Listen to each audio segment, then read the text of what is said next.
Welcome to the final of the CWI Rising Stars Women's Under-19 Championship here at St. Augustine in Trinidad. It is the final between Trinidad and Tobago, the hosts, and the Windward Islands. Windward Islands are finishing on top of the table after the round-robin section. TNT in second place, and a chance here for that team on your picture in red to upset the apple cart and get in that top spot. Last year, they were runners-up to the USA in the T20 version of the competition. They are looking to go one better this time. Video Ramphel alongside Gerard Basso, and Gerard, looking forward to this game. This will be a very interesting contest. Great weather conditions, first of all, to start off. Hello, good morning everyone. Good morning, Vidya. Good to have you back alongside me. I missed you a couple of days ago, but definitely it's lovely hot sunshine. Change from what we had a bit earlier. Of course, the start is delayed by about 25 minutes. We did have some downpours earlier in the day. There was a lot of rain in this eastern part of Trinidad and Tobago yesterday and overnight as well. But kudos to the groundsmen here at the Sir Frank Worrell Memorial Ground at the university's Sports and Physical Education Center. They have gotten the pitch and the playing surface, the outfield ready for play, as we see Windward Islands, who have won the toss, chose to bowl first, and just awaiting now the entrance of the batters for Trinidad and Tobago. One change, of course, Vidya, that we know about is Chanel Sao will not be playing today, and young Harilal making her way into the team for this mouth-watering clash, number 1 and number 2 on the table. Oh, Zakia Harilal in. Chanel Sao has a fractured clavicle on the right shoulder, a fall apparently happening during the last game, and she is out of the picture for this one. So another TNT player succumbing to injury. They also lost Amelia Khan on the eve of the tournament to another injury, and she would have been a big miss for them after a hat-trick in the tournament last year. As for the Windward Islands, so TNT leaving out Abigail Buru, Chanel Sao, Brianna Haricharan, and those are the 3 players left out. As for Windwards, they've left out Brittany Pascal, Destiny Edwards, and Delisha Francois for this game. And they do have their big guns for this one, the Windward Islands. They do have in there Zeta James, the vice-captain, and the skipper, Janelia Glasgow, from St. Vincent and the Grenadines. She has been the outstanding player of the tournament so far. So TNT have had to remodel their opening in that they would have normally had Chanel Sao at the top. And they do have 2 new players. One of them is, that would be Samara Ramnat at the top of the order. And they also have Janaba Joseph to open. So Joseph will be taking the first ball. So Janaba Joseph and Samara Ramnat out there, Gerard. And as you mentioned, Vidya, Janila Glasgow, the standout for the Windward Islands, she actually comes into this final as the top run getter for the entire tournament, having played 5 games, an aggregate of 154 runs at an average of 77, a top score of 44 not out. So definitely a standout. Of course, young Maslin as well is second on the table of run getters. So the 2 top run getters in the tournament coming from the Windwards. So it's no wonder that Windwards are at the top of the table in terms of points and so on. And it is going to be Glasgow to open here. Here is the first delivery of this final. This one. Good delivery to start off here by Glasgow, and not enticing Janaba Glasgow into a shot here. The Windwards have started with a very strong offside field. They have a ring of 5 players inside the circle, 6 correction. One of them, Zeta James, who is at that short extra cover position. So they're relying here very early on Glasgow to keep a line outside the off stump.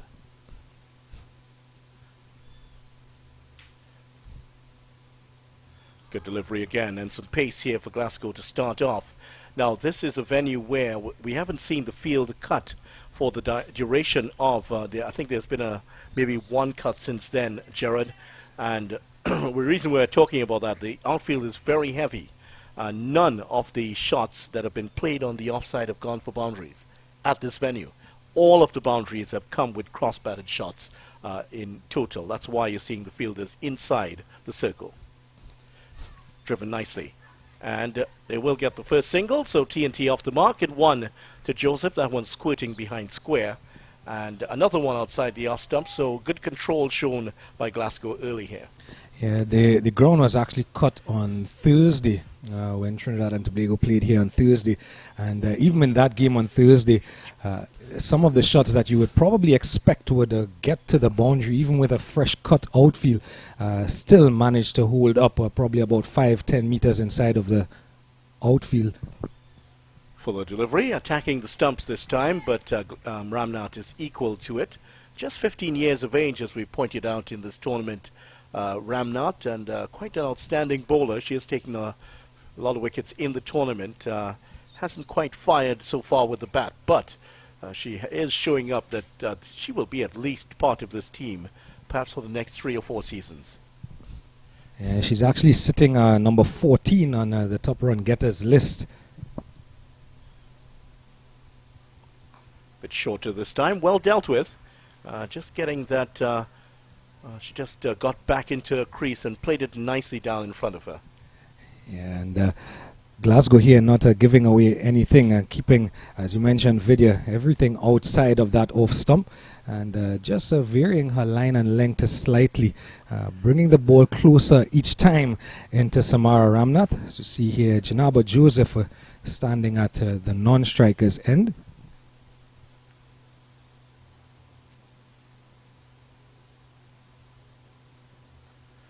Well played, and they won't get the single. The player just having to back away to make the stop.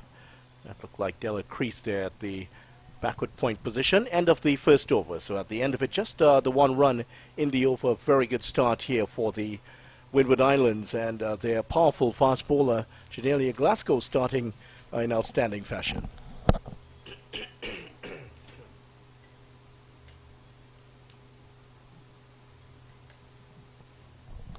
So we talked about the conditions here, the pitch.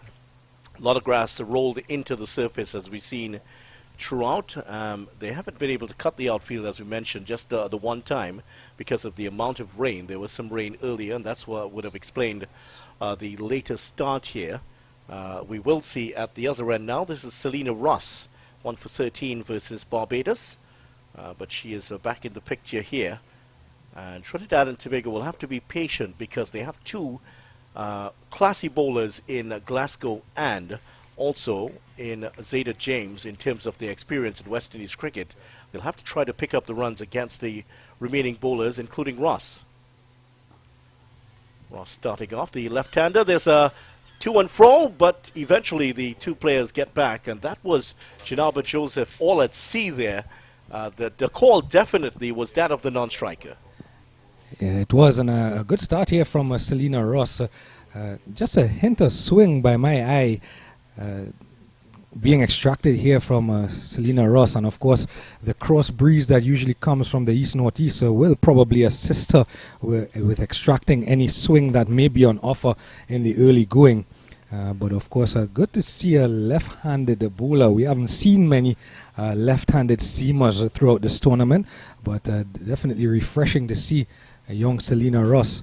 Of course, Windwards, this is the first time that they are playing here at the university's ground. They've played all their games either at the National Cricket Centre or at Gilbert Park. As we have a slight change in the field, more that of personnel rather than the fielding position. Slip exchanging positions with mid-wicket. Ross just about ready, and as you can see, fine weather finally here at in St. Augustine. More swing, and that one played down the leg side, just going to be one, and with her pace and that slightly round arm action, she is going to get some swing here. Ross, yeah, not a lot of left-handed batters, not a lot of left-handed bowlers in this tournament, so nice to see one. The Windwards have fallen in love with the National Cricket Centre. I understand they enjoyed playing their cricket there and at Gilbert Park, two venues that they talked about enjoying. So this is a bit of a test here, a new venue for them to play in this big final. I think most of the left-handers are actually in the Windwards. Driven beautifully by Joseph, and straight to the field there. She looks quite a compact player, doesn't she? And the fluid way in which she gets across and executing that drive. And first time I saw Janaba Joseph on Thursday, of course, she would not have batted on Tuesday, but she came back from West Indies duty. That's a nice looking drive, fuller delivery this time. And the Windwards are really up for this. Their body language is great, especially from the skipper Glasgow. She just bounded into that one, looking like a panther of sorts, just making the stop and ready to throw down the stumps. Yeah, just to go back to Joseph, one of the things we noticed about her on Thursday is her willingness to use her feet, even against the slower bowlers. This time, just getting the late movement, just getting that off the bottom of the bat here. So, final battle developing between these two, Joseph and Ross. Joseph trying to take advantage of the bowling of Ross. Jabran Mohammed would be happy to see that his batter trying to make the best use of the matchups here. Edge and past, well, that would have gone perhaps to a second slip. Went down to the short third man position. But again, with Ross getting the ball to move through the air, well, that one just coming off the edge, and luckily for Joseph, not carrying to the keeper. 3 without loss after 2 overs. Now, if the Windward Islands can get Joseph early here, that would be a real shock to their system. It would certainly send adrenaline coursing through their veins collectively. But for Trinidad and Tobago, that would be a huge blow early here. Yeah, that would then mean that the top and middle order of the Trinidad and Tobago team and batting lineup would be exposed, and they haven't really been put under much pressure. Generally, the bulk of the runs for Trinidad and Tobago coming from their top 4 batters in this tournament, as Janelia Glasgow continues from the southern end.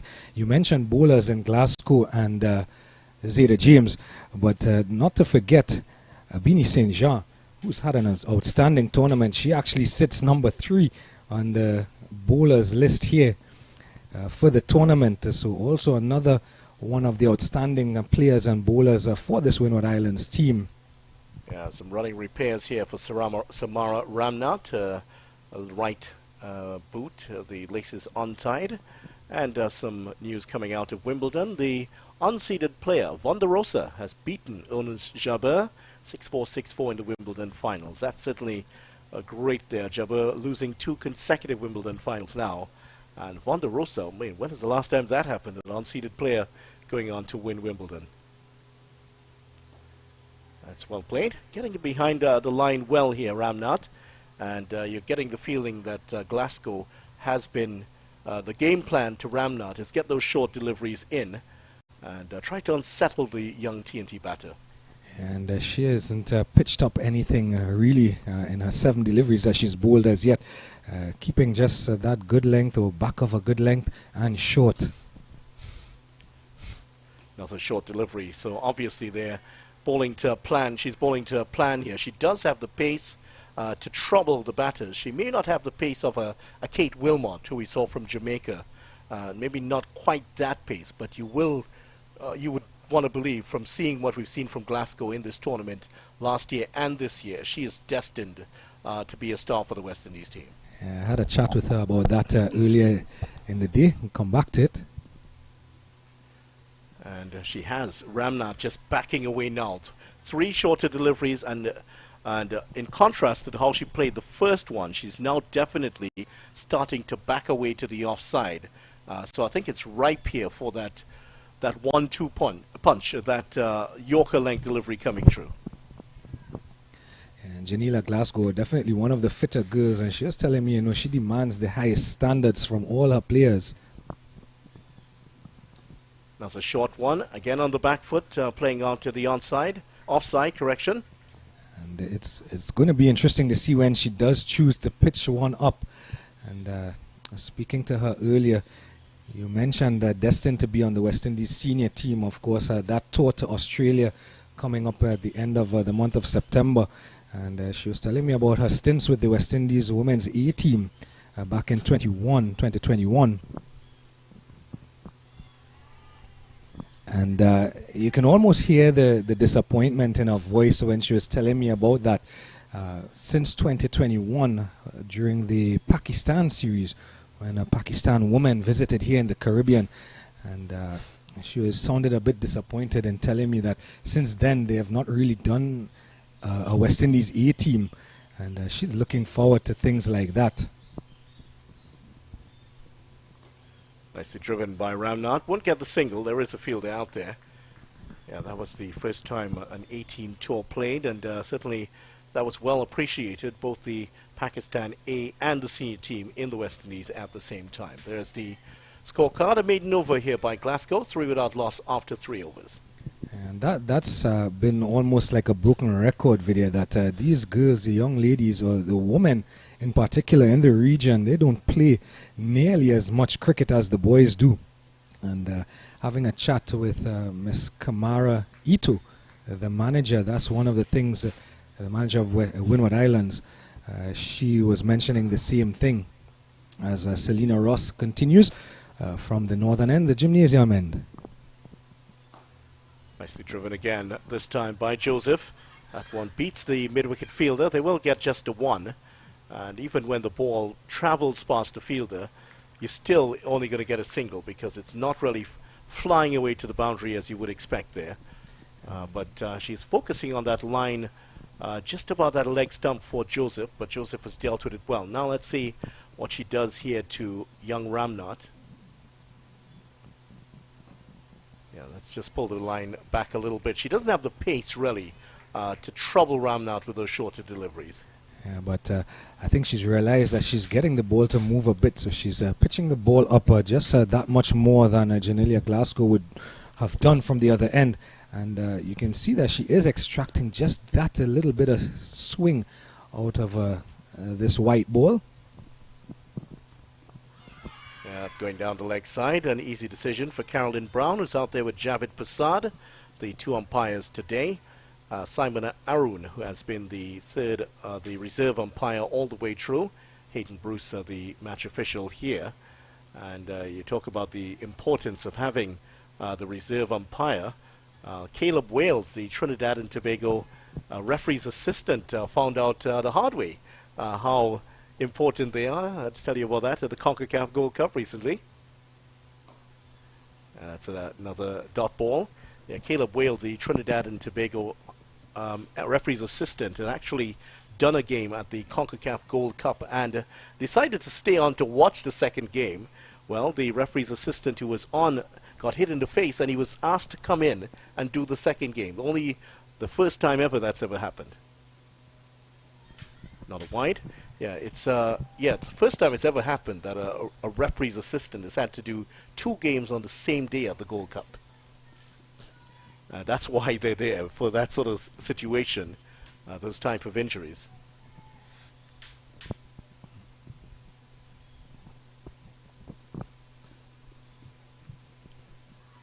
Off the pad. Well, we haven't had an extra so far in the innings, and there is the first one. In fact, that's going to be a leg by, but when you look at the role of extras in this tournament as the over comes to an end here, just a 1 run off it, 5 without loss after 4 overs. Extras will, you feel, have a big part to play in this game. I mean, you have seen it all the way through this tournament, Jared. And that's also something I asked Skipper Glasgow about, and how do you fix that? And one of the things she told me was instilling confidence, and the confidence of a player has a lot to do with how they execute on the park. And she believes that players need to be as confident as possible and know that they can get the ball in the right area. Well played by Ramnath. Picks up the single just between that short extra cover and the mid-off. So she's become fairly predictable now here at Glasgow, in that she's bowled maybe the last 7 or 8 deliveries to Ramnath, just short of a length coming into the body. So Ramnath has now counteracted that by just stepping away and playing either the cut shot or the check drive. And the last delivery of her last over, Glasgow did choose to pitch the ball up just that much more. So it's going to be interesting to see what changes she makes. As you said, she's become a bit predictable in the eyes and from the perspective of Samara Ramnath, who's having some running repairs here. Again, not for the first time. This happened on Thursday as well, and probably her lucky boot. That she doesn't want to change, and the laces are probably that much older that they come loose easily. Nicely played there. A bit quicker, that one from Glasgow. Yeah, players do have these lucky bits of implements that they use. There are stories all over about the way that players are a superstitious bunch, aren't they? I've known players who would carry around a coin in their pocket. That's their lucky coin. Played nicely. That's beautifully played off the back foot. We'll get a couple of runs here. It won't go to the boundary. The outfield's still a bit heavy despite that cutting on Thursday. And not a bad cut shot either from Joseph, picking up a couple runs here. And Janaba Joseph usually gets herself into great positions to play her shot. I was mentioning to you earlier that in the game on Thursday, she was the one who was willing to leave her crease and actually use her feet towards the slower bowlers. So a bit of confidence as well coming back from a senior team duty.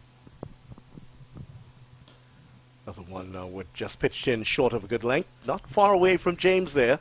That one dropping just short of her. And good stop by James though. That was an awkward height to make the stop. 8 without loss here, TNT. And Glasgow, I'm sure she's thinking somewhere at the back of her mind to use that Yorker as the surprise ball. I think she might have a bit more success with the non-striker if Ramnat, if she does try it.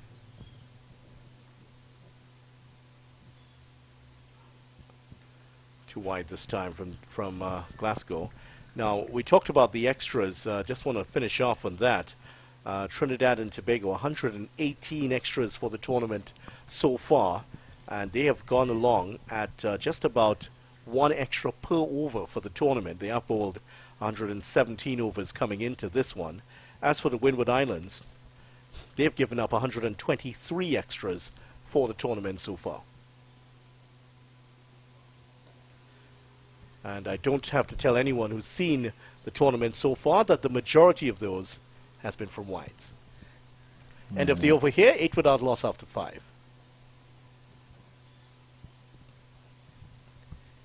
And it is something to work on, and I think you would have gotten that sense from speaking with some of the coaches and managers. Even Gibran Mohammed, I heard him tell you that this morning, that part of the reason these girls don't play as much cricket, so that extras do tend to creep in.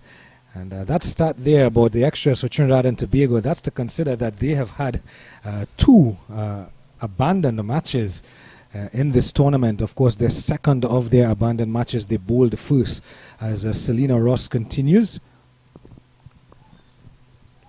Yeah, not quite as proficient off the hips there, Ramnat, asking if that one was in fact a wide. It isn't. So disciplined performance already from the Windward Islands, and this is, you feel, going to make a big difference, because in terms of averages, Trinidad and Tobago have averaged just under 30 extras per game. The Windward Islands just under 25. That 5-run difference alone could decide this game.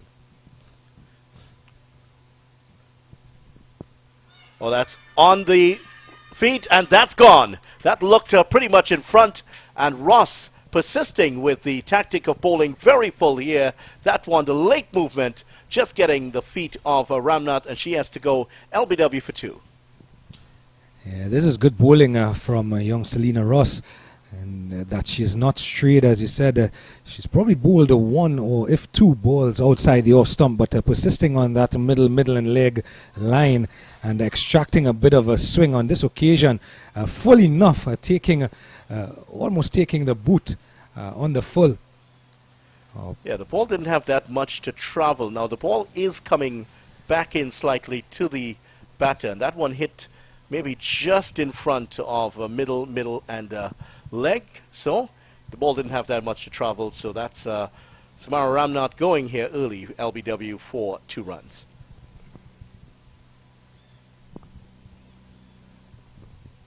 So the Janaba Joseph just having some words with the new batter. That might be most likely Roberts who's come in. It looks like young Naya Roberts, the wicketkeeper batter. And Naya Roberts has done a lot of wicket-keeping in this tournament due to that injury from Chanel Sau. Yeah, she's had to because of injury and also because Sau slept badly. She had a bit of a stiff neck for the Leeward Islands game. So Roberts getting a chance to show what she has been made of. Just Trinidad and Tobago just conceding one bye from what I've seen in the tournament so far. So that tells you that the keeping has been pretty good collectively between herself and Sao.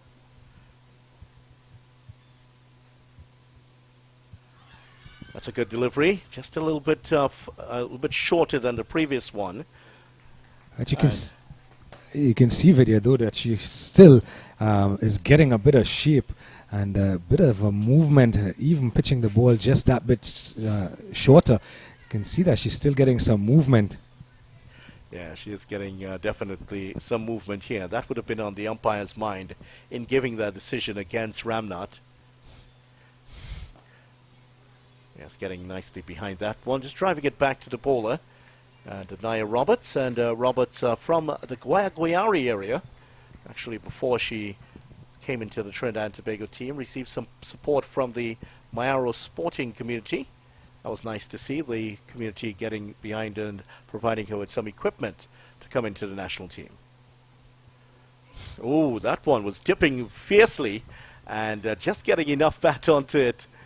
And a few members of the crowd close to us here, collective gasp from them, and that one flew away. Just a couple of runs though. An inside edge taking it away from that leg stump. And fortunate not to be walking back to the pavilion. Nonetheless, good aggressive running here between Joseph and Roberts, coming back for two. The fielder there at short fine leg having a little bit of way to run to collect the ball. Again, off the pad. Late movement down the leg side. So she's been fairly consistent here, Selena Ross, in her approach to bowling to these two batters, and that ends off the 6 over. A successful one for the Windward Islands. They've taken the first wicket, and after the 6 over mark, Trinidad and Tobago 11 for 1, 3 runs and 1 wicket falling in that over. So as we continue here, I think we would expect to see Glasgow bowl another one. Cross at Wimbledon, a really great story there.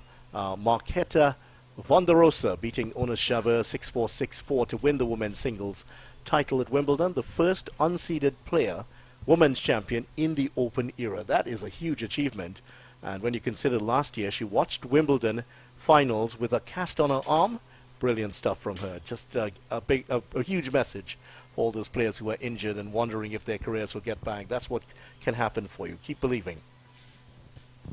And keep working as well. Keep ensuring you do whatever necessary physical therapy and work in the gym, etc.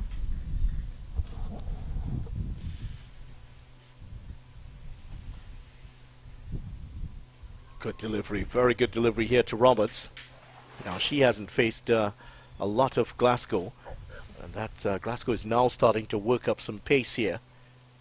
And that delivery was outside the off stump. She didn't really have to play at it, but you know, you're now out there, you want to feel bat on ball early and almost perishing as a result.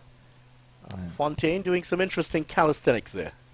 And of course it's a big final as well, so the anxiety of getting bat on ball. Yeah, Fontaine, one of the outstanding wicket keepers of the tournament also. She's done a good job, the 19-year-old from Dominica. And she has come into a bit of form also with the bat. She's averaging 41 in her last 2 games for the Windward Islands. So with the bat also, she's going to be a factor for the Windwards.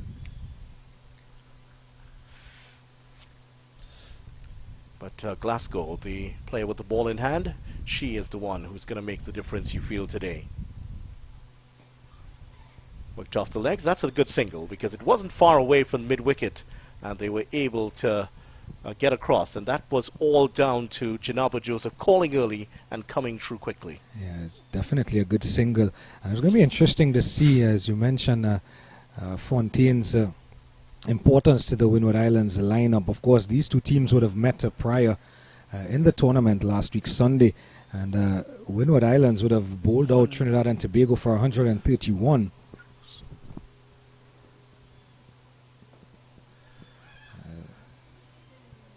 No run on this occasion.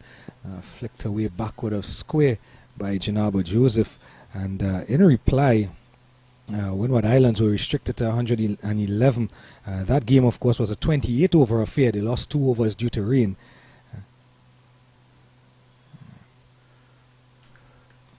That game of Fontaine, who opens, didn't trouble the score as much, just 2 in that game. Yeah, she didn't in that one, but went on to get some runs in the last 2. 25 not out against TNT and 16 versus Jamaica. And you feel that in this game, really the West Indian players have to come big here for their teams. And you might find that if the West Indian players, in terms of their performances, cancel themselves out, it will come down to one of the fringe players on the team. Has to be a team effort to win this final today. Another run here for Joseph, pushing that one away through the cover region. And as you look through Trinidad and Tobago's performances throughout this tournament, it's been different players who would have stood up at different points. You mentioned another quote-unquote fringe player, one who's not had West Indies experience just yet. And in the last game that Trinidad and Tobago and Windward Islands played, the bulk of their runs came from Maria Lafoucade and Kira Manpole. So the fringe players, so to speak. Nicely played by Roberts, just trying to guide that one past the third man position, but there was a player there and a good stop. So there is just 3 more runs coming off that over, so that's job done for TNT. They would have wanted to get maybe 2 or 3 runs off each over from Glasgow. Finally they picked up 3 by just backing away and using the width on offer. 14 for 1 at the end of the over. And let me just, I just don't want to butcher the names of the Wimbledon champion. Marketa Vondrousova is the correct way. Let me just say that correctly before we go on. And there's a lovely picture online of her holding the lovely trophy at Wimbledon. I mean, what a proud moment that is. Grand Slam champion, that's huge. And remember, the prize money is equal at Wimbledon. All of the others. Here's Ross to continue here. Down the leg side, and that is a wide. And tell you what, that is the first wide of the match. That is the 100 run given up by wides in the tournament for the Windward Islands. 100 runs from wides, and that tells you how much it has been a factor. The wides have, the extras have been responsible for 26.6% of the runs conceded by the Windward Islands. This is not going to carry to the fielder. Just the 1 bounce. 26% of the runs conceded by the Windward Islands team have come from extras. Yeah, it has been, it's almost like a broken record, speaking about the wides and no balls in particular. And as I've mentioned before, it's not just the extra runs that they do give up. They give up an extra delivery. Tripping nicely, and that's a good stop by Glasgow. That one was traveling and got those hands across to it and made the stop. The skipper leading by example. But of course, good going so far from the Windwards this morning. Just 7.2 overs and not too many wides just yet. Not too many no balls just yet. So really disciplined start from the Windward Islands ladies. Nicely played. Just over pitching that time, and Joseph will go for the second run. A lot of toing and froing, and eventually Joseph gets back fairly comfortably. But for a moment there, it seemed that she was not quite in belief about that second run. Yeah, she didn't want the second run, but Anaya Roberts had already come about halfway down the pitch. And Janaba Joseph trusting her fitness and her speed to get back to the striker's end. And of course, as you mentioned, Vidya, the equal prize money at Wimbledon, of course, that's a big announcement coming out of the International Cricket Council yesterday. Full toss this time. She's just starting to not getting the run this time. That's a nice stop there. Nice diving stop in the outfield. Yeah, the ICC making the big announcement yesterday. In fact, on Thursday afternoon, making the announcement that equal prize money will now be given at ICC tournaments for both male and female cricketers. So a step in the right direction in terms of equality where cricket is concerned with men and women. And more deterioration in the bowling here from Ross. She hasn't been able to pitch one just yet. And Trinidad and Tobago picked up runs quite readily here. Another couple of runs, and Joseph and Roberts So they might be thinking about, is Ross going to get another over here?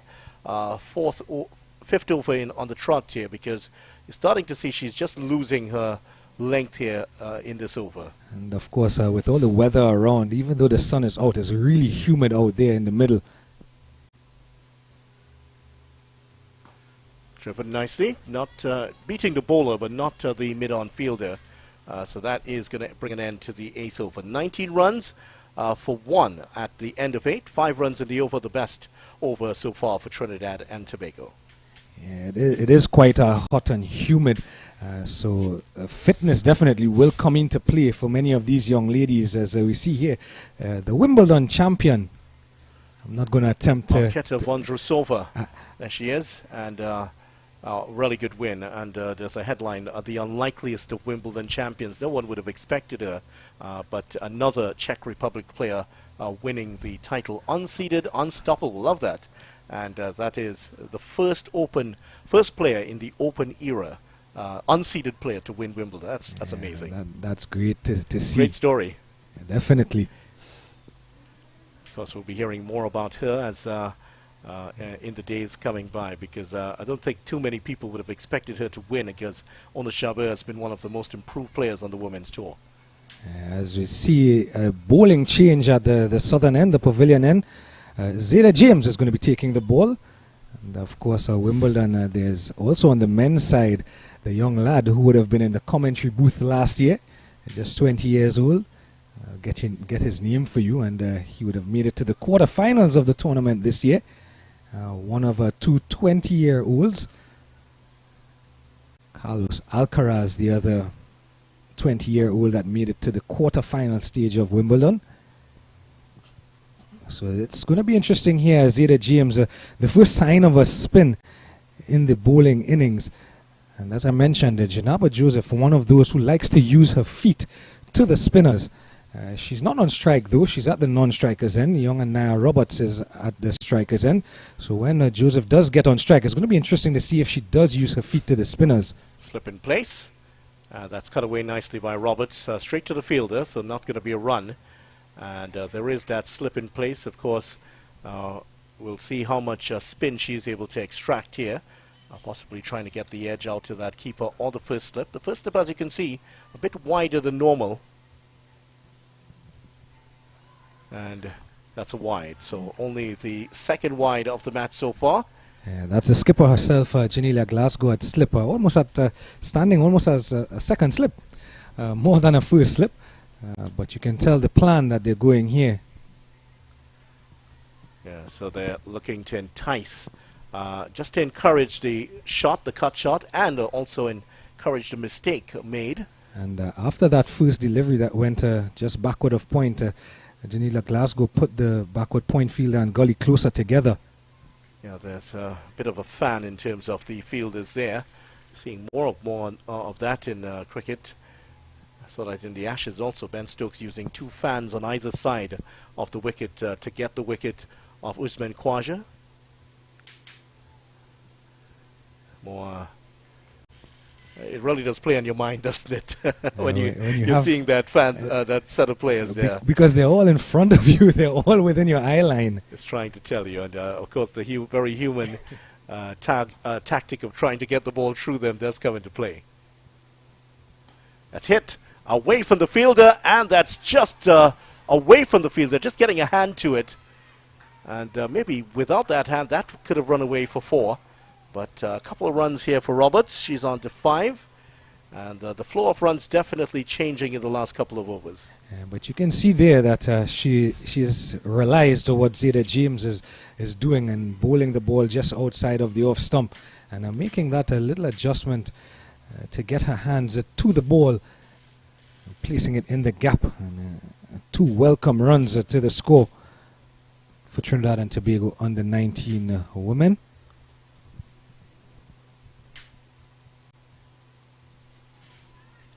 We'll get the single, so that'll take the score at the end of the 9th over and the end of the power play to 23 for 1. Trinidad and Tobago after 6 overs were 11 for 1. And that was the loss of the wicket of Ramnath for 2. in the last 3 overs, they've doubled their tally, +1. So that tells you the scoring rate has certainly increased in the last couple of overs. We've also seen Glasgow come off the attack, and Ross at one end has pretty much lost the plot a little bit in that last over. Another change coming here, this time at the northern end of the ground, and there's a sign for the end of the power play. And I think the upping, this is... Nisha Cherry, in fact, is going to be the new bowler. I think the upping of that scoring rate is down to some good running between the sticks, between Roberts and Joseph. They have run really aggressively, all bar that one instance where Joseph could have found herself struggling. And Cherry, lankier of the two bowlers, certainly not as compact and shorter as with so definitely more loop in the delivery as she's coming through, and she's delivering from much greater height than Azada James. And that first one extracting a bit of bounce as well. And that's very wide. In fact, that one may have just started on the cut strip. Didn't turn a huge amount. And speaking of the cut strip and the playing surface, of course, this is the pitch as we see the wide here again. This is the pitch the furthest east on the square.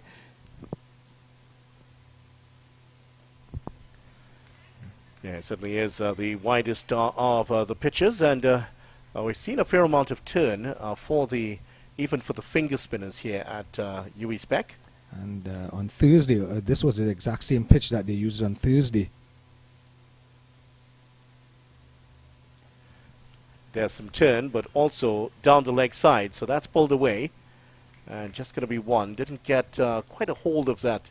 Anaya Roberts moves on to 7, though. One of the things I noticed on Thursday video was that this pitch, as opposed to the one that's more center of the square, the bounce was a little truer on this pitch being used here. Yeah, a bit more bounce, as you can see on offer there. That one cut away straight to Ross. And I tell you what, the groundsmen are pretty pleased with it, because I was listening to them as they were looking at it, and there was some grudging smiles, like, yeah, I think we got it right. Oh, that's a very wide delivery. That may have struck the keeper on an unprotected area just on the inside of the leg. That certainly does hurt. If you've ever kept wicket, yeah, just on the inside of the thigh, that really does hurt, because there's no padding at all to protect that area. Nice slog sweep. Just going to be one. There is a fielder out on the boundary. There she is. Just a one run here for Joseph. And I like the look of what we've seen here from Joseph today. She looked very off colour in that first game back against the Leeward Islands. Bowling certainly wasn't up to scratch. Improved really in that second game, but today she's looking back to form.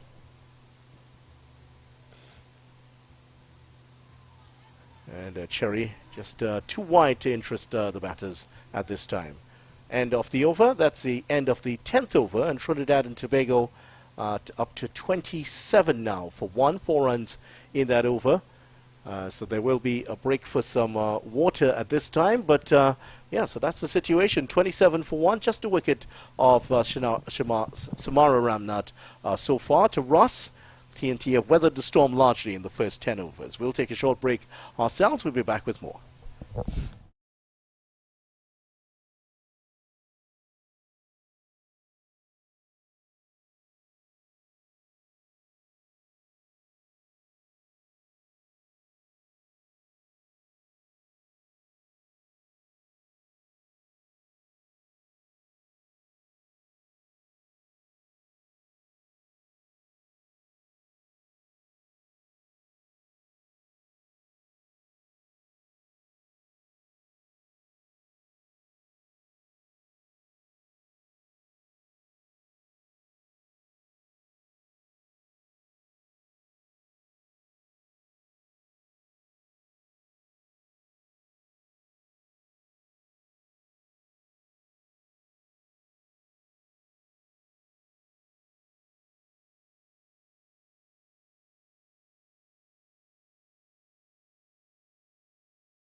Welcome back to the UE Spec ground. Here's the Frank Worrell Memorial Cricket Centre in St. Augustine, Trinidad. It is the final of the CWI Rising Stars Women's Under-19 Championship. Windward Islands finishing top of the group at the preliminary round. They're against second place Trinidad and Tobago. Great to see you. Finally some good weather here in Trinidad for this final. I'm told that if the game ends in an abandonment, it will be the title shared, and I think definitely we don't want to see that. We want to see it decided on the field. These two teams in a tense battle so far. The Trinidad and Tobago team put into bat by the Windwards, 27 for 1 after 10 overs, just losing the wicket of Samara Ramnath. Water break coming quite early here after the 10th over. James to continue. That's driven nicely. There is a sweeper out there, just going to be 1 to Joseph. And just an interesting point about the water break being taken so early, possibly because of how humid it is here at UE Spec. Yeah, and I had a conversation, I think it was with Nadra Duwarka, and she was telling me that that's one of the challenges some of the girls have faced throughout the tournament and the games that have played. James just pulls out. I think she felt that Roberts wasn't quite ready. Roberts' head was still over the bat. You know, players have different ways of getting themselves ready. Roberts looks at the bat and then up at the batter. That's another wide here by James. And the youngster out of St. Lucia here. Just a couple wides as the start of a spell. Then Nadra Duarka Batista was telling me that the games that did play, the heat has been a bit of a challenge. And the umpires do have the control over the game, that they can call the water break at an earlier time. And you're seeing more of this recognition around the world. A concession to climate change, really. It's worked away, but straight to mid-wicket, no run this time. And even in football, where you're seeing those water breaks being taken halfway through halves at times. And I remember that was a discussion going into the Qatar World Cup. Of course, Qatar, one of those hot places. Worked away, this time a pit squarer and picking up the single. That's better from Robert. She learnt from the previous delivery. They are homing in on her hip, so she just swiveled a bit more and got the ball away. And James maybe just showing a little bit of exhaustion here. She has come through a difficult series against Ireland. West Indies winning both series, but that was a tough for these young players, especially at the international level. That's nicely played off the back foot, but not away from the field, and no run. And I get the impression here that Trinidad and Tobago are being quite watchful and possibly keeping wickets in hand for a bit of a go in the back end of the innings. Of course, that's still some way out. Just coming to the end of the 11th over here. Oh, that's guided straight into the foot of Glasgow. Not far away from the hands of the Windward Islands captain. Mistake made, but chance not accepted. Technically, it is a chance, but I'm being very unkind to really say that Glasgow should have caught that. That was very, very quick indeed. I'll tell you something, though. Having a chat with her before the game, she is one that would believe that she could have taken that catch. That's the kind of championship mentality you want here. Trinidad and Tobago definitely have targets, so part of their game plan is they have targets in terms of maybe about 45 after 10 overs, 90 after 20 overs or so. But there's also a concession made to the heaviness of the conditions here, in the sense that the field is very, very, the outfield's very, very slow. So 30, 35 is not bad. Not a wide here, ball by Cherry. Of course, still to come in their batting lineup, the likes of Maria Lafuka, the Kira Manpol, and the skipper herself, Shalini Samaru. Samaru, I think, might come in next year at that number 4 position. Roberts not quite as adept at working the ball away off the hip as, let's say, the quality of Joseph, for instance. Ramnath would work her way onto towards the leg side and play it to the offside.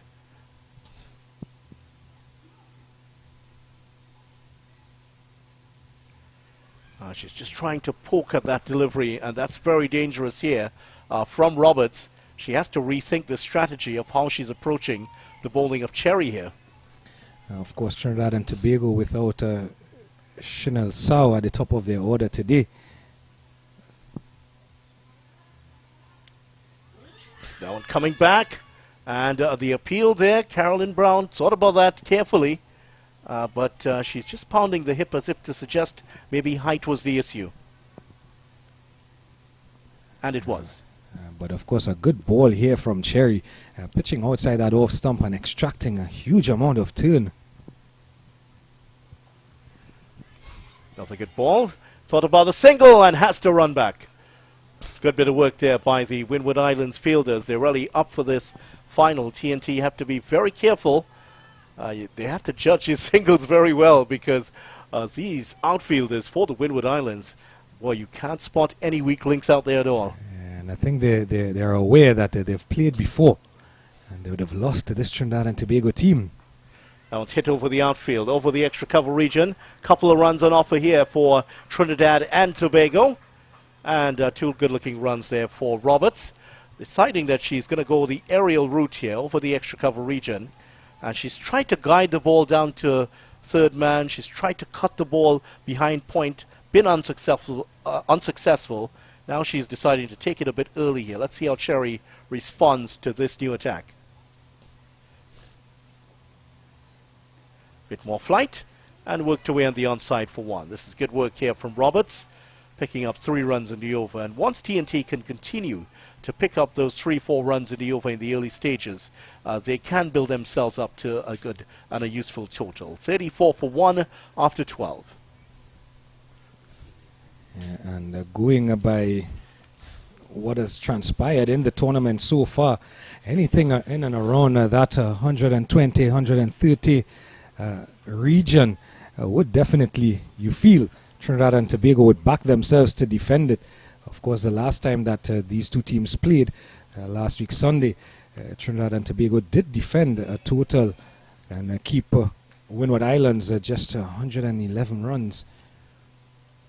So some attention there to Fontaine, and maybe a problem with the finger. It looks like the left finger, left hand, correction, and maybe the knuckles, just about the knuckle area. Yeah, she's just taping that index finger, and yeah, maybe just a fraction in terms of too late perhaps, or too early in collecting those deliveries. And once that finger is pounded, the worst thing is when you the ball hits the tips of the fingers and pushing it back towards the hand. Those are the most painful one for wicket keepers. And I'm sure that Gibran Mohammed, the coach of Trinidad and Tobago, that may have possibly happened to him a couple of times. Fine glove man himself during his day. Bringing back some uncomfortable memories for Coach Mohammed there. And to all wicketkeeper union all over the world. And Fontaine just eager to get back there. She's just dropping everything at the moment. And the inners, just putting on the inners. Some keepers like to wear a couple of inners. There's stories about in the old days before, in the days before the modern inners, one of the wicket keepers, it might be Wally Grout or one of those from Australia, actually wore a piece of steak within the gloves to deaden the impact of the ball. That's a waste of good steak, isn't it? A food person like yourself would say that. Yeah, definitely. And Zeta James continues from the southern end. Played away by Roberts, just behind square. That's a dangerous tactic here by Roberts, because there is a slip in place, and there is the backward point and a cover point in place. So that area is very well protected, and risk outweighs reward. Better delivery. That's good from James. A bit faster now. And they might be thinking here, the Windward Islands, that if the more likely of the two they will dismiss at this point is Roberts. So they're trying to work over, keep her on strike, keep her tied down, build the pressure on her at the moment. Hit that in the air and gone. The pressure is finally told, and that's hit straight to cover, and that's out. And that was straight into the hands. It looks like Gilbert was the one there. It is Amaya Gilbert who's taken the catch, and you just felt it was coming. She was trying to manufacture shots against the likes of James and Cherry, and finally succumbing here. Roberts has gone caught for 11. And I was about to point out before the ball was bowled that those three fielders backward of point and in front of point are really close to each other. So the gap, to get through that gap, it would be really difficult. And on this occasion, not able to clear that fielder, Maya Gilbert there in the point region. Of course, a little bit of bounce as well from Zeta James. And Anaya Roberts cutting away in the air, caught at backward point. Well, it does look like the skipper is coming out to do battle here for a team. And Shalini Samaru is going to be out there. She's greeting Janaba Joseph. So outside of Sal, the two most experienced batters for Trinidad and Tobago out there at the moment, they still have the hitters in terms of to come here. Lafoucault certainly will be one of those we'll enjoy seeing. She does bat very well, and she's had a good tournament so far. There's Shalini Samaru, and what she's done for the tournament so far, up to face Zeta James. This is a big battle here. This is one of the matchups that you would want to see in this final. And if Samaru can weather the storm and neutralize the threat of James during this period, TNT could find themselves edging ahead in the race for control of this game. Good ball to start off from it by Zeta James. That one just turning back into Samaru, just trying to home in to get the LBW decision. Samaru off the mark on one immediately. So 35 for 2, Trinidad and Tobago. Certainly not the position that they would have been hoping for at this time in the match. And at the Barbados Leeward Islands game, similar position. Leeward Islands 33 for 2 after 11 overs in that one. Guyana, Jamaica yet to start. Quicker outside the off stump. And you could just see that it was coming there in terms of Roberts. She was unsettled at the crease, trying to manufacture shots instead of trying to play herself in. And no surprise, hit it straight to the field and out. Oh, that one was played away dangerously there, away from the slip fielder. And a couple of runs resulting. That's 2 for Joseph there. That's working that one away just behind square, picking the gap nicely between that fielder at slip and the backward point. 37 for 2 at the end of 13 overs. And that's 3 more runs and the wicket in the over. There's obviously here the UE spec, a smattering of a crowd.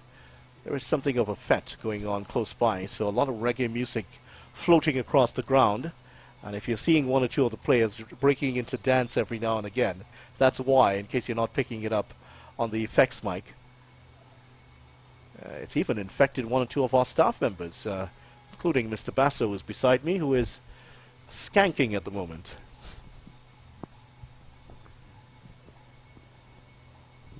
There's actually a bit of a cook happening behind the groundsman's tent.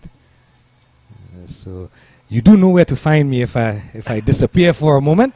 And nonetheless, the cricket is in front of us. Sherry continues from the northern end. Well, it's a fine feast in terms of the cricket so far. It really has been absorbing stuff in this final. TNT struggling to get ahead of the Windward Islands here. You would have expected that this would have been a tough encounter for them. Now the left-hander is on. Off-spinner getting the opportunity to turn it across the left-hander. Let's see how she adjusts. That's a good delivery. Right on spot here with her first delivery, Cherry. She was fairly all over the shop at the start to the two right-handers, but I think has finally found her range here at UE Spec.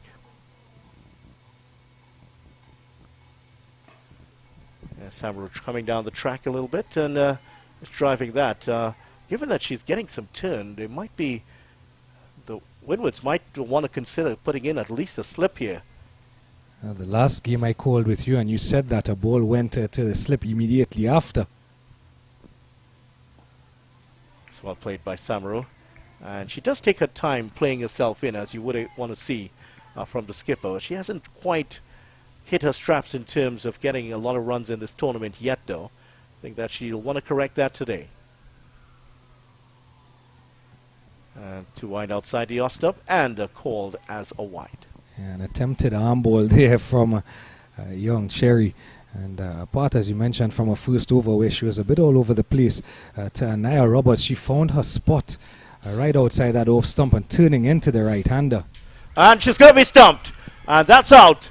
Coming down the track, and certainly that was always going to be a dangerous policy, coming down the track with the off-spinner turning the ball across her, and she has perished here. I was just going to mention that she hasn't had a great time in this series. Her highest score in the tournament, 2, which she got against Jamaica, and really struggling here. And that is a good wicket. And look at that. Great ball by Cherry, and look at the dance. She's pulled out her dance moves also here. And dismissed the skipper. Samaru gone for 1. And there's that spot I was talking about, just outside the off stump, had it been a right-hander, and of course just outside the leg stump there for the left-hander. And Samaru choosing to use her feet but never getting to the pitch of the delivery. And once it touched down on the pitch, it ripped and turned past her in a flash. And well done by wicketkeeper Fontaine, doing the probably not the easiest thing sometimes when a batter is moving to collect and then taking the bails off. So Windward Islands, their 3rd scalp in the bag here in this finals, as we see the aforementioned Maria Regina Lafoucade. Yeah, she's in now, and Janaba Joseph is just having a chat with her. Joseph, 14 of 30 deliveries. She hasn't had much of the strike here, but an ill-advised shot there by the Trinidad and Tobago skipper. Her series so far, 2 of 7 deliveries versus the Windward Islands in the game that she played, and against the Leeward Islands. She didn't bat in that one, and won against Ghana in the other game that she did in fact play. So hasn't been a run-laden tournament for her, and that has continued here in the final, going out stumped here off the bowling of Cherry. Good bowling by Cherry. She has been rewarded here, and settling in well to her task against the left-handers. Now, Lafoucade, the right-hander, powerful hitter she is, and a very good outfielder. Took 2 fine catches in the last game. And the Windward Islands, they are really G'd up and buzzing now. You can hear all the voices coming from the outfield. Lafoucade, that's well played. This one running close to the boundary here, and they will get a couple. And as I mentioned already earlier, none of the shots played on the offside in this tournament at this venue have gone to the boundary. That's how slow the outfield has been. Only cross-batted shots have found the ropes. And you earlier called Maria Lafoucade a power hitter, and evidence of that in her first shot there. Hitting the ball and timing it really crisply through the point region into the gap. Does have brilliant hands, she does. And it's deciding to allow that one to go through. And one of those catches that she took as the over comes to an end here, another successful over for the Windward Islands, and certainly they deserve every bit of what they've done so far. 40 for 3 after 14 overs. One of the catches that she took in the game against the Leeward Islands, she didn't quite get into position, and she was maybe a foot or 2 away from where she should have taken it, and her hands adjusted brilliantly with the ball coming down maybe a couple meters above her, and she took it very well. It did tell us that she has wonderful hands, great hand-eye coordination. And in the game on Thursday against Guyana, when you weren't here, she took a catch in that game almost in an identical position. And on that occasion, she bobbled the ball the first time. But by the second grasp at the ball, it stuck in her right hand. So she definitely does have some good hands. And when she gets back on strike, it's going to be interesting to note as well, too. She has a bit more open stance in her batting than Anaya Roberts and her skipper, Shalini Samaru. So it's something to look for in terms of how she approaches her batting, does Maria Lafoucade. But Janaba Joseph is on strike to Zeta James. See how Janaba responds here to the loss of wickets. 3 wickets going down, the first at 8 and the next 2 wickets falling at 34 and 38. So TNT definitely on the back foot here against the Windwards. cut straight to the fielder again. And Joseph unable to find, to penetrate those gaps. What Windward Islands have done, they've put the fielders back on the 23-meter circle. And they've beefed up the protection in that area. That's a good delivery again. Just holding that one back slightly. Just trying to tempt her into the drive. Very intelligent bowling by this young West Indies player. She probably knows exactly what I mentioned. Janaba Joseph's tendency to use her feet. Cutting that one away. Into the gap this time. There is a sweeper out there, and they will get one. Now, what the Windward Islands have done here, yes, they have the players inside, but the sweeper is about 3/4 ways to the boundary. So even though that gets through the infield, you're not going to get two. She cuts off the angle well because the ball is not really racing through. As soon as it hits the ground, obviously it's going to slow up. But once it hits that rather big grass in the outfield, it slows down very, very quickly. And she's just made a couple of adjustments in her field as well. She's brought a long on a bit wider, almost to mid-wicket. She's placed a mid-wicket in place and a backward square leg. Those three fielders out on the boundary on the leg side. And well, they know the tendency of Lafoucault to hit the ball hard and hit the ball long, so that's why. And Lafoucault, very aggressive looking, standing up there, hands akimbo. Staring down the bowler, almost like two gunfighters, and all ready for a duel. And all boundary riders have actually gone back onto the rope. Yeah, Lafoucault looking to cut that one away. Now, Glasgow has moved from a slip position to gully now, just trying to provide some more protection there for that through that area, because James is bowling outside the off stump, trying to keep the batsman playing through that side of the field. By Javid Prasad there from Guyana.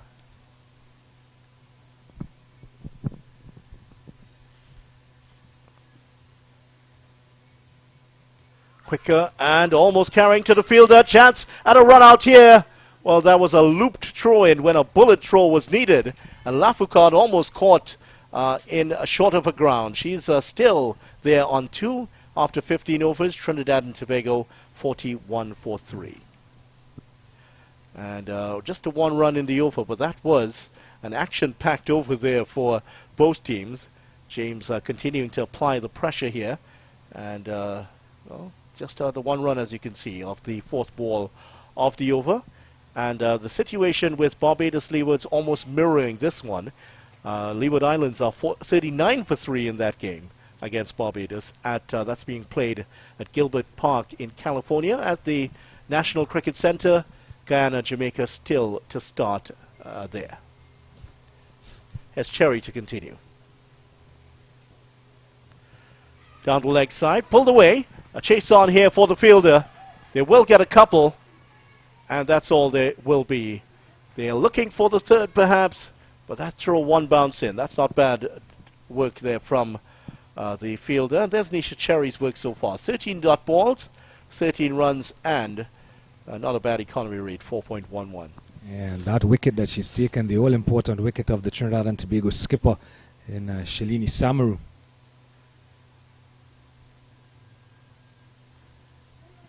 Joseph just backing away to cut that one. Lafoucault has to hustle back again. She is eager to get on with it. I think she's keyed up for the game. And really, this is where Joseph has to talk to a partner. And yes, you'll get your chance. Play yourself in. There are runs on offer here. It's a good pitch to bat on. So once you stay in, the runs will come for you. Down the leg side this time, and a belated call of wide by umpire Brown. And Joseph was just moving into across to the offside slightly. He's up to 17 of 36. Getting some bat on this time. This could be a couple runs here. Joseph, in fact, has judged it very well. She realized that the fielder would get across it and just stays for 1. So TNT were hoping to get about 45 after 10 overs. They are 45 for 3 now after 15. So this is a testament to how well the Windward Islands have played here. And, Windwards are really changing around their field a lot. in terms of personnel as well, as a young Zeta James comes right in front of us on the long on boundary. Lafoucard aiming for the big shot there. Didn't get that one on the onside as she was hoping. That's a good delivery from Cherry. She knows that Lafoucard wants to go leg side to her, so she's pitching the ball a bit wider outside the off stump and getting it to turn in. If she pitches that on the off stump, that could be disastrous. Oh, that's almost hit the stumps. Oh, that was over the stumps. And Lafoucard almost perishing. She could be run out here. She gets back in. Well, two things almost happened there. Lafoucard pretty lucky to survive. That one didn't miss by very much, did it, Gerard Basso? Probably a coat of paint again, and that off pole may have been going just over that off stump, that off and middle bail. And fortunately for Trinidad and Tobago, Fontaine didn't collect, and they were able to come back for a couple. This time she gets a hold of it. There are two fielders out there, and just going to be one. And if you were able to track how that ball was progressing in the outfield, it really slowed up within a couple of meters after hitting the ground. 48 for 3 after 16 overs. TNT going along at exactly 3 and over now.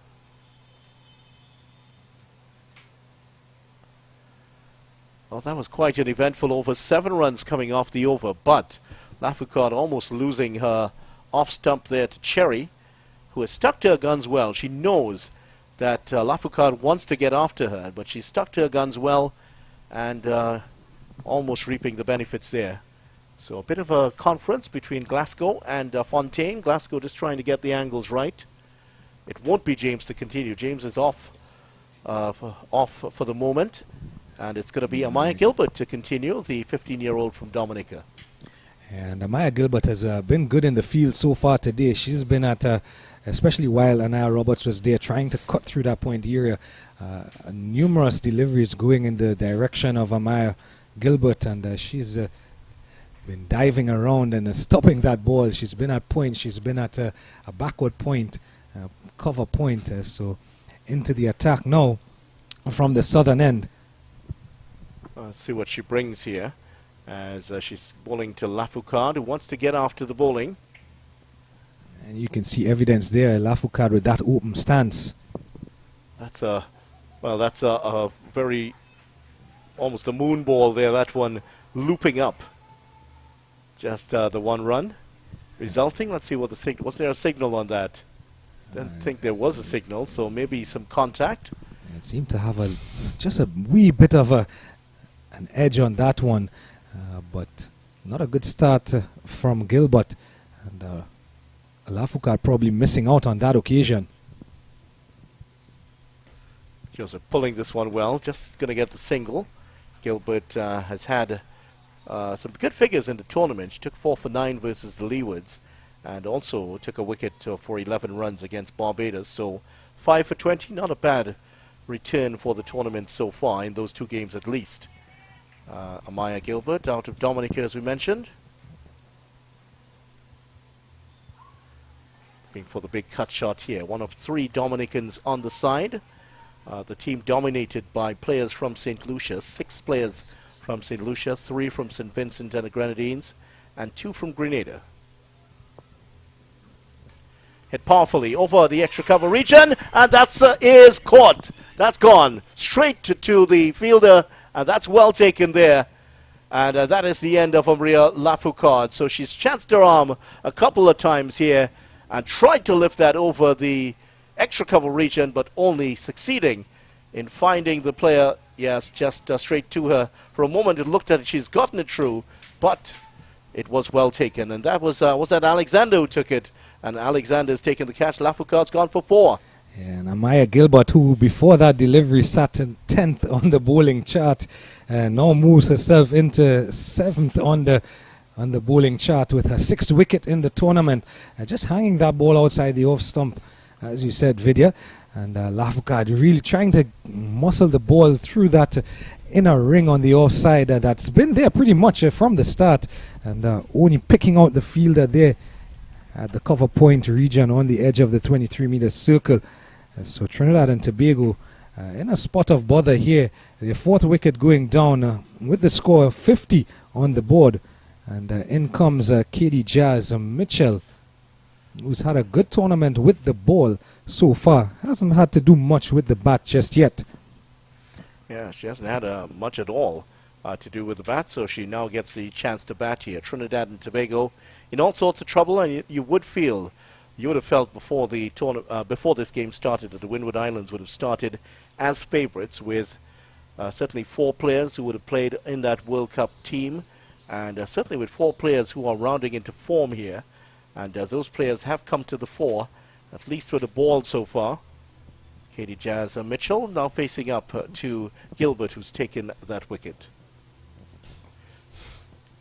Tries that well.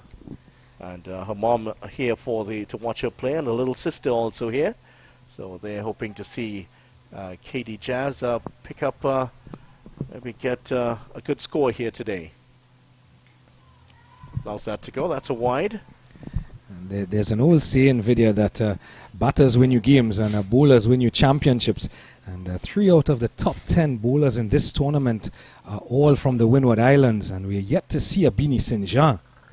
Yeah, she hasn't bowled just that. Another good one, slipping that under the bat of Katie Jazz Mitchell. So 17 overs gone, and the Windward Islands in control here in this final, 51 for 4. And there's a piece of history here on offer here for the Windward Islands. Now, the Windward Islands in the female tournament at senior level have not won a title. In terms of their them at in the regional tournament, they haven't won a 50-over tournament. The best was 3rd, 2016, I think it was. Their best finish ever in the other tournament, which is the T20 Blaze, was actually this year. They finished 3rd. So this will be, if they win this tournament today, will be their first tournament win at the women's level at the West Indies regional level. So this will be a big moment for them. Oh, is that a run out?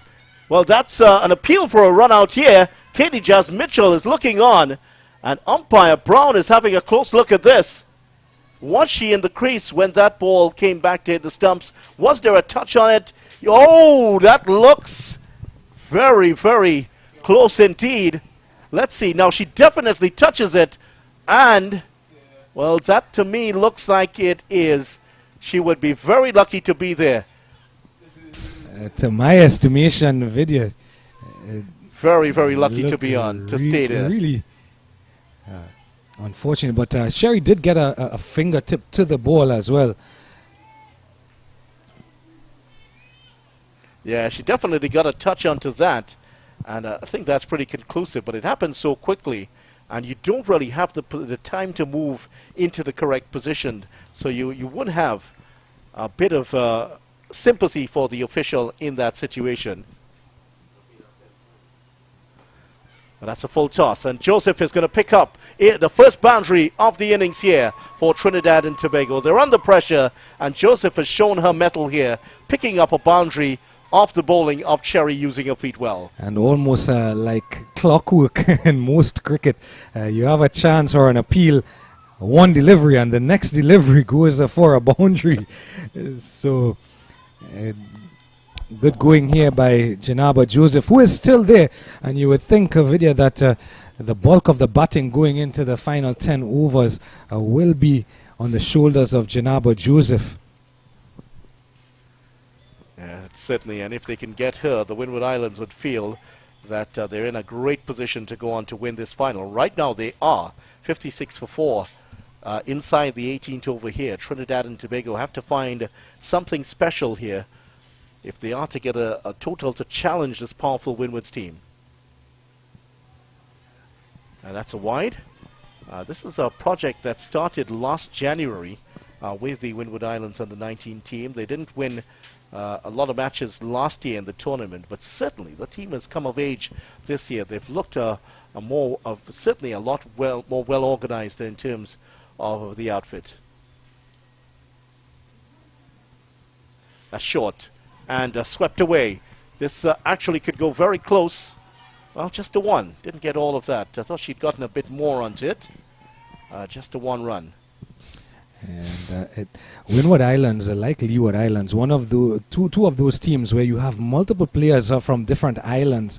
So unlike Trinidad and Tobago or Barbados, where players would be in a closer proximity, it has been something that Windward Islands in particular have done well to navigate players from Dominica, St. Lucia, St. Vincent. Too wide of the off stump. Of course, for the coach, Clayton Burnett, it's going to be a real nightmare. A training session is a multi-island process. And so you can only work with the players when they come to tournaments like this, and that's always difficult to get the players to gel. Well, that was striking Katie Jazz Mitchell on the pad, but that always was looking a bit high. Confident appeal. It just tells you how the spirit in this Windward Islands team very high at the moment.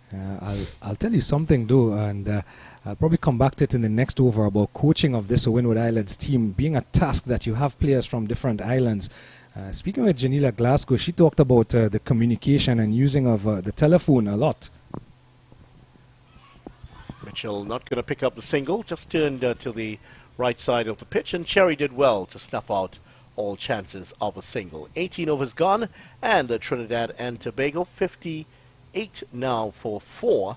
So that's 7 runs coming in the over, but nervy times here for Trinidad and Tobago. Agitated batters, keyed up fieldsmen, and certainly tense umpires also out there. So it's all very exciting at the moment here in this final. Everything you would think and you would want, and everything befitting of a final of arguably the two best teams in the tournament.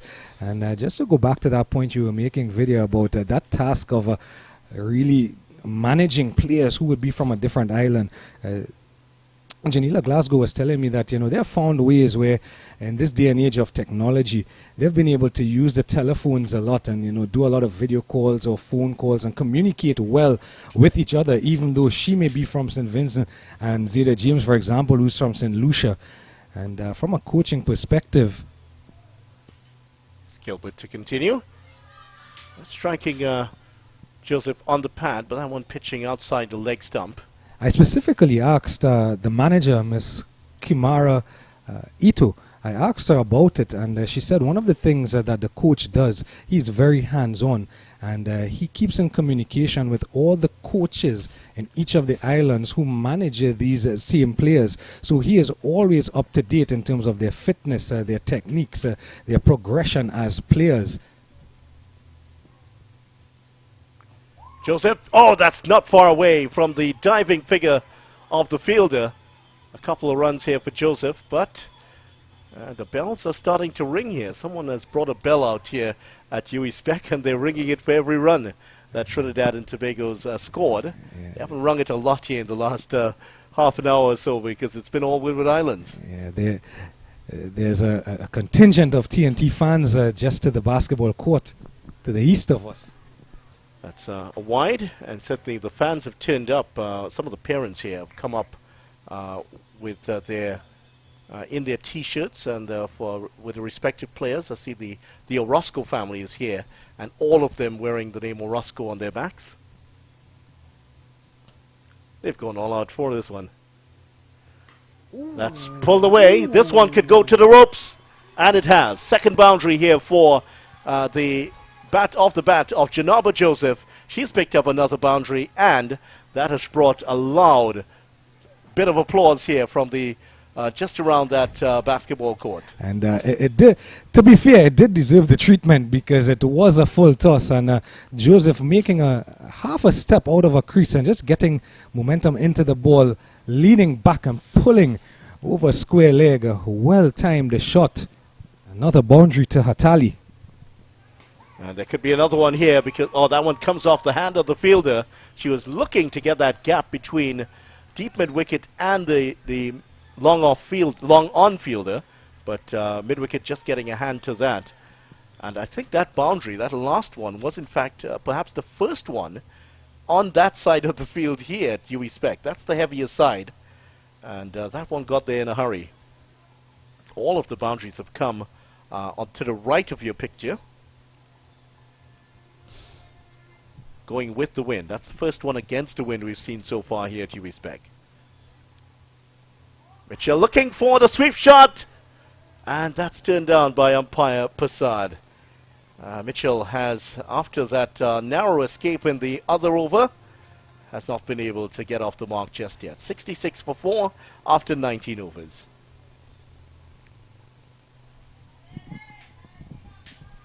Yeah, the Windward Islands ladies are doing well here as we see some shots here, but some of the faithful Trinidad and Tobago supporters hanging out just to the left-hand side of our broadcast tent here. Yeah, they certainly are enjoying themselves and getting on camera also. A bit of worried faces though, probably not where they would have hoped the Trinidad and Tobago would have been batting first. And of course here now, as we go into the 20th over, is the aforementioned Abini St. Jean, who's had a great tournament with the ball. She sits a third on the bowlers list presently. Wonder who she's here to see today. Here's St. Jean. Another dangerous proposition here for the Windward Islands. Starts off with a short one. That's pulled away. And there is a fielder out there, so it's just going to be one. Mitchell decides not to go for the second run. Good bit of work in the outfield there. And the Windward Islands, certainly, there have been no blemishes in what they've done here so far. They've been top-notch in the field. The bowling outside of a couple of wides here and there. But given what they have done in the tournament so far, just about one extra per over, they have been able to been disciplined tactically here this morning. So Mitchell not getting the runs, but Janapa Joseph is, and that certainly will take the pressure a bit off Mitchell. I think you were reading my mind a bit there, Vidya, because I was just looking at the stats of Abini St. Jean. It's one of my many talents, reading minds.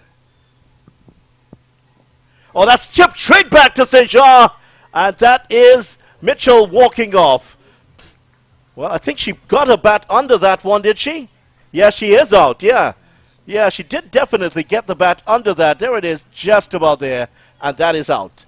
Simple catch, a return catch to Abini St. Jean, who's taken another wicket, and Mitchell's gone without scoring. Yeah, so the third top wicket taker dismissing the second top wicket taker in the tournament, and Abini St. Jean picking up her 9th wicket there with a well-flighted delivery. And Katie Jazz Mitchell just playing slightly too early and popping it back up to St. Jean. And most bowlers, that's the kind of return catch you would want. Do-it-yourself sort of delivery, do-it-yourself type of dismissal. And St. Jean, though, one of those bowlers that, as you mentioned, the wides and so on, wides have troubled St. Jean throughout this tournament. She's bowled 24 wides in this tournament, and she's been quite economical nonetheless. Her wickets going at an average of 3.68 and an economy rate of 3.68, and she tends to take a wicket every 10.13 deliveries. Well, she's done it a bit faster this time. Off the third delivery she has bowled here. So they're taking a break at the moment. Trinidad and Tobago 27 for 1 after 10 overs. Now 9.3 overs since then. They have put on 40 runs, but they have lost 4 wickets, so that the game has definitely turned in favor here of the Windward Islands. More coming up after this short break.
Welcome back. Windward Islands in control of the CWI Rising Stars Women's Under-19 Championship final here. Trinidad and Tobago, the home team, 67-5. Very similar to last year's final match. It wasn't a final as such as it is today. It's the final round match against the USA. And TNT slumping here badly. Janaba Joseph was actually the only player to hold up an end in that final round last year. Swept away. And will that carry? No, it won't. It won't carry to the fielder. Nice tumbling stop out there. That's good work. Great commitment shown there by Danella Crease there making the stop. And just a one run. Good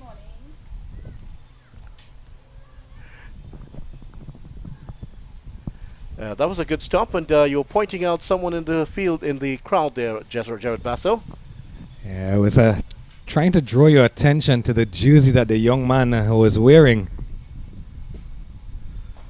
Well, that's a flight to delivery. Coming down the track is Joseph, and she picks up one number 10 in the name of Neymar Jr. Who is that? Does he open the batting? I don't believe that the great Vidya Ramphal doesn't know the name Of course. Neymar Jr. Yeah, so I knew him when he was at Barcelona. I lost track of him after that. Of course, being an Argentine fan, you would. Yes, certainly. Is there any other team, though? And the new batter out there is that would be Kira Manpaul, who has come out here to join Janaba Joseph. Oh, she's played a bit too early here, Kira Manpaul. And that is a good over here ball by Cherry. She's been so good today. And look at Abini St. Jean, correction. She's replaced Cherry at this end. One wicket in the over already of a third delivery, and just the 3 runs scored off the bat. And there was also the wide in place there. Trinidad and Tobago 70-5. You would feel that to challenge the Windward Islands, they really need to get somewhere in the region of 150 at least, for the very least. Of course, they managed to defend 130 the last time these two teams played. However, since then, Windward Islands have that distinction of the highest score in the tournament of 196 when they batted earlier in the week. So they do possess a powerful batting lineup. And that score you talk about going 120 plus is going to rest on the back of Janaba Joseph, who's 33 from 47. And Kira Manpaul, who would have scored a 20 odd the last time these two teams met. So all to play for here, all the entertainment of a finals on show here. Joseph comes down the track and gets one. And again, showing the tendency and the love of coming down the track to play here. Last year in the tournament, she got a lovely 55 versus Barbados in a good win for Trinidad and Tobago. She also got 34 not out against the USA in the final round match. She's on 34 now, so she'll be hoping that to go a bit better here. 34, 48 deliveries. And she would want to bat out through the end of this innings here for TNT. And you mentioned Abini St. Jean replacing Nisha Cherry. And Nisha Cherry has actually switched ends, and she's now into the attack from the southern end.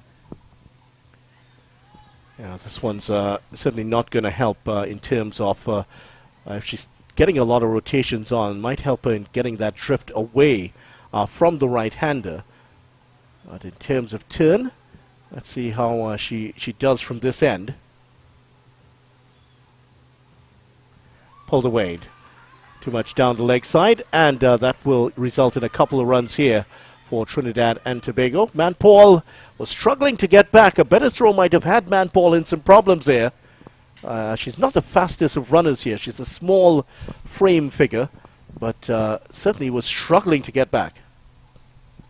Yeah, Cherry pitching down leg side, and just enough room for Manpaul to swivel and bring her hands through, playing down to the fine leg region, picking up a brace. Bit too wide here, and this is going to be the problem here for Cherry, because with that crosswind, and she's trying to just reduce the pace, just toss it up a bit. But once you start outside the ostrom, it drifts even further away. So that's always going to be a problem here for the off spinner. Nicely guided down to short third man. They get the run. And Manpaul, well, that's a good bit of running there. Joseph gets down there pretty quickly and takes the single. That was actually well played by Kira Manpaul. Almost expecting the ball just to drift outside the off stump, and played it as late as you can. Almost taking it out, picking up another welcome, a single to the Trinidad and Tobago total.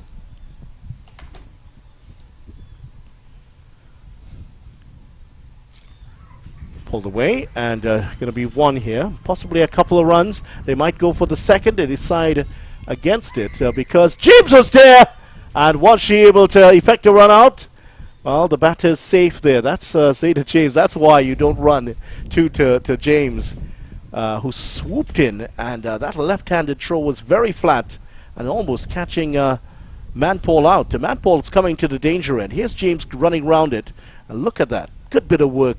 Gets the throw in. Manpaul was caught with her back here to the fielder, and luckily Fontaine was actually drawn away from the stump slightly. Yeah, a real live wire in the field is Zeta James, a diminutive figure, almost reminiscent of one Gus Logie, who was also a live wire in the field and very diminutive in stature.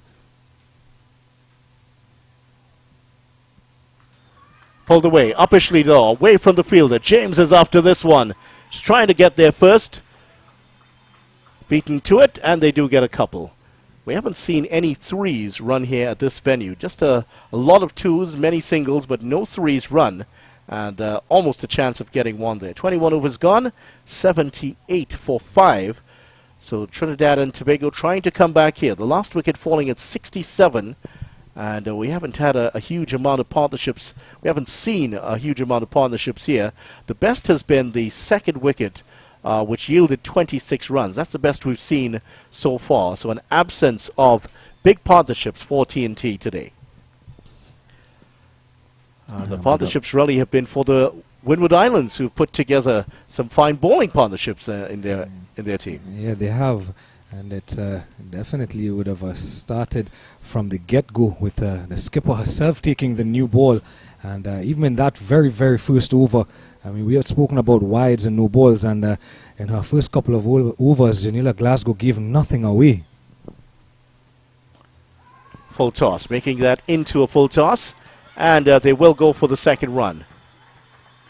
A couple of runs here for TNT, and the section just away to our left had a chance to walk across there, and there are quite a few red shirts in that area. And it's a nice shaded area, a lot of picnic tables, and the TNT supporters using that area quite well. The girls are on the other side of the field, but I think they can see them, and the way they're cheering wildly for them on this side. Well, there's noise coming from both ends because the dugout isn't quiet either. A bit too wide outside the off stump. Manpaul waiting on that one, and that's why they can't go for the second run, because she was very, very slow off the mark and was not too certain about that single. So the projected score at this point is 114, and in the last couple of overs the run rate has just gone up a bit, and thanks in part to Janaba Joseph, who would have hit a couple of boundaries a couple overs ago. And already 3 runs in this over, so a score of 100 plus definitely looks on the cards, with still 8 overs and 4 deliveries, 52 deliveries are still to go.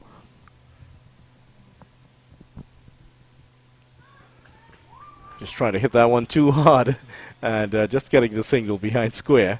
Yeah, it was a big wind-up, almost a windmill-like looking shot. I think she was trying to put that into the rugby field, or further into the student activity center that's to the west of the ground. Just trying to hit that into Port of Spain, more like it. But just getting the one run. Didn't leave the ground. That's all important. They did pick up another single.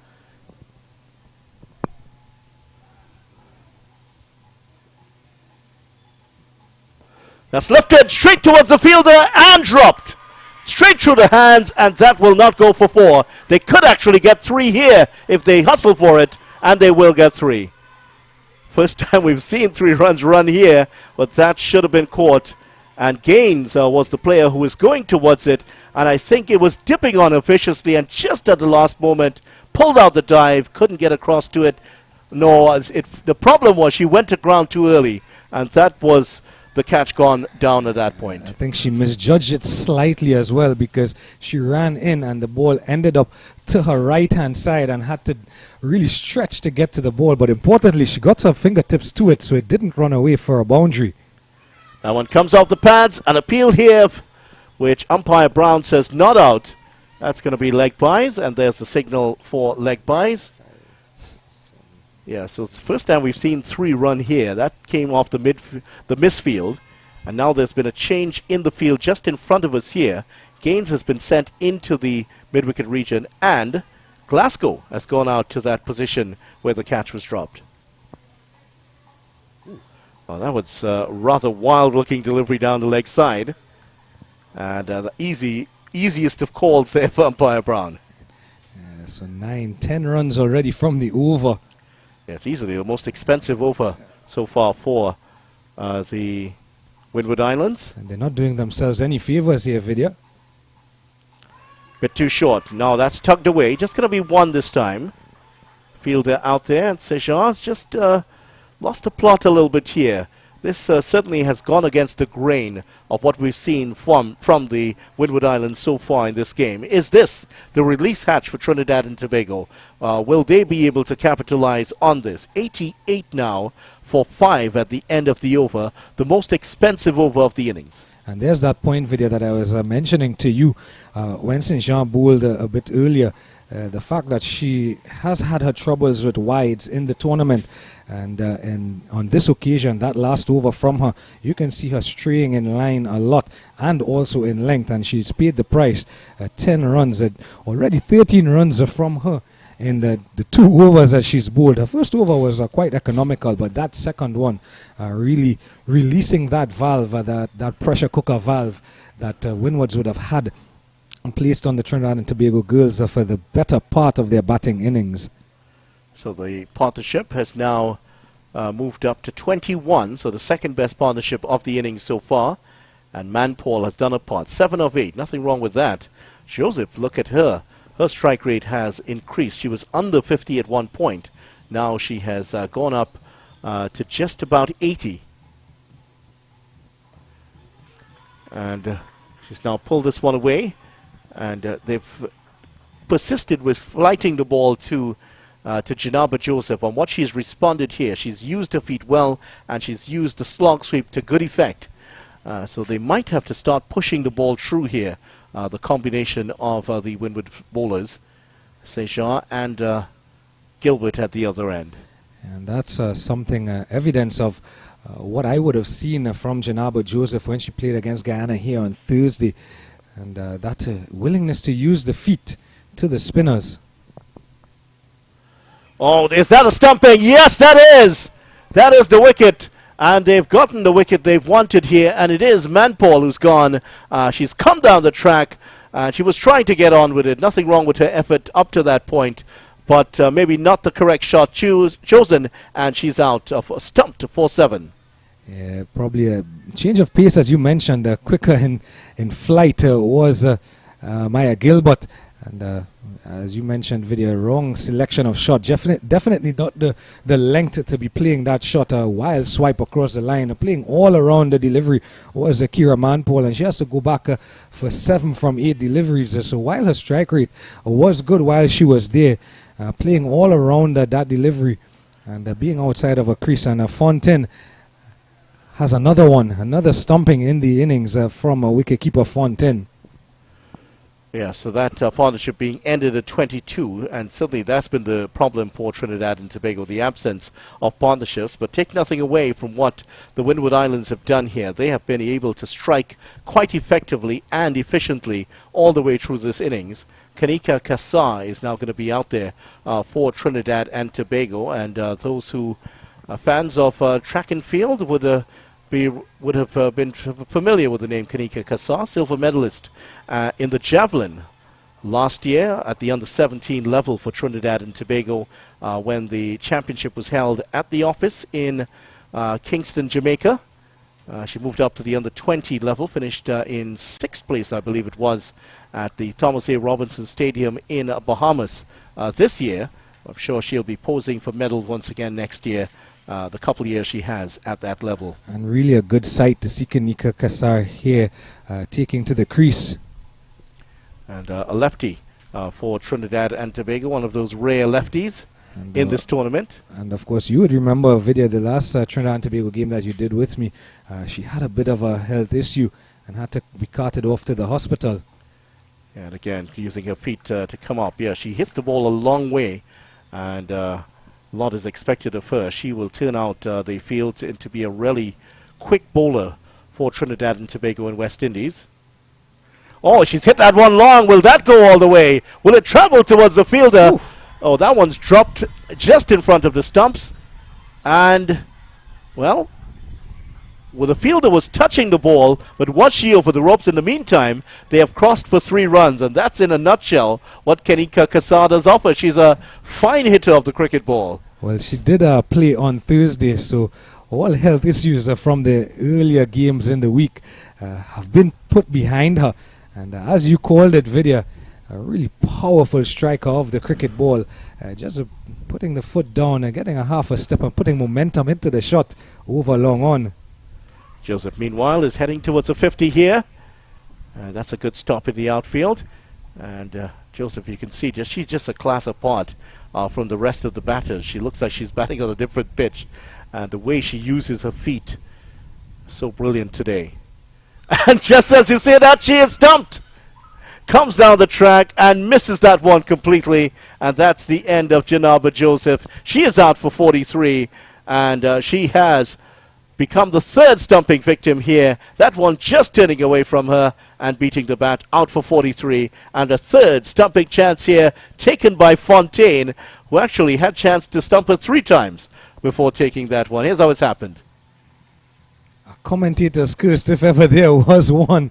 Vidya Ramphal, I beg your pardon, talking about how well Janaba Joseph has played. And just like that, a rash shot from Joseph, choosing to use her feet and not really getting anywhere close to the delivery. And the delivery just spinning past into the gloves of wicketkeeper Fontaine, who gleefully accepts the opportunity, whether 1 time, 2 times, 3 times. Well, she hit the stumps 3 times, as if to emphasize this is the wicket. That's the wicket they wanted, yeah, and they got it well. And that one going on with the arm. And really a great wicket here for Gilbert, who has now taken 3 wickets. And the big wicket of Joseph, she also got Manpaul out and Lafoucault. So 3 dangerous players she has sent back here and has set up the game nicely here for the Windward Islands.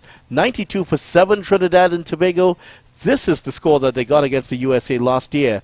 So, and they've now turning the screws here, bringing back Zeta James from the northern end. And their run rate is actually 4, exactly 4 to the over. But the trouble here for the Trinidad and Tobago girls is that they are losing wickets constantly throughout their innings. They only have 3 batters remaining in the hutch. As Zeta James continues from the northern end, the gymnasium end. And Kanika Kassar takes a strike from the southern end. Well, the lefty doesn't have, she doesn't have a lot of time. She does have time. 7 overs still remaining here as Zeta James, the left-handed bowler, lefty to lefty here. She has to make the use of the matchup. Kassar almost playing that one onto the pads there. And James is not going to flight a lot of deliveries here. She knows that once there's flight on offer, Kassar is going to go after it.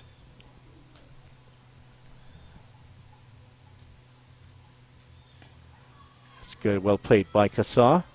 And I did ask her last year if she had to choose between track and field and cricket. She said she would choose cricket if she had to choose. But great to see that she's continued to represent her country in 2 sports.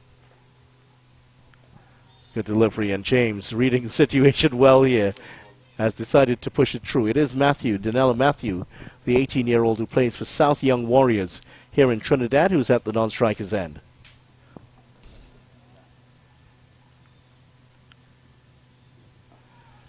Well played by Kassar.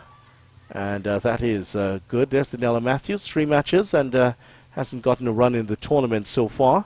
Hasn't batted a lot in the tournament so far, to be honest. Most of the runs for Trinidad and Tobago have come from their top 4. And that one game against Windwards where Manpole made some runs batting lower down. Kassar is calling for the run, and there should be one on offer here. And Kassar is quickly down to the other end. Almost looked like she was sprinting down to toss the javelin.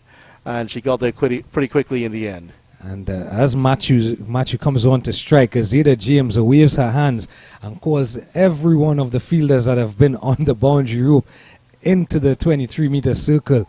So on the prowl, on the attack are the Windward Islands ladies. And they're hunting that 8th wicket. Trying to run through Trinidad and Tobago here to dismiss them for a total under 100 and chase it down for the title. That's what's on the offer here. That one's down the leg side and turned down by the umpire. Kanika Kassar, one of several players who have tossed the javelin and played cricket. 24 overs gone here, and at the end of it, 93 for 7. The Windward Islands taking wickets regularly here, and a couple of wickets there in the previous over. Just a 1 run resulting in that over after bowling from James, who really does read the situation very well and has decided just to push it through and attack the stumps. I had a chance to chat with Zeta James before play today as well, and my first question to her, what was the experience like playing in and around the bigger girls? And the smile that came from her was so effervescent because it was as if memories came back of being around players like Hayley Matthews and Stephanie Taylor, and she said it was wonderful being able to learn from players of that caliber, especially legends in their own right. Stephanie Taylor, Hayley Matthews. Glasgow is back on the attack here. Not too far down the leg side and trying to wrap things up here. This is good from the Windward Islands. Bring their fastest bowler on and try to get rid of the final 3 batters for TNT. Now Kassar hits, she's deadly against the spinners, but how well does she play against the faster bowlers? And this is where they've gotten it right all the way through the Windward Islands. They've gotten their matchups perfectly, and they've a lot of well-timed strikes in this match. And Kassar is looking like she has a lot of time to play here. And if you haven't seen her before, she has a slingy action when she has the ball in hand, but I haven't seen her bat a lot, to be honest. But really what we're seeing here, she does shape up well. Well, she showed a glimpse of it with that first delivery, that first strike that she hit down to wide long on. And that's an easy single for her. She looks like once you pitch it up to her, she's going to put it away.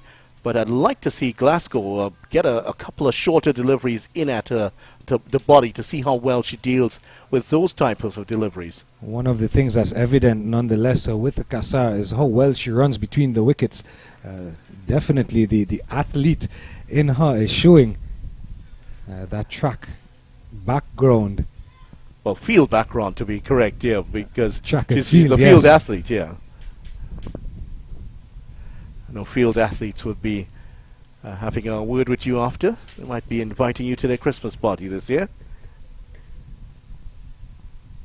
Well, that's so good delivery from Glasgow. Yeah, field athletes always feel that they're left out of the conversation. The track athletes are the ones who get all the plaudits, but certainly we do have a field athlete with us here, Kanika Kassar. And in terms of her running, really, it's very similar in terms of her fast bowling. Both sports require explosive power in the delivery stride and speed to launch the respective objects. That's good. Very good here from Matthew. And she has to hold up an end. Kassar is the real danger, but she has to be allowed the time to battle these 5 overs to really get the best for TNT in the remaining overs. And again, just like when Zeta James bowled the over before, you can see that even with Glasgow bowling here, the plan is to attack and pick up this wicket of Matthew. Good delivery again. She's really homing in on that off stump, and fine bowling by Janelia Glasgow. apart from the wide to start the over, she's been really stump to stump and pitched the ball up in main part to Daniela Matthew. And also, they still have Ross. Remember, Ross still has a couple of overs, and she does get the delivery to swing late, so she might be a good option here against the tail end. Homing in on the Yorker delivery on the Yorker again. This could be a second run. Kassar has to turn, and she has to send back Matthew. I don't think who's ready, and she's giving her an airful at the moment here, Kassar, because she had run past the stumps and gave up the chance for the second run. 96 for 7 at the end of 25. Yeah, the old adage, don't run on a misfield. But giving it their all, these ladies in pursuit of the CWI Rising Stars Women's Under-19 Championship. Windward Islands in a great position to go on to win one of their, what would be their first title at the regional level at women's cricket. It will be a proud achievement for the nations represented by the Windward Islands, Dominica, Grenada, St. Lucia, St. Vincent and the Grenadines. Here's James. Oh, he really tossed that one up. First sign of her tossing that one up, trying to extract as much spin as possible. Matthew, not a lot of footwork from her. And you can see there, Vidya, a bit of what I mentioned to you earlier in terms of this pitch has played a lot more true than the pitch we used earlier in the tournament. Playing on the leg side. A lot of spaces there for TNT. That wasn't one of them. Fairly straight to the field. They're still getting one. So Matthew now on 2. Kassar is on 5. And there was some flight on offer for Matthew, but for Kassar, don't think we'll see that happening a lot here. And there are not going to be too many pitched up deliveries to her as the field starts to spread. Seja is down at the long on position. There's a deep mid wicket in place. And another fielder going across to the offside. So they're trying to shore up the offside. And another fielder is going across to the sweeper position on the offside. So they're asking James here to bowl outside of the off stump to Kanika Kassar. Oh, she thought about that, appealing for LBW, and that's been turned down by umpire Brown. She did jump down the crease, down the track there before that. Let's see what happens here. There's the motion down. Well, that was hitting in front of the off stump. Yeah, back live now. Big wind up, just going to get one. Zeta James was celebrating even as she asked the question. She felt like she had her wicket there. But of course, probably just a bit too high. The umpire perhaps believing that one could have gone over the off stump. And Matthew on strike. Kanika Kassar just getting some running repairs done. A multifaceted nature of the job that is umpiring.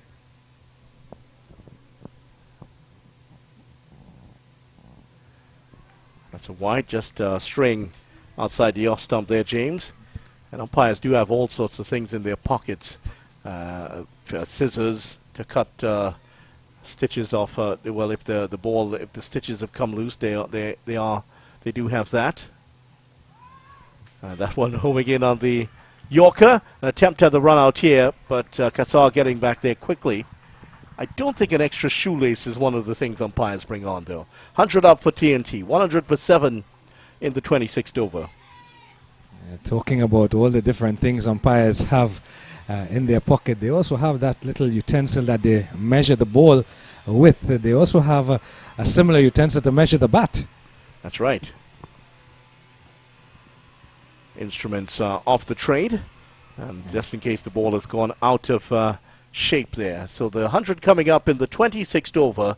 Trinidad and Tobago 100 for 7 in the 26th over. 4 overs to go here, and they will certainly need, if they are to get up, really 115, 116 is on the cards at the moment. There's the projected score.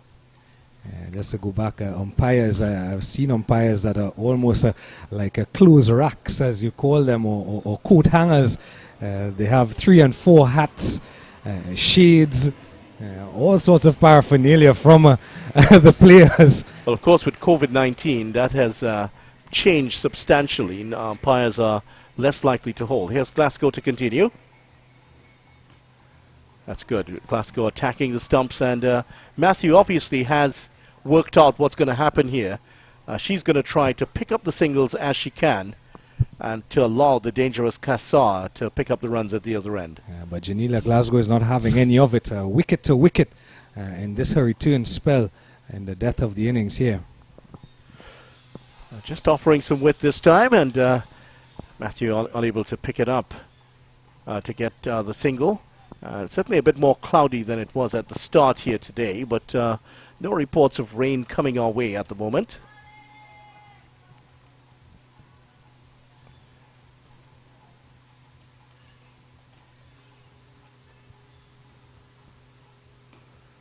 Nice looking defensive shot, but can she convert these defensive shots into runs at the moment? The offside well protected. There's also a mid-wicket in place. And she hasn't been able to pick up the runs as TNT would have hoped so far. Danella Matthew.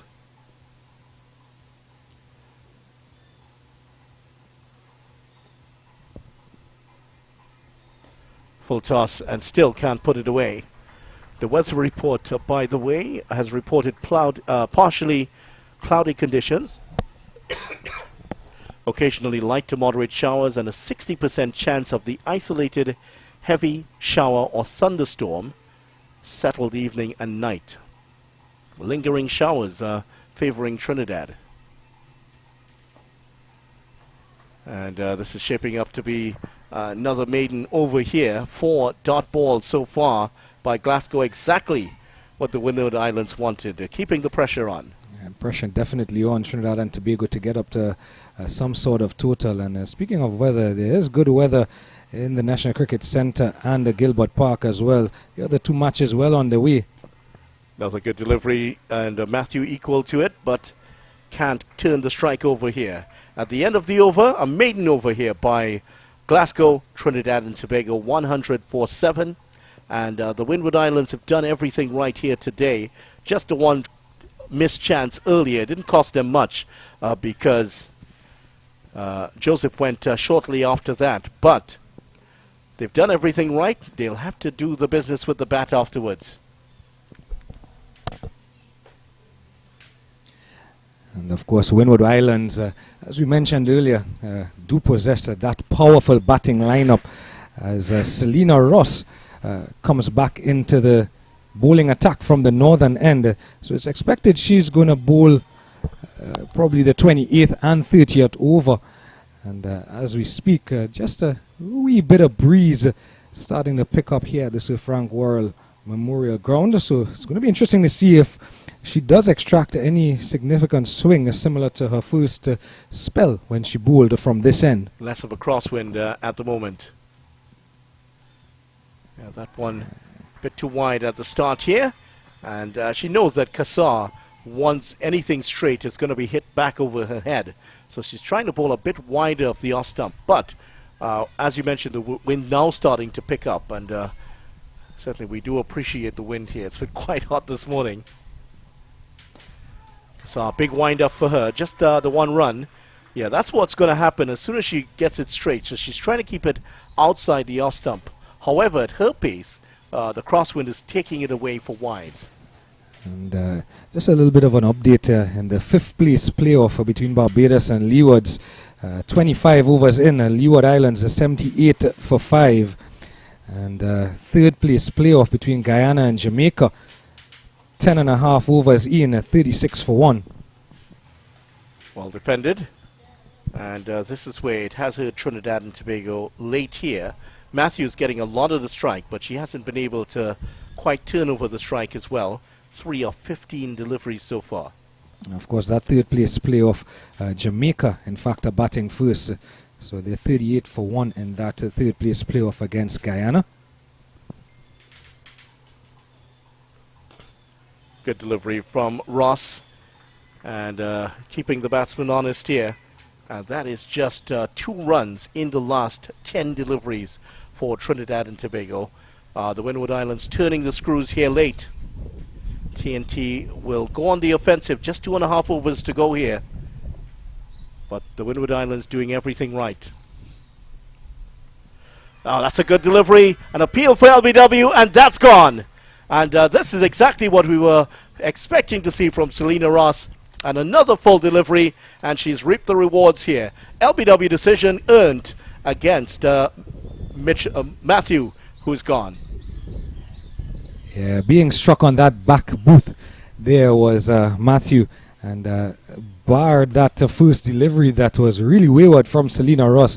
All the other deliveries are really getting back into that line and length that she made her own in her first spell, Selena Ross. And on this occasion, being rewarded for it full and straight, and taking the boot and sending Matthew back for 3 as Jessica Orozco makes her way to the middle.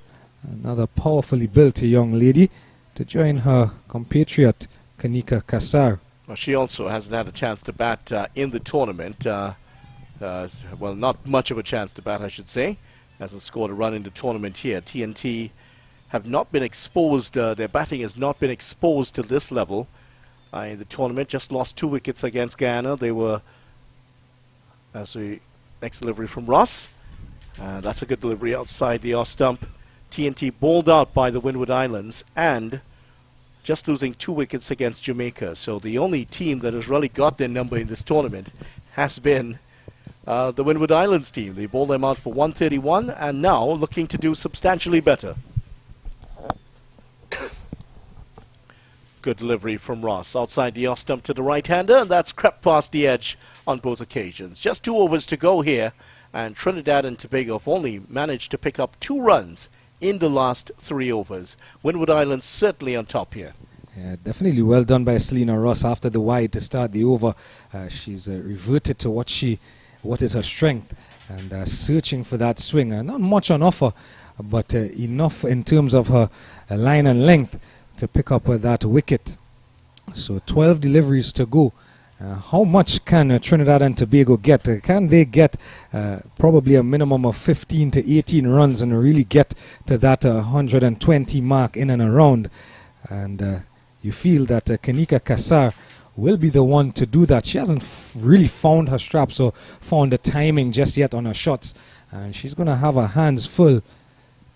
Well, they have bowled very well to Kanika Kassar, and she will have to contend with the bowling here of Gilbert. Oh, that's a good delivery.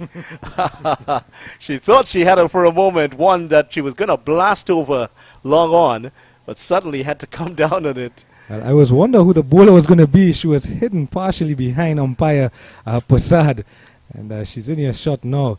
Definitely continuing to do well is Amaya Gilbert. And she's hit this one straight. Will that carry to the fielder? It does, and there's the catch taken.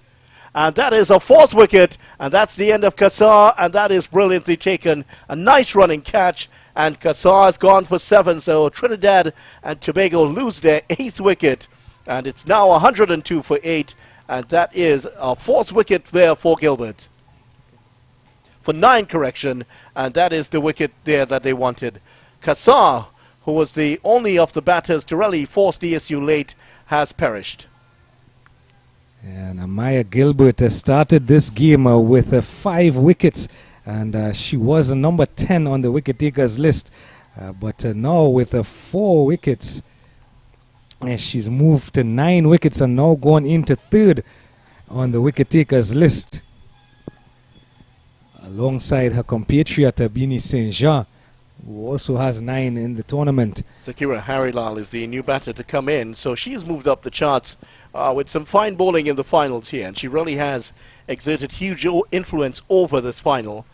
Trinidad and Tobago 102 for 9, and she has 4 wickets for 15 runs. That is a great effort from 3.2 overs.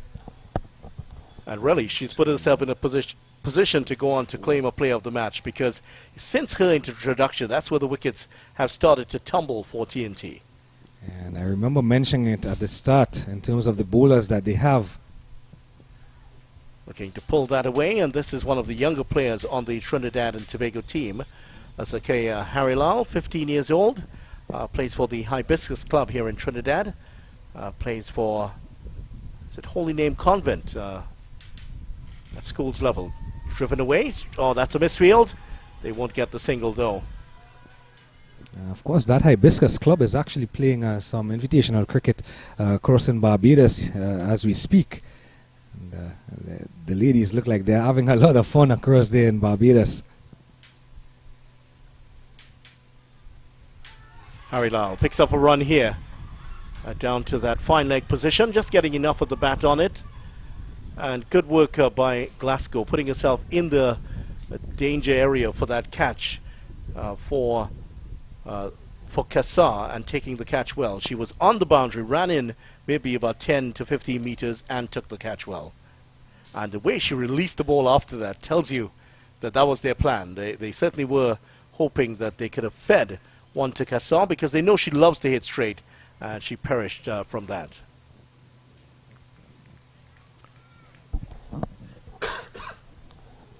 Yeah, so definitely, as I mentioned at the start of the game, they had 3 of the top 10 bowlers. They now have 4 of the top 10 bowlers in the tournament. Roscoe looking for the big shot, not taken by the keeper. They will get one more. The bell continues to ring. It hasn't been ringing a lot here for Trinidad and Tobago lately. And of course, in the finals, runs on the board are all important, and runs on the board will be runs on the board. The Trinidad and Tobago team do possess quite a formidable bowling attack as well. It will come down to that, as famously, Curtly Ambrose's mom would ring a bell every time he took a wicket at international level, but not his mom here today. Somebody else's mom has a bell away to our left, ringing it when TNT get a run.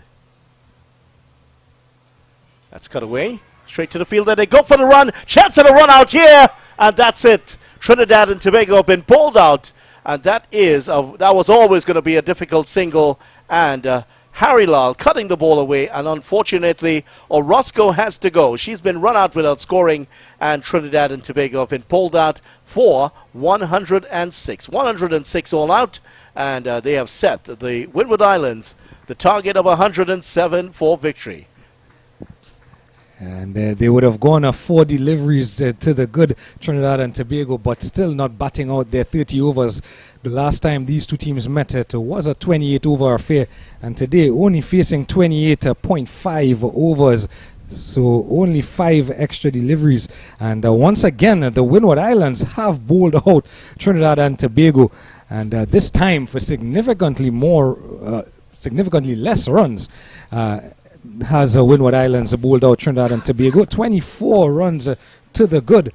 But of course, runs on the board will be runs on the board, and this powerful batting lineup of the Windward Islands young ladies, Zeta James, Anisha Fontaine, and their skipper Janila Glasgow, just to name a few, have put on 196 in this tournament, and they would have scored 111. So they would hope that they can actually chase this down. Not to forget that Kira Manpol, KD Jazz Mitchell, Samara Ramnath, and the skipper herself, Shalini Samaru, are part of that formidable bowling lineup that Trinidad and Tobago do have. So all to play for here for the championship, the CWI Rising Stars Under 19 Women's Championship. So Trinidad and Tobago out for 106. The Windward Islands, great performances all round. The best from Gilbert, 4 for 19 in her 3.5 overs. So TNT have set the Windwards 107 for victory. That's the target they'll be chasing. We'll be back in about half an hour's time for the run chase.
Welcome back to UE St. Augustine here in North Trinidad for continued coverage of the finals of the CWI Rising Stars Women's Under-19 Championship. Windward Islands in the ascendancy against Trinidad and Tobago. Windward Islands bowling out Trinidad and Tobago for 106 in 28.5 overs. The highlight for TNT being Janaba Joseph getting to 43. And as for the Windward Islands, a great performance all round from the Windward Islands team led by Gilbert. Anaya Gilbert getting 4 for 19 in her 3.5 overs. Certainly a great spell from her, lifting her high up in the charts of the best bowlers of the competition. The young Dominican, just 15 years of age, 4 for 19 she took against the Leeward Islands in one of her previous games. Another 4-wicket haul for her. 9 wickets in the tournament already. So Trinidad and Tobago, they will certainly, you feel, need to bowl out the Windward Islands to win this game, and they will have to bowl very well, especially to the Windward Islands star players. Those include, of course, Zeta James and the outstanding player of the tournament, Janelia Glasgow. I'm Vidya Ramphal alongside Gerard Basso, and Gerard, certainly Trinidad and Tobago have to start on the front foot here. Hello, good afternoon everyone, and good afternoon to you too, Vidya. Welcome back to the Sir Frank Worrell Memorial Ground. And definitely a good start is what Trinidad and Tobago will be after. You mentioned the batting lineup, a batting lineup that has 2 of the top 5 batters in it, in Janila Glasgow and also young Marcelin, Nehemiah Marcelin. And of course, opening the batting, however, will be Zeta James. And another one of those standout batters for the Windward Islands. And bowling out Windward Islands would be the ultimate goal for Trinidad and Tobago before Windward Islands get to this 107 runs required in 30 overs.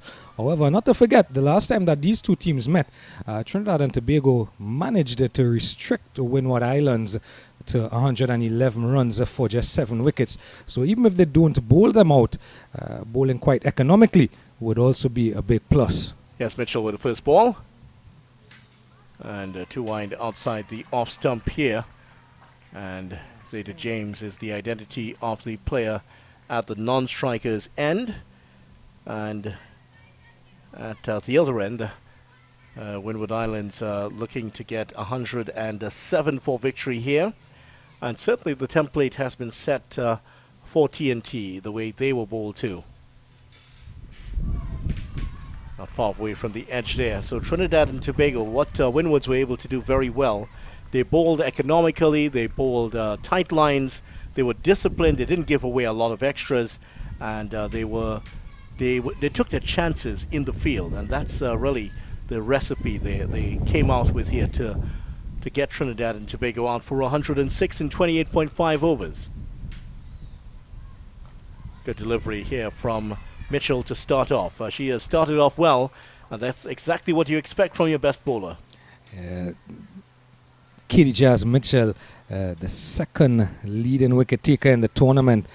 She's gone on really well. They're taking up 11 wickets in the tournament at an average of 4.36 and an economy rate of 2.09. Of course, she does have that 5-wicket haul. Brought slip in Trinidad and Tobago now. And another false shot here from the opener, just trying to feel a way outside the off stump. In fact, the only 5-wicket haul in the tournament, figures of 5 for 3, taken right here at the Sir Frank Worrell Ground earlier in the week on Tuesday when Trinidad and Tobago played in an abandoned game. That was against the Leeward Islands, and she'll be hoping to repeat some of that from earlier this week. And getting a bit frustrated here, trying for the big shot. And Mitchell still probing away outside the off stump here. Janaba Joseph at the slip region. So those two.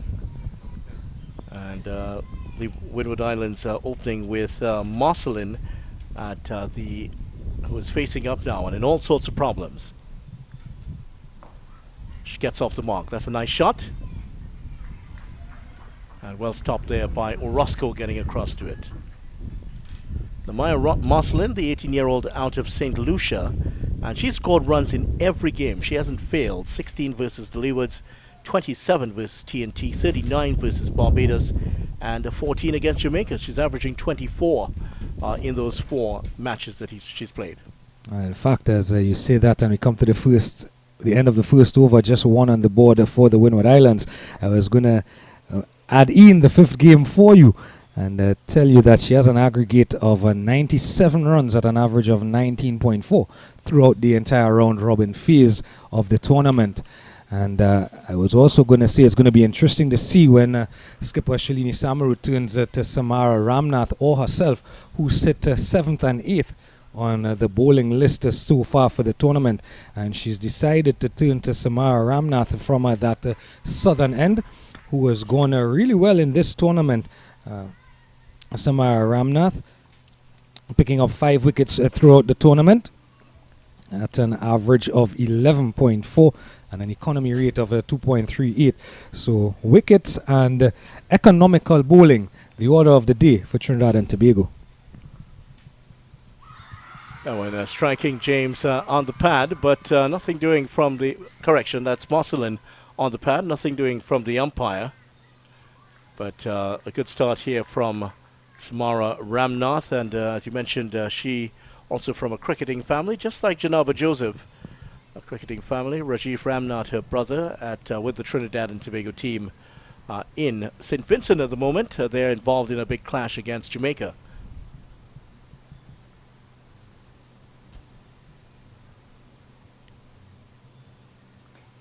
Good delivery to start off here. She has certainly been one of those Trinidad and Tobago's bowlers that has kept it very tight. And for all that I've seen of her during this tournament, she usually just puts that handkerchief down and hits that mark, hits that spot just outside off stump time and time again. Worked off the legs, and that's a nice tumbling stop, and it's Lapukard again there sliding away, and I think she's saved a couple of runs here. The outfield definitely has quickened up a bit here, and that certainly would have gone away for 2 runs. Yeah, the constant sunshine and humidity and how hot it's been, the outfield would have dried up throughout the course of the Trinidad and Tobago batting innings. Yeah, Ramnath, quickish action that she has, and not a huge amount of spin for her. When she does toss it up, just use a bit of air looking for the spin. That's when she gets it to turn. But right now, it's all about containment, just trying to build the pressure on these Windward Island batters. And again, another good delivery, just that teasing length. And it's a good start here from TNT. 1 run off the first 11 balls. And economy rate of 2.3. Samara Ramnath, she'll do well to keep it to that today. And another dot ball. So that is a maiden over to start off here from Samara Ramnath. So that's an excellent start from her. 1 without loss, the Windward Islands after 2 overs. And there's the summary of the game. Selena Ross 2 for 12.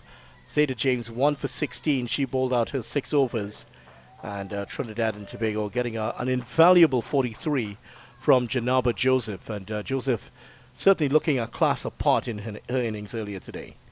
And it's going to be interesting also as Samara Ramnath has already completed her over herself, and Shalini Samaru tend to get through their overs really quickly. And in the blink of an eye, we already have 2 overs in the bag in this run chase. And it's something that the Windward Islands as well, their batters would need to be aware of it. As we see here, Zeta James taking a strike for the first time against Katie Jazz Mitchell, who's going to continue from the northern end of the gymnasium end.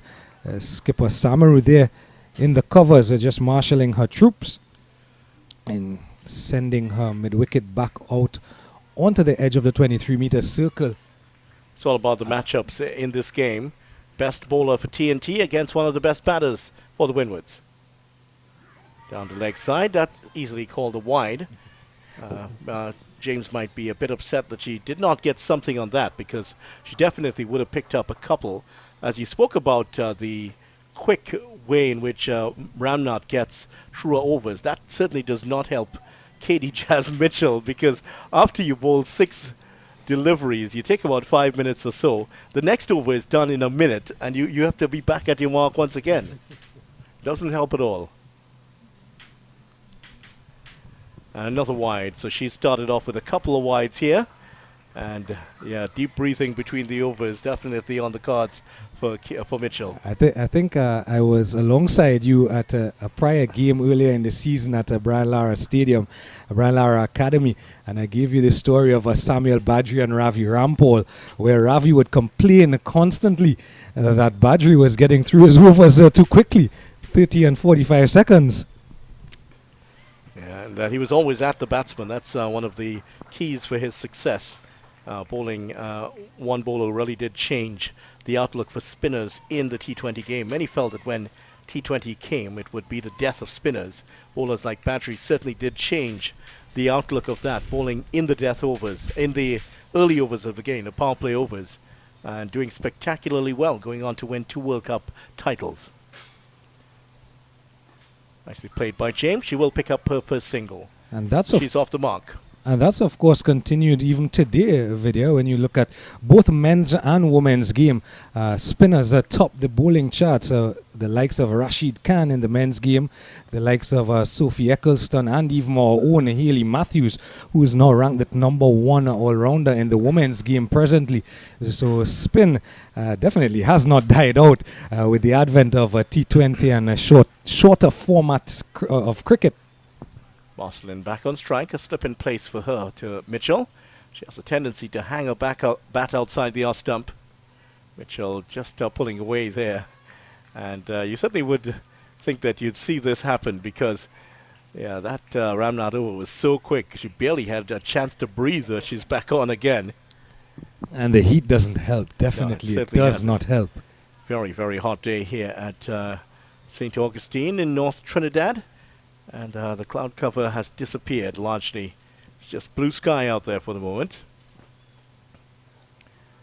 Just a late decision to play that one. Ramnath picks it up. And so many of these players for Trinidad and Tobago and the Windward Islands, they've come out of families where they've had a dad or a brother who played cricket, sometimes a dad and a brother, as in the case of Janaba Joseph, her father, a former police leg spinner, and her brother, Mbeki Joseph, played for the West Indies under-19 team.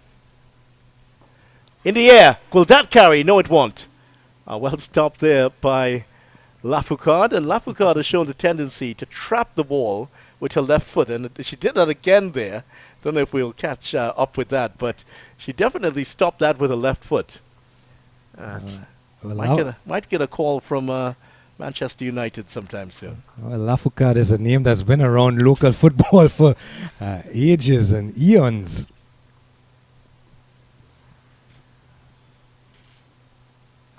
Nicely driven. Well, you're saying eons, but it really should be Dion Lafoucard, the name of the former coach from Trinidad and Tobago, former technical director also. He and his brother Don have made their way through the football circles here in Trinidad and Tobago. Don, a motivational speaker here in TNT. Yeah, I remember they had a clinic they used to hold at the St. Queen's Park Savannah. Again, down the leg side, appealing for a catch at the wicket here. But umpire Brown is having none of it. She says it's a wide. Well-known tactic of players. And of course, Anaya Roberts is standing behind the stumps up to that one. No Chanel Sao today for the Trinidad and Tobago under-19 women, who would have lost the toss and been sent in to bat first by the Windward Islands young ladies. Roberts actually got 11 in her time, the only other player to get to double figures. Oh, she struck at the pad here. They're appealing for the wicket. It's turned down. And there was an increased volume in terms of the appeal because it's Zayda James, and they certainly did want to get rid of her. Let's see where this one went. Well, that one striking on the pad, but clearly, at least from that angle, it could be seen that one was pitching outside of the leg stump. It's not the perfect angle, but it did appear to be pitching outside leg. Yeah, and it's always difficult as a right-arm bowler bowling against a left-hander to get an LBW decision whilst bowling over the wicket, and on this occasion no success for KD Jazz Mitchell. But Samara Ramnath is going to continue. As we come to the end of the third over, 6 without loss are the Windward Islands in pursuit of 107 for victory and the Under-19 championship. Samara Ramnath from the southern end.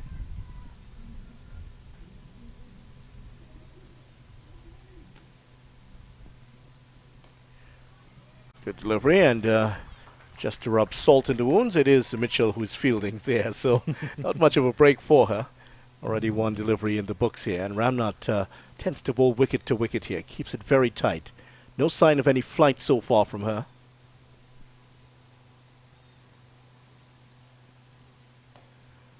Driven nicely, and they will, well, I thought for a moment they were going to pick up the run, but the non-striker, James, was not convinced that was going to be a single, and I think that was the right decision. Player at mid-off coming across to make the stop. That looks like Manpole out there.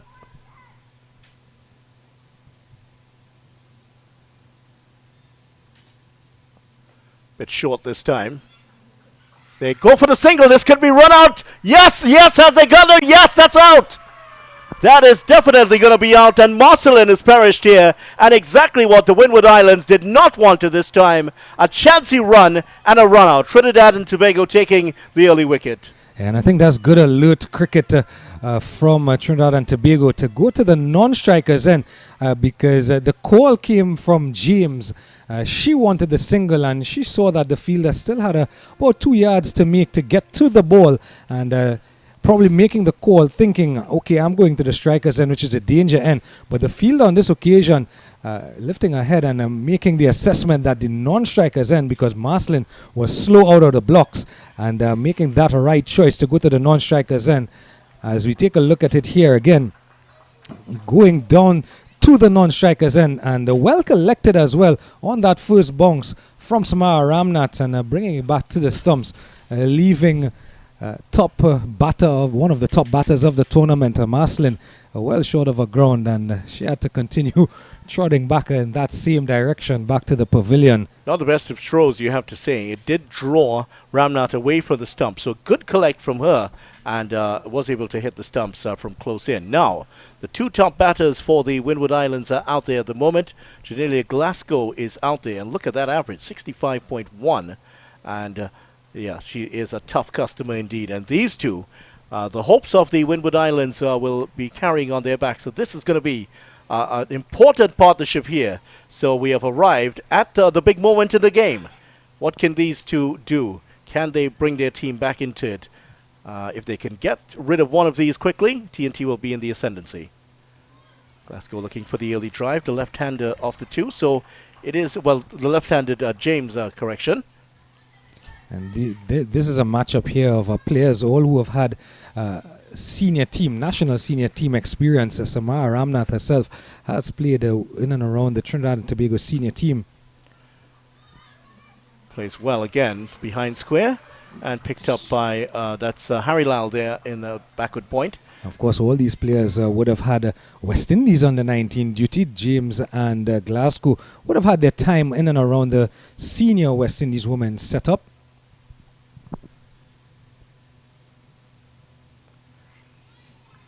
Left alone there by James, so a lot of experience, a lot of action, and a wicket in the fourth over of the game. 6 for 1 is the score, so another maiden over bowled here by Ramnath, and she has, well, it's not going to count to her account, but that is a wicket falling off her over, and that's the pressure that she brings in this game. 6 for 1 after 4 overs. KD Jazz Mitchell's going to continue here. So very important, we pointed out at the start that Trinidad and Tobago had to take early wickets and they had to get the matchups right. And so far it has worked, but these two batters for the Windward Islands, they are going to be absolutely critical here. Just to give you a quick update as well, the third place playoff and the fifth place playoff being played at the National Cricket Centre and Gilbert Park respectively. Leeward Islands have set Barbados a 92 to win and claim the fifth spot.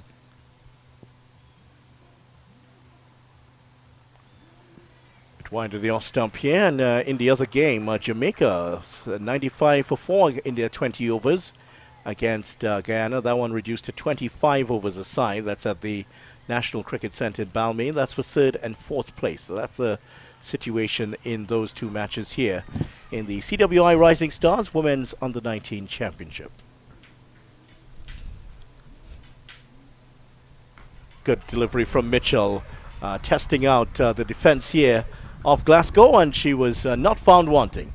And that wicket, the run out of Maslin, the noise levels in and around the Sir Frank Worrell Memorial Ground have gone up. Of course, what the families and friends and well-wishers of this Trinidad and Tobago team who are seated to the left-hand side of us are cheering every delivery. Going for the big shot, taken by Roberts, but that one really was flying away from Roberts. Roberts not moving across to it. Yeah, the families are here, and you tend to see this in women's sport especially. They tend to find a lot more families coming out than sometimes with the men's sports. But great to see the families out here. They're here in their numbers, just behind our camera position.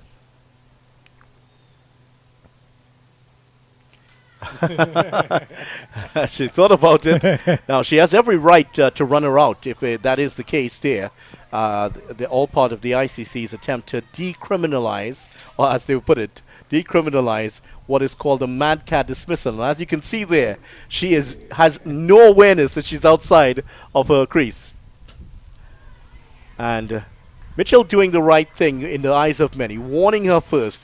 Now she does it again, and she does decide to go for that so-called, I don't like to use the word because it unfairly tarnishes a great player for India, that type of dismissal. She will have every right to do so. Now, if she had decided to run her out at that point, I don't think there could have been too many arguments there, because it is very much within the law. Full toss, driven back nicely. Just going to be one. Lafoucault is there. And Katie Jazz Mitchell is working up ahead of steam here. The last few deliveries that she's delivered, she has definitely found her rhythm, as we see Lafoucault here, who's been positioned just outside of the 23-meter circle at long off. And Mitchell, the last couple of deliveries had some pace on them. James plays nicely away from her body. That beats the fielder. And a couple of runs here for the Windward Islands. And they get there pretty comfortably in the end. So outside of that run out of Marcelin, there was a drop catch in their innings. The Windward Islands haven't put a foot wrong so far in this match. 9 for 1 after 5 overs. 4 runs coming off that over from Katie Jazz Mitchell after 5 overs. Trinidad and Tobago were 8 without loss at this point. So there's the scene at the southern part of the ground. And that's how it looks at the moment here. That's there are the parents, and that's just a fraction of them. There are quite a few. All of the girls are well represented here. Their families are here. They're wearing their red outfits. Some of them even have printed names of the families behind on the back of their T-shirts. The Orozco family, they also. I think the Orozco family has occupied that area. That might be them, actually. And Katie Jazz Mitchell's mom is sitting just on the embankment here in front of the gymnasium, just as you go up the stairs to go into the gymnasium, just behind these folks here. They're sitting right next to the sight screen, just to the right of it. And well, that's the first run off the bat from Ramnath, who's bowled 12 consecutive deliveries before this without conceding a run. So that's the first run she has conceded. And a French cut coming there off the bat of Janelia Glasgow. One of my favorite shots in cricket. It's fast becoming the French cut, that one.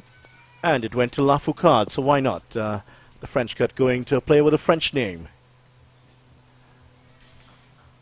Samarou's, definitely not French, is out there at the moment. Neither is Ramnath, by the way.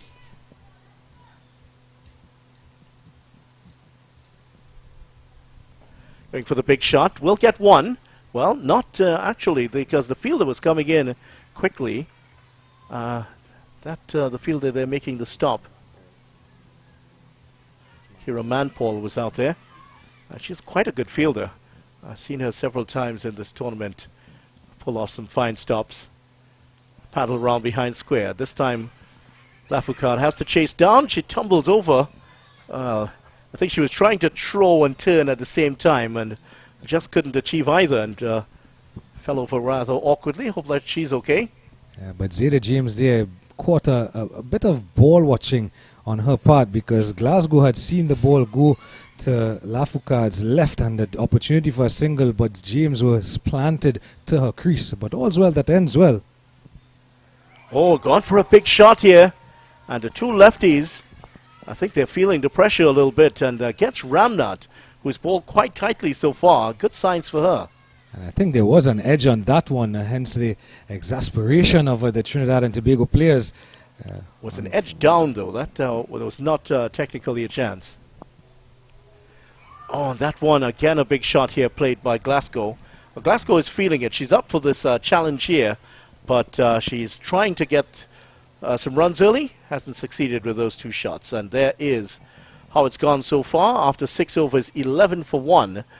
Just 2 runs off the first 3 overs bowled by Samara Ramnath. Some more of the families here, and they're enjoying themselves. Red is very much a color that is attached to eating. I'm sure you've noticed that all food places have red in them. For some reason, psychologists tell us that it's attached to eating. Katie Jazz Mitchell from the northern end. And James is not quite ready. Yeah, James caught ball watching the last over, also involved in the run out with Marcelin. So maybe slightly unsettled here. Is the pressure getting to the 2 young West Indian players here? They're in a tense situation. And again, trying to play off the back foot. I think they really need to absorb some pressure, these two. Allow a few deliveries to go outside the off-stop. You don't have to play a shot a minute. Play yourselves in. And that's what Zeta James is doing. She is playing her shots. She's playing almost a shot per delivery. And 30 overs, though, is quite a long time. 96 to get from 140 odd deliveries. Definitely, that was a chance here to clip the ball away and pick up the single. But she doesn't need to force the issue at this point. And I think maybe just a bit of adrenaline in the play of the Windward Islands team players at the moment, James and Glasgow. They might need to throttle it back down just a little bit here. And we saw a bit of that when Trinidad and Tobago batted. It probably didn't come off the way they wanted it, but they really managed their middle overs. Yeah, certainly those middle overs. Another wide here. In the first 10 overs, TNT were 27 for 1. They were 70 for 5 after 20 overs. And in their last 8 overs, they just got the 22 runs and lost 5 more wickets. So TNT tailing away badly at the end, certainly under pressure. That gentleman to your left, that's Ralphie as he's called, carrying the water there. And you might remember Ralphie from many years ago. There was a famous clip of him during a New Zealand game where the rains came down. He was running on with a wheelbarrow, and he slipped, and he went one way, the wheelbarrow went the other, and somehow they ended up meeting back up in the middle. And it's quite a comical clip. I think you can still find it on YouTube. Ralphie, one of the great servants, unsung heroes of Trinidad and Tobago cricket. He's always here working. Nice delivery, and in fact he was telling me earlier that he has been working at the Queen's Park Oval, helping the crew there get everything ready for the big test match next week. For the 5 days of cricket, I might say.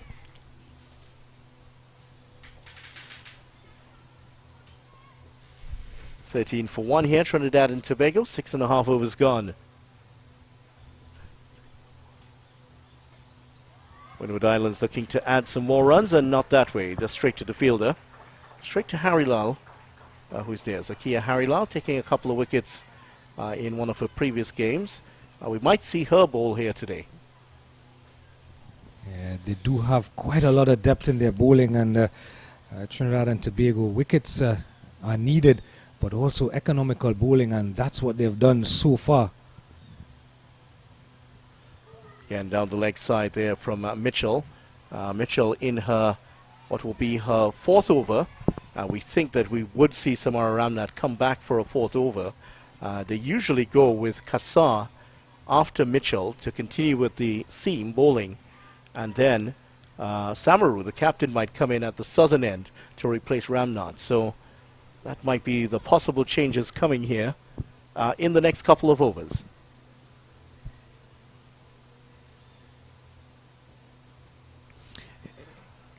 Yeah, outside the off stump, Gerard. So I think she's doing the right thing now here, James, just absorbing some pressure. You don't have to hit yourself out of the pressure situation. Just to go back to, as you said, from this end, in fact, on Thursday when they played Guyana, Kassar obviously coming off being unwell on Tuesday.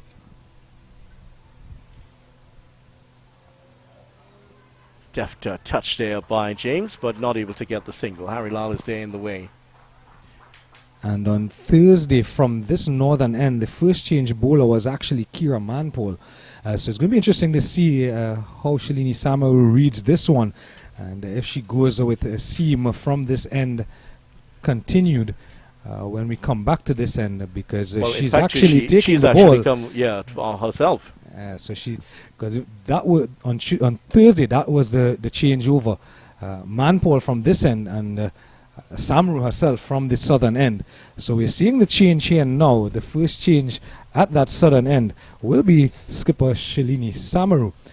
And in the next over, we will see whether it will be Kassar herself or one of the other spin bowlers. Samaru just having a long discussion there with umpire Javid Prasad out of Guyana. And she does have the rag. She has taken the rag from the umpire, and she's just going to hand it over to Kira Manpole, who's at that mid-on position here. So a big task here for these two. They have to get it right. These are the two best batters for the Windward Islands by some way. And if they don't get it right here, TNT, this partnership could bloom and blossom. And it could become very ominous for TNT in a very short time.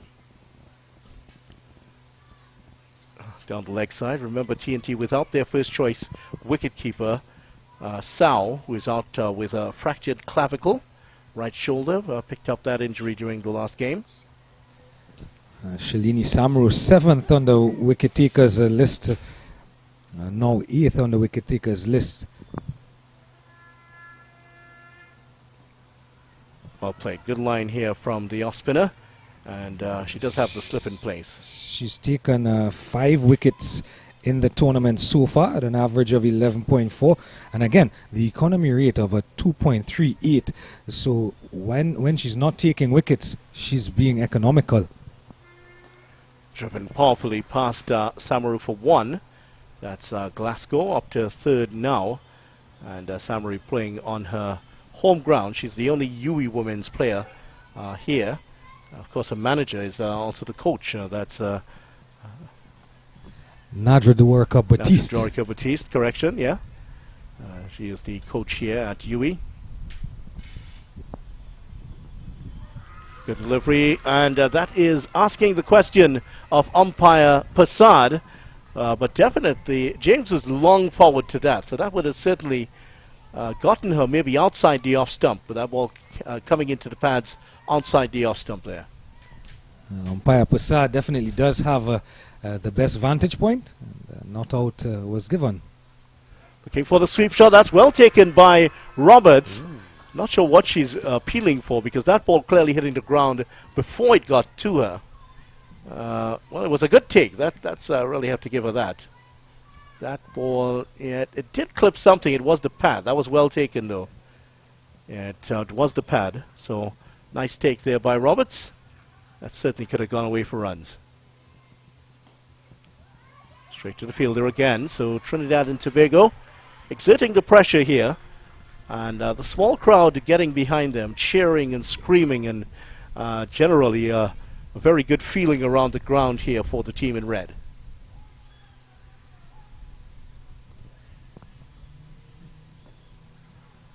Nicely driven by James. Will get 1. And Trinidad and Tobago have gone with the long off in place here. They might be better served, because that's the second time it's happened in the over. They might be better served into having that as a mid-off and cut off those singles to increase the pressure. All the same, after 8 overs, Windward Islands on the 19s are 17 for 1.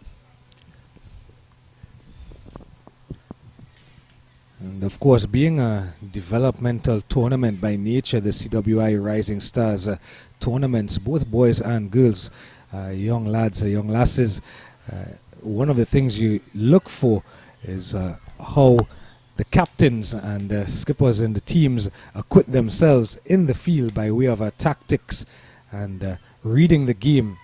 And an earlier game in the week that you and I, Vidya, had called, we felt that Samaru herself could have exerted a little more pressure on the Leeward Islands batters, but didn't do so on that occasion. So today, as Janaba Joseph takes up first change here at the northern end, as Janaba Joseph takes up the attack from the gymnasium end.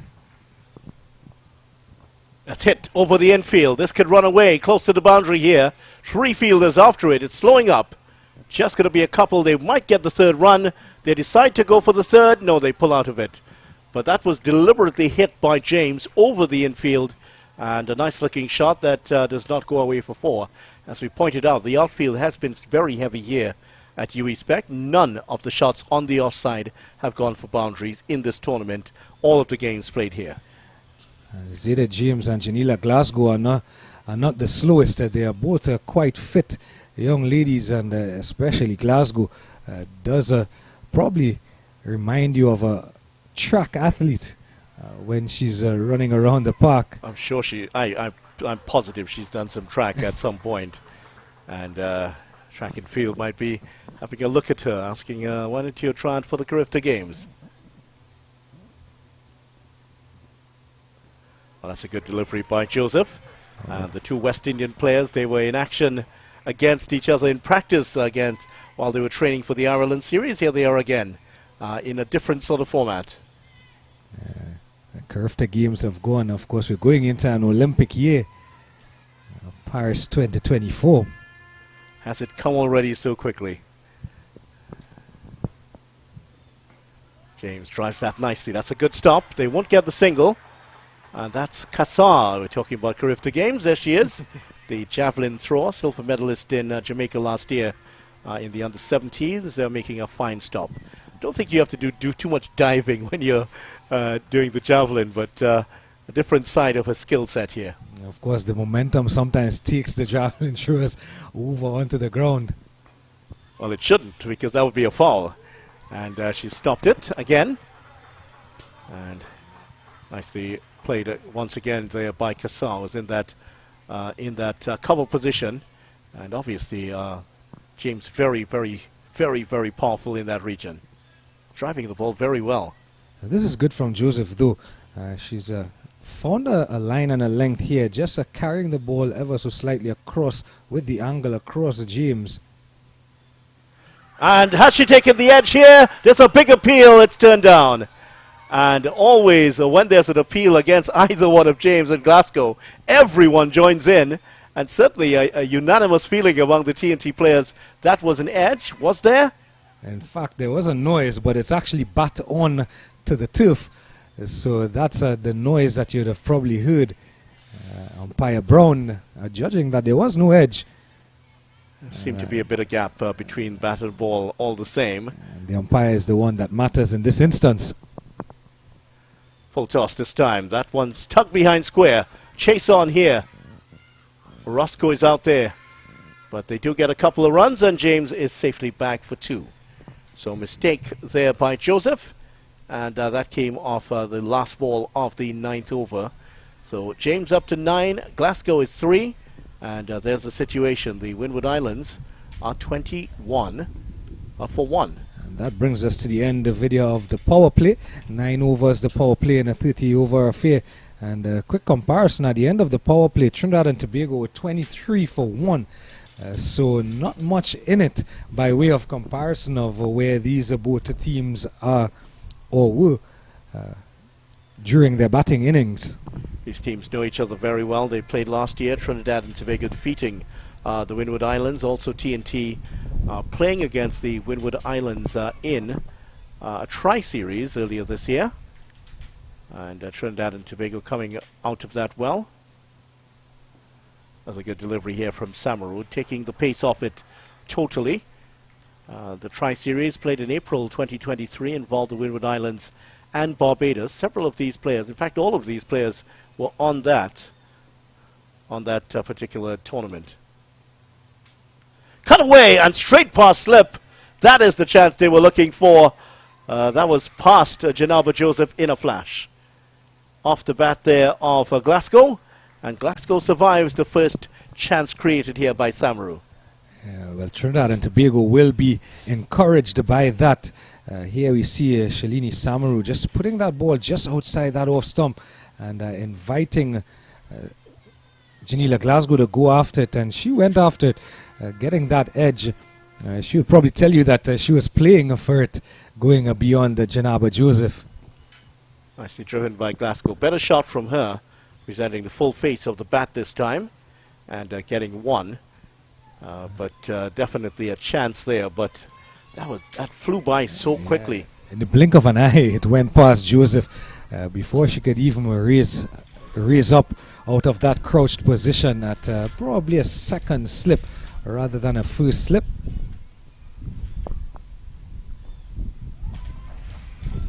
And so far so good here for these two, and they have built up a partnership. The first wicket falling at 618 runs they put on so far. Trinidad and Tobago unable to put up anything more than a partnership of 26. That was the best they had. Well, that's a lovely shot by James. That was brilliantly played with the reverse sweep. Turns nicely for the second run, and we'll get it pretty comfortably there.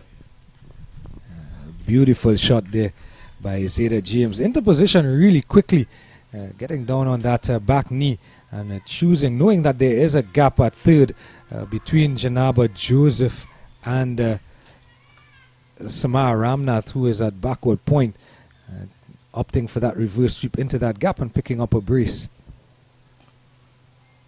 As she goes for the drive, they have pulled up that long off into mid-off now, and that's cut off a few of the singles. It's cut off a few of the release shots here for the Windward Islands, and that has brought an end to the 10th over of the innings, and they've decided to go on a short break here. So outside of the wicket of Marcelin, run out for two. James and Glasgow have gone along sedately here. They've put on 20 runs, and at the 10 over stage, the Windward Islands chasing 107 for victory. They are 26 for 1. We'll be back in a couple of minutes with a reach to the run chase.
Welcome back to UE St. Augustine here, and the action is heating up. The Windward Islands 26 for 1, and they are chasing 107 for victory against Trinidad and Tobago. What will be the Windward Islands' first major title at the women's level, albeit at under 19. They've never won the Super 50 or the T20 Blaze. They did finish third at the T20 Blaze, and certainly a very encouraging sight to see the Windward Islands cricket lifting in the way that it has.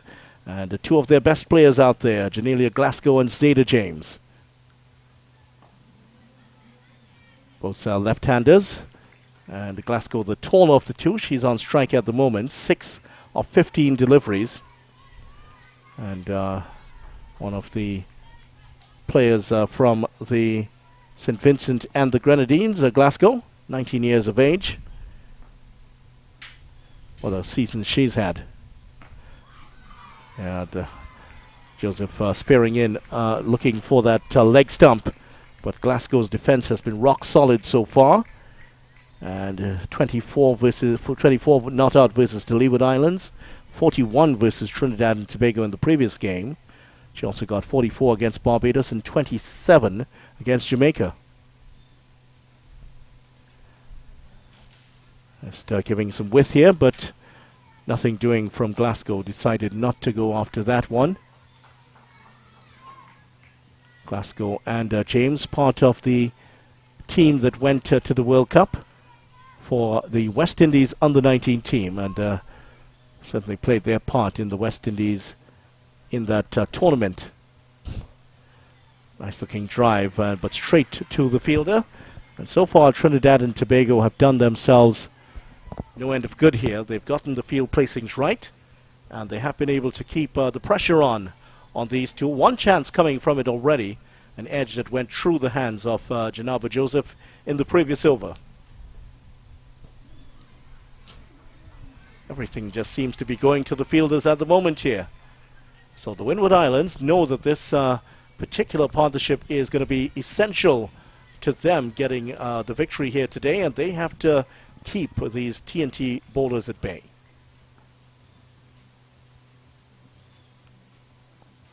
That Took seemed to take the pad, and that's just going to be one. And there's the signal that lets you know from umpire Brown that it did take the pad. So one leg by added to the total, and it brings Zeta James on to strike. And she really does look, herself and Glasgow, cut above the rest of batters in the tournament. Cut away, but there are a group of fielders there. Backward point, a cover point, and a wide third man. So unable to get the ball away to get the singles, and at the end of 11 overs, the Windward Islands are 28 for 1. So TNT keeping up the pressure. They haven't done anything wrong so far, and just the leg by and the wide in that previous over from Janaba Joseph.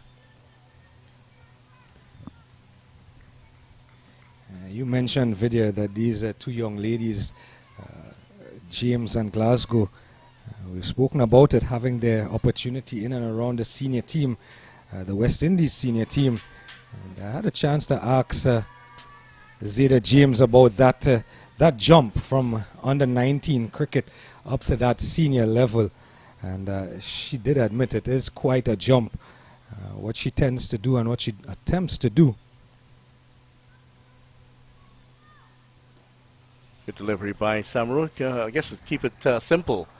Just try to control what you can control it when you get in. And it was along those lines because I said to her, you're going to get the opportunity possibly to go to Australia and play against Lisa Healy and people like that. And she said, I tend not to play against the player. Striking on the pad full, but down the leg side. Yeah, just going to be the one run. Yes. And umpire Prasad just about to signal that it will be a leg by. Yeah, but that's a good policy. Don't play the names. Yeah, that's exactly what she said to me. She doesn't play the names. She plays her games.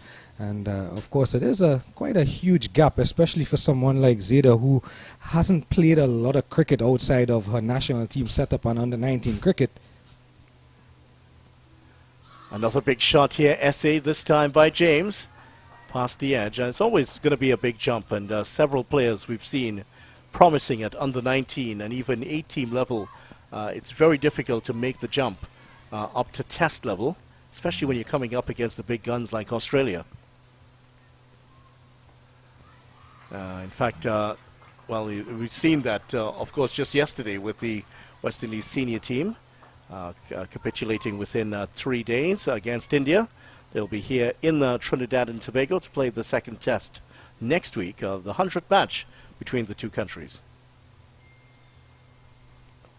Swept away well, but straight to Lafoucade. So far, the field placing has been quite astute here from Samaru.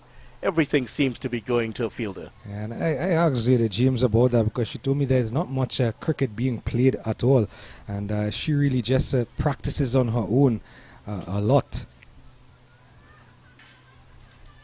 And again, she's trying to manufacture shots against Samaru. And that has almost resulted in her getting an edge to the wicketkeeper. 29 for 1, just a 1 run in the over. And you could have seen that James was looking a bit antsy at the end of that over, just trying to make things happen when you just need to stay in there and keep getting the runs to take over. Yeah, and the gap between balls and runs required has gotten really small. Well, that's a quotation there from Rohit Sharma. In the middle, it was just about having a chat, letting him know you belong here against the young batsman, Jaiswal, 171 against the West Indies. Boy, didn't he look dangerous. Just indeed. 21 years of age is young Jaiswal. 17 man to score 100 on debut for India.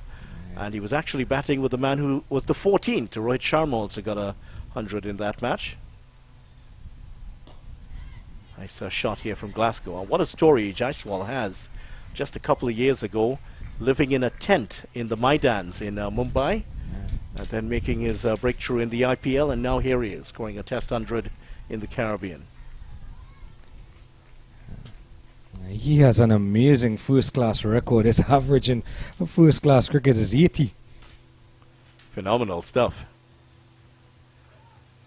9 centuries. Wide here by Denaba Joseph. 9 centuries already. Thinking about 20 other games at first-class level. And his hundreds are not 101 or 102. They are big hundreds. 170, 180. I think he has 190 as well. Sliding attempt there by Joseph, but fielded by Mitchell. And another good over so far developing. And of course, that's one of the benefits of playing cricket constantly, and why tournaments like these, the CWI Rising Star Challenge, that allows young ladies, even in the ever-changing world of women's cricket, to play a lot more cricket and get into positions to do well. Full toss, just trying to spear that one in at the leg stump again here, Joseph, but well played by Glasgow. And so far, these two, the partnership has gone on to 24. And Glasgow on 6 of 24, 11 of 34, as you can see there for James. So TNT doing all the right things at the moment. Bit of a stalemate, and you feel that something has to give. We saw James trying to get on with it in the last over. Glasgow had troubles in the previous overs. She seems to have pulled herself together now. So is the situation ripe for a wicket? And Trinidad and Tobago still do have bowlers that they can turn to. Yeah, and again, looking for the big shot and not succeeding. So the pressure continuing here to increase on Glasgow and James. And this is going to be important for their development, and it's going to tell a lot for Janila Glasgow and Zeta James, their maturity in terms of how they approach the remaining 17 odd overs. That one gets off the hands of Joseph, who does well and makes the stop, and another dot ball to end off the over. So just 1 run in the over, 30 for 1 at the end of 13 overs, and that is just 4 runs in the last 4 overs here. So TNT keeping the pressure up.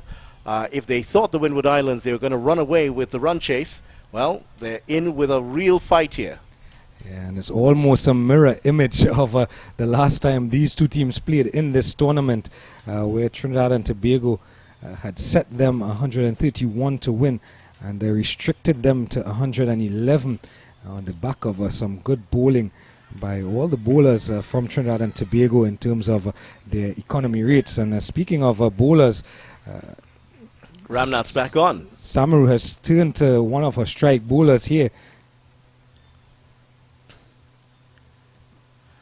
Yeah, Samaru certainly doesn't turn it quite as much as Ramnath, and a bit slower through the air. Ramnath just bounds in and just hurtles the ball in towards the batters. Joseph at the in the slip position for Ramnath. And there's the edge again, and this one flies over the head of first slip, and they will get a couple of runs here. Always seems to be something happening when Samara Ramnath is on, and almost a wicket there, but that was too high over the head of Joseph to count that as a chance. Yeah, losing her shape a bit there was Zeta James going for that big shot, as you mentioned, looking to push the scoring on. The required run rate is climbing with every dot ball, is now up to 4.5, 75 runs needed from 100 deliveries, and that gap between balls and runs is getting smaller. Their current run rate just 2.4, so these two would need to press the accelerator at some point. That's a good delivery.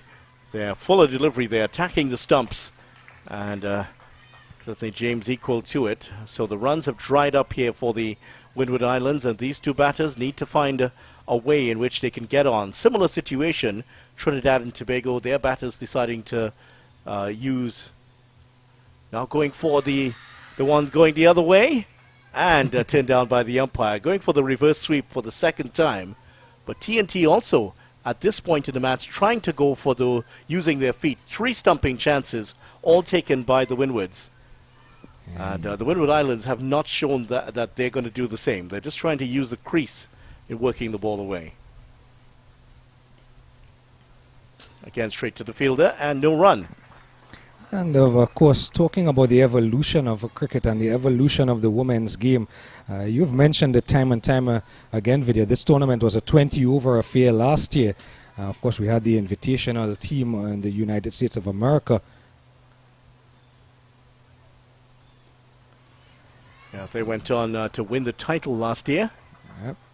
And this year, the choice to play a 30-over-a-side affair. As we come to the end of the 14th over, Windward Islands under 19 women are 32 for 1 in pursuit of 107 for victory and the championship.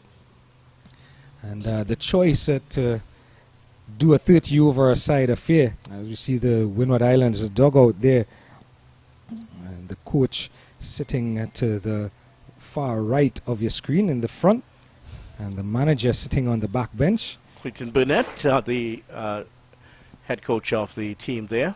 And the manager, Miss Kimara Ito. And the choice, I was having a chat with a couple of the liaison officers, and they said that the choice was an attempt to get the young ladies accustomed to a bit of a longer format of cricket. Even Janila Glasgow told me this morning, in 20 overs, it feels like it goes in the blink of an eye. The 20-over format is a lot quicker than 30 or 50 overs. So the evolution of the game, and then, of course, the evolution of the players here, definitely being called into practice and into the fore. Bowling change at the northern end, and it looks like it's that Kira Manpaul who's going to come on to the attack now. It is Manpaul with the number 6 on her back, and she's gotten rid of that bit of strapping on her arm. And here she is, in now for her first delivery. And now, with Manpaul on, she's been quite economical in this tournament, but it does present a chance for the Windward Islands to try to attack, to go on the offensive against her, and that might present some chances here for Trinidad and Tobago. Of course, Manpaul has had a good tournament nonetheless with the ball. Let's see if Glasgow's going to go after her here. Good delivery again. So some good length deliveries to start off here from Kira Manpaul. Nothing much for Glasgow to get after, but given this slight change in the body language here of Glasgow, I think she fancies her chances against Manpaul. Manpole would have taken 4 wickets at an average of 17 and an economy rate of 3.23 in the tournament so far. Cutting of that one, and that's a fine stop. Chance at a run out, but Glasgow is back there. That's a good stop. Nice diving stop just square of the wicket. That was Janaba Joseph, the West Indies player, showing what she's made of. Kira Manpole sitting 13th on the bowlers list at the moment, and she tends not to give much pace on the deliveries. Yeah, certainly she's not the fastest through the air, and that does present the problem for the batters to make their own pace, and if they are to get the ball off the square. Yeah, really a gentle medium pace, or slow medium pace if you will, is Kira Manpole, and she tends to bowl wicket to wicket generally.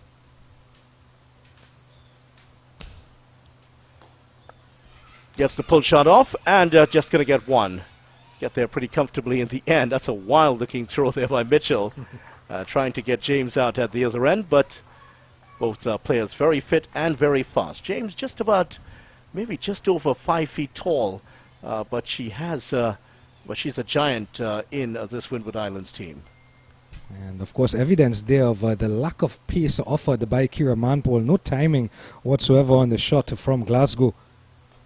That's cut away beautifully. That's a lovely shot. She will get one, and they will get a second run. There hasn't been too many doubles on offers so far for the Windward Islands team, and that's a rare one so far. So after 15 overs, the Windward Islands chasing 107 for victory. They are now 35 for 1.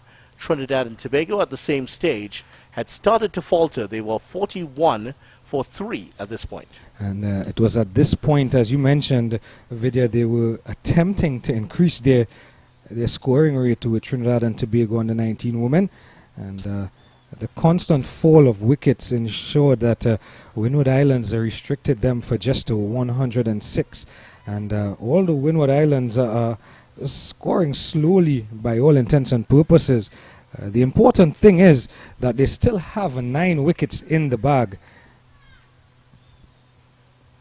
Samara Ramnath continues from the southern end. Yeah, that's a good ball to start off. James at the non-striker's end. She was quoted as saying in an article that be the best in whatever you do. That's the advice given to her by her father. That's a philosophy she's stuck with throughout her career. Just next to Samara Ramnath there, and umpire Javed Prasad's call can be heard all over the ground. That's up in the air. Will that travel? The keeper's gone for it. And she really needed to put in the dive there, Roberts. That was definitely, off the bat, a chance there falling to the ground. And that was so close to Trinidad and Tobago getting rid of the dangerous Glasgow. Yeah, and with that single, the 30-run partnership are coming up here for James and Glasgow. But you can see there, Roberts, just a tad bit slow getting off the mark in pursuit of that chance. But of course, a chance created nonetheless. This one's up in the air. Will the fielder carry across to it? It's just over the head of the fielder, and they will get another couple of runs. So we knew that the charge was going to come at some point, and now we're seeing it from the Windward Islands batters here, trying to force the issue, and a couple of chances resulting in this over. And you're always going to get that with the freeing of the arms and the attempt to increase your scoring rate. You're going to probably get some chances created by the batters and given up by the batters. Now this one swept away behind square. Lafoucauld and Orozco out there. It is Orozco who's going to get after it, and they have run a couple of runs. They're looking for a third, but Glasgow has to be sent back at the non-striker's end. Glasgow was keen to get that third run, and there might have well been a third run, but you can see there Zeta James is struggling a bit.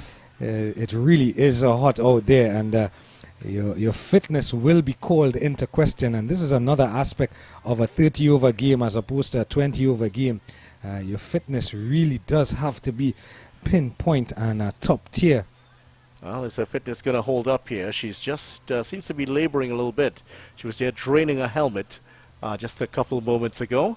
And Ramnath, who bowls very quickly, really wants to get in at the batter because she senses that there's perhaps a little bit of vulnerability about James now that she looks absolutely knackered at the moment. And she wants to get in on the act here at the moment. And she's going to change her angle here. She's now chosen to go around the wicket as Samara Ramnath.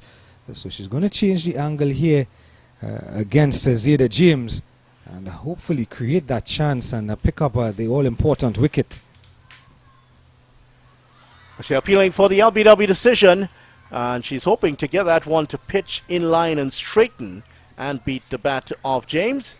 Looks a bit disappointed that she didn't get the decision. And James really looks to be struggling a bit, and she's signalled to the dugout for something. And Glasgow as well on the other end, the non-strikers end, they're just going through some stretches.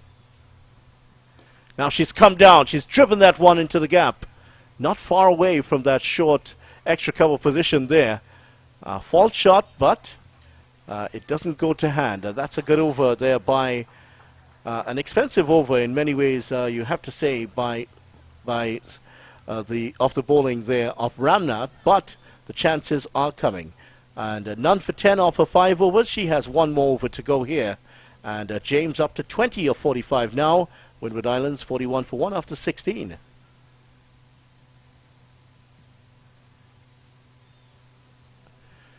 So a bit of a discussion here between Samaru and Joseph, two of the most senior players in this Trinidad and Tobago setup.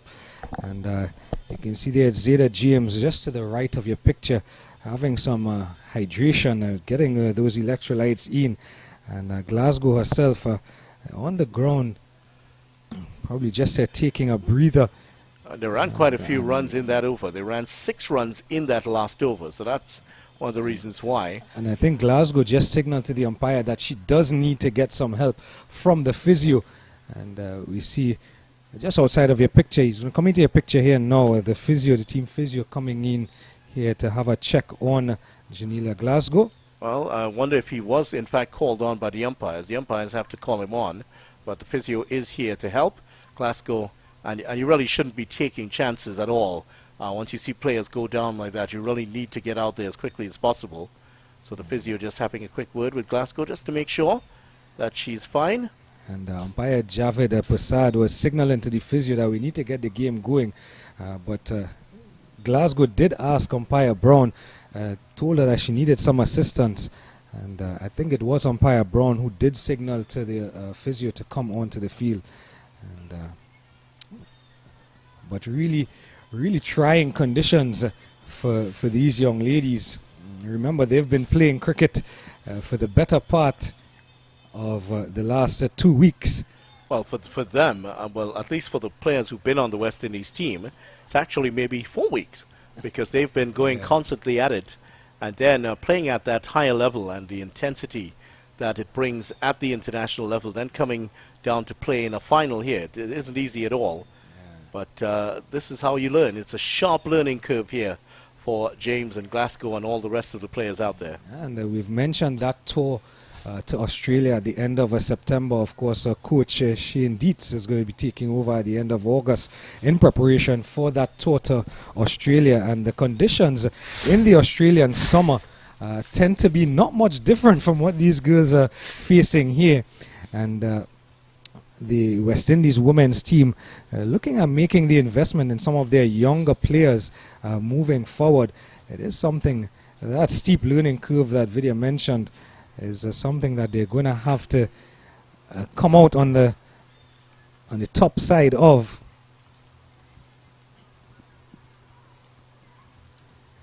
You see here, so good sportsmanship by the players. Yeah, there's been quite a good rapport between the teams during the break, even though they're in the height of battle. Some of the players are talking to each other and having a bit of a laugh during the lunchtime period. So they all stay in the same hotels, so that's one of the reasons why they know each other well. And these are the tournaments where you build these type of camaraderies. Remember, a lot of these players actually play. They would go up and represent West Indies at under 19 and a senior level. Of course, we don't have the use of our stump mics here, but it would have been interesting to know what was said. Lafoucault is known for giving a little chirp in and around the batters in the field.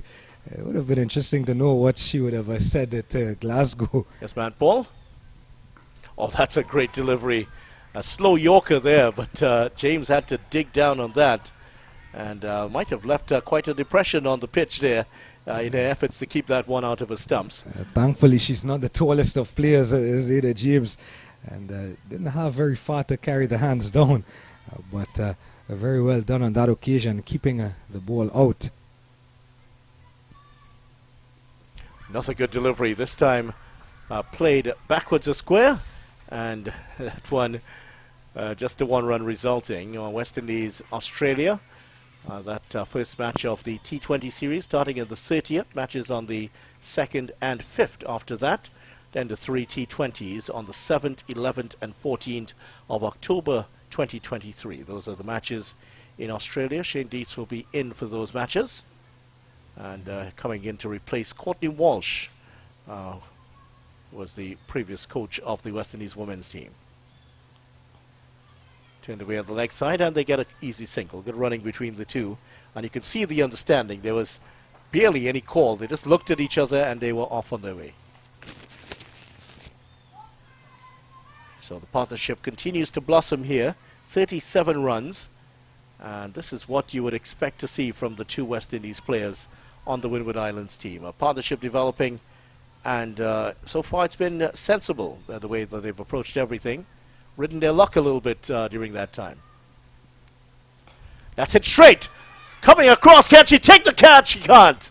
Lafoucauld was there and just dropping to her left. That was close, and that was maybe about 3 chances TNT have created since these two have come together.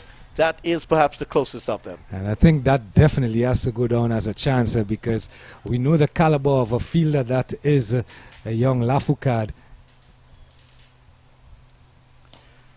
This one is flat batted away to Lafoucauld. This one's a lot easier to take. And, well, no call. It is a no ball. It has been called by the presiding umpire, Umpire Brown. That one is slipping out of the hands there of the Trinidad and Tobago bowler Manpaul, the 5th option used by TNT today.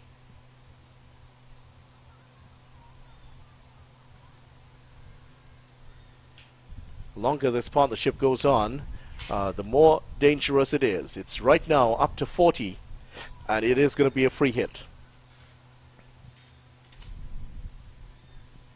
Hit that well. Will that carry to the fielder? It's just going to drop short of Lafoucauld. They will get a couple here. So they haven't been able to get the boundary, but 2 runs, I think they will settle for that. So far, the dangerous partnership developing, the Windward Islands bench, they're looking a lot happier at the moment. And if these two can carry the score maybe up to the 70s or so, Trinidad, they could certainly bat TNT out of this game and go on to take the title. That's hit well. And it's noticeable that what these two have done here to Manpaul, given that Manpaul's bowling very full, they're taking a step backwards towards the stumps before all of their shots. So making that room to play the shot. 49 for 1 at the end of the over.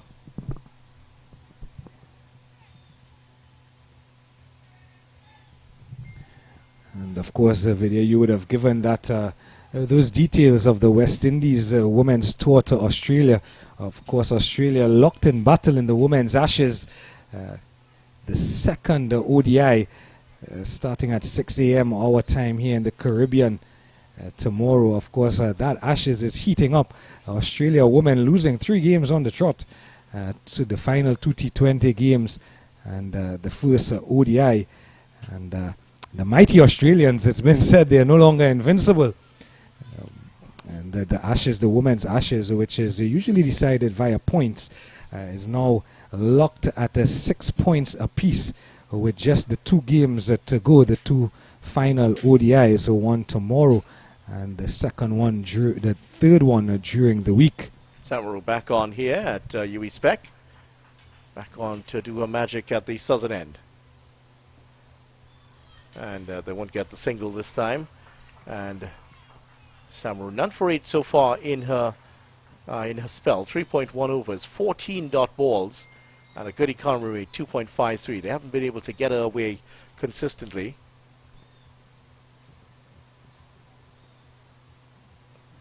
But that struck her full on the pad. That's gone! A false shot here by Zeta James. And the captains come on. And within 2 balls, she has struck the biggest blow of the day. James out, LBW for 25. And that Zeta James was going really well on 25 from 50 deliveries. But facing her 51st delivery, opting to go for that reverse sweep again. Getting into position early, but making no contact with the ball. And struck on her pad. And it's almost like James realized that she was going to be given out, because immediately from coming back, standing up after making the shot, she started to walk even before umpire Poussard had put up his finger. And the choice for innovation by way of shot, looking for that gap behind third, has brought about the downfall of the prolific Zeta James, who has to go back to the dugout for 25 from 51 deliveries. Now, with just 1 run away from 50, they were hoping to see this partnership blossom and go into the 70s. That's not going to happen now. But for James, certainly, if she had stayed in an upright position, that would have been a pleasant full toss on the leg stump to work away. But she had premeditated and paid the price for it. So the new batter on here for the Windward Islands, this is... Well, it's Glasgow at the other end. I think it's going to be Anisha Fontaine, the wicketkeeper who had those 3 dismissals earlier. So it is going to be the right-handed Fontaine. Yeah, wicketkeeper Fontaine coming to the wicket. And she's had a quite average tournament so far. But she's come good in the last 2 games. 25 not out against Barbados and 16 against Jamaica. So she is finding some form here late in the tournament. Yeah. And the full toss, not dissimilar to the one that got James out. And that's why the premeditation there, that's what got her out more than anything else. Because that was just a simple full toss to work away on the leg side. Yeah, I think she had in the back of her mind that there was that gap at a third. And she had played that reverse sweep with success before. And another pulled shot and another wicket. That one certainly scuttling on to the batter. And Fontaine's gone for a second ball duck. And all of a sudden, this game has turned in the favor of Trinidad and Tobago. 49 for 2, and Fontaine LBW without scoring. Yeah, Skipper... 3 wickets down, yeah, correction. Skipper Shalini Samaru has said, listen, I'm going to do it on my own here. I'm going to take the ball and I'm going to drag my team back into this contest. And within the space of 4 deliveries, Skipper Shalini Samaru has picked up 2 important wickets. The prolific Zeta James and the stable Anisha Fontaine, the wicket-keeper batter for the Windward Islands. And as the video mentioned, the game has now turned almost immediately with the fall of those 2 wickets back in the favor of Trinidad and Tobago under 19 women on the back of their inspirational skipper, Shalini Samaru. Well, you always felt that once they got rid of one of those 2, James or Glasgow, there could have been the opportunity for a flurry of wickets. And really, those 2 wickets have come... they really have to be said to be soft wickets. First, James just playing the wrong shot there and getting out LBW for 25. Another full toss, and Fontaine missing it completely and out without scoring. So certainly that's you do have to ride your luck. And certainly TNT have made their luck here after a spell of some tight bowling. 2 wickets to go with it. Glasgow still out there, 10 of 23. And this is coming out there, 10 of 36, correction. Bini Sejan is now out there for the Windward Islands. Oh, that's not far away. Is there an appeal here for a catch of the wicket? Well, Anaya Roberts is convinced that there was something Everybody on that. was appealing for that. And her energy has just spread across the entire... Anaya Roberts is even appealing to the square leg umpire because she is convinced that there was an edge on that delivery. And her energy and her appeal just spread amongst the other 10 players on the park. Certainly TNT feeling it at the moment here. Windward Islands have to regroup because they still are in a pretty good position to chase down this total. 49 for 3 here, and they still have the dangerous Glasgow. 58 runs needed of 74 deliveries. Almost playing that on, not far away. Onto the pad, then off the bat, and almost back onto the stumps. It's all happening here at UE Spec. And there the figures of Shalini Samaru are maiden over 2 for 8 after her 4 overs, and she has done the trick here for her team. And to go with the run out of Marcelin.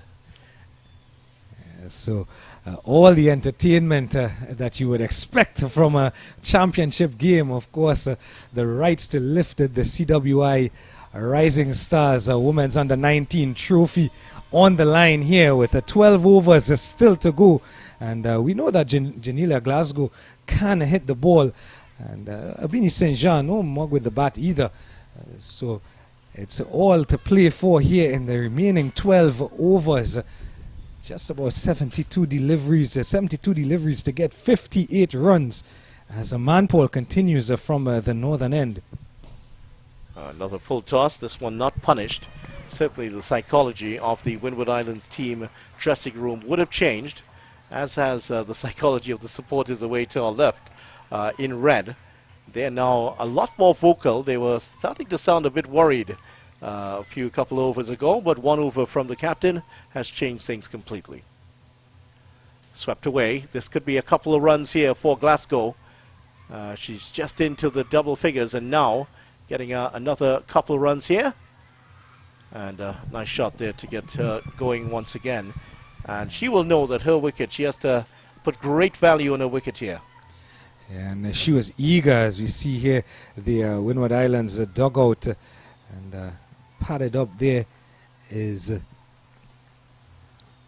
young Amaya Gilbert. Also Nisha Alexander is another one who's padding up at the moment. So it's going to be interesting to see who comes on should a wicket fall. Couple of players nibbling at their fingernails there. It's just that sort of time, isn't it? It's nibble your fingernails time at this stage of the match. But Janelia Glasgow definitely eager to be on strike, coming back for that second run earlier in the over. Straight back to the bowler. And so a real juncture in the game here. Now the Windward Islands are going to have to find something in their locker where they're hard to pull themselves back into this game. And Glasgow is going to have to play a big part in this. She's hit that well. Will that carry to the fielder? Oh, she's taken the catch! And Glasgow's gone! Third wicket down, and this game has turned completely now towards the team in red. And look at the celebration. They know that is one of the most important catches to be taken in the tournament. And I think it's a young Harilal there, the 15-year-old. We'll have to see again. But she has been swarmed by her teammates. The importance, as Vidya mentioned, of this wicket. Janelia Glasgow, the skipper of the Windward Islands team, who has been there for quite some time. 12 from 40 deliveries, looking to open and free the arms and increase the scoring rate, and getting a delivery that probably was there for the shot, but not making the total amount of timing she would have wanted. One on the leg stump, taking a half a step to the leg side, clearing the front foot and attempting to go over mid-wicket, but could only find a young Harilal out there at the mid-wicket boundary. And Windward Islands now, spot of bother, 51 for 4. 1 delivery to go in the 19th over. Yeah, that's right. And 2 wickets, 2 runs in the over so far. They were 49 for 4 at the end, 49 for 3 at the end of the previous over. Now, the wickets have fallen at 49, 49, 51. So in the space, so they have lost from 49 for 1. The Windward Islands have gone down to 51 for 4. 3 wickets falling for 2 runs here. And we talked about the importance of that partnership between James and Glasgow. And you knew that as soon as one of them went, there was always the possibility of an implosion. That has come to pass here. But for the Windward Islands, they still have a chance to win this one because Trinidad and Tobago were actually 51 for 4 themselves after 17 overs. So there's still a chance if they can bat themselves back into this game. Oh, that's a big hit. Ooh, that's not the right shot for the moment here. But the key for Trinidad and Tobago getting the score was Janaba Joseph getting 43. No batter outside of James has done that so far for for the Windward Islands. End of the over, and at the end of it, the Windward Islands are 51 for 4 and suddenly in all sorts of trouble. And you made that comparison. And after 19, Trinidad and Tobago were actually 15 runs the better, same 4 wickets down. So, as you said, the possibility here, Windward Islands would want to back themselves. Of course, Abini St. Jean is there. And although she has not really performed throughout the tournament, she would want to back herself here. And I think the incoming batter, we're just waiting for some confirmation of that incoming batter. Of course, we saw both Gilbert and Edwards, I think it was, that was padded up. Well, that one almost finding the off stump again. Another rather ambitious-looking drive. Nisha Alexander is the new batter to come in. Alexander at the non-striker's end. We did see her padding up out there for the Windward Islands, and the slide has started here. Can they arrest this right now? And just like that, the run rate required with this cut shot to backward point, the run rate required has gone up over 5.5 runs and over. So the pressure back on the Windward Islands here. And Trinidad and Tobago bowled out for 106, 43 from Janaba Joseph. Outstanding spell of bowling, 4 for 19 from Gilbert for the Windward Islands. That's hit and caught! Straight to the fielder! That is 5 down! Straight into the hands, and once again, it's Samaru. It's Samara Ramnath. Samara Ramnath there to take the catch. Straight into the hands, and that was well struck by Sejan, but she has to go without scoring. Yeah, and that gap between deliveries and runs required, as we take a look at it here again, skipper Samaru just putting that ball probably a lot quicker onto St. Jean than she expected.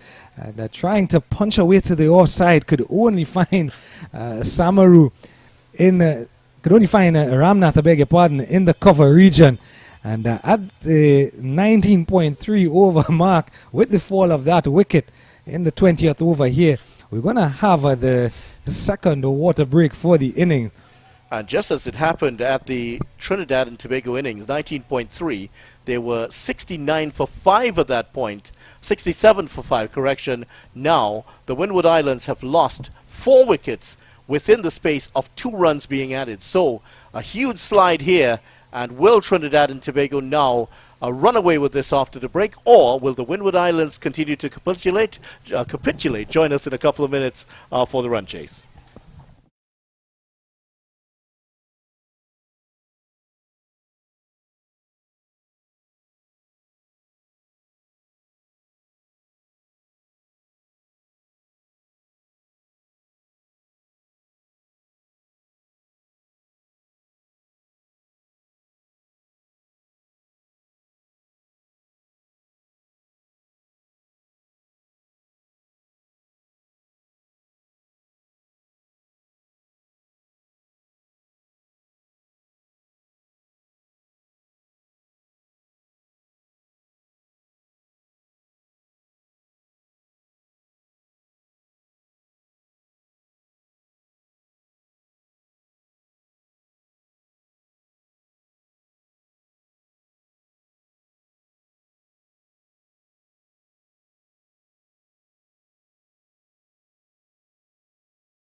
Welcome back. Leeward Islands have lost 4 wickets within the space of a couple of runs being added.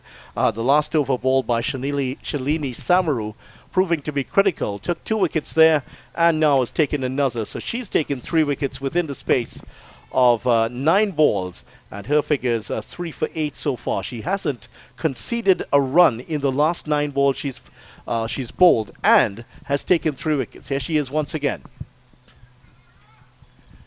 That's well played, and they will get the single. Chance at a run out. Oh, if that had hit the stumps, that would have been out.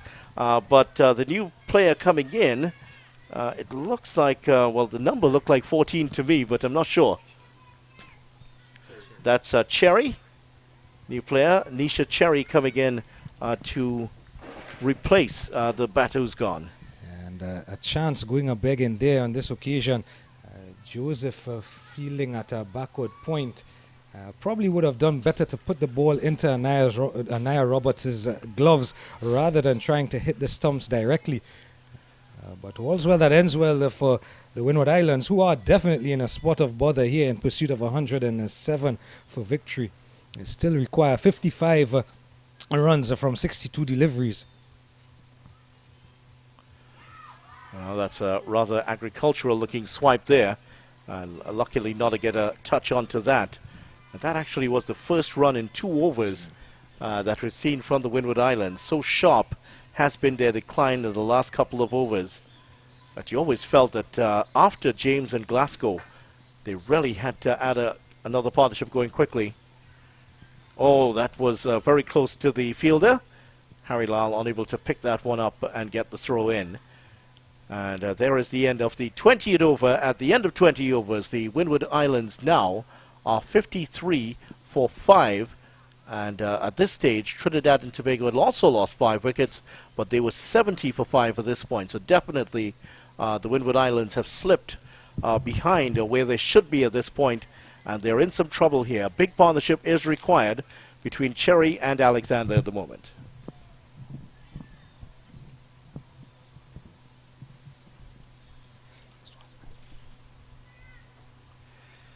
So here's, we're going to see Manpaul to continue. She has bowled well and has picked up a wicket. She got Glasgow out in the previous over for 12.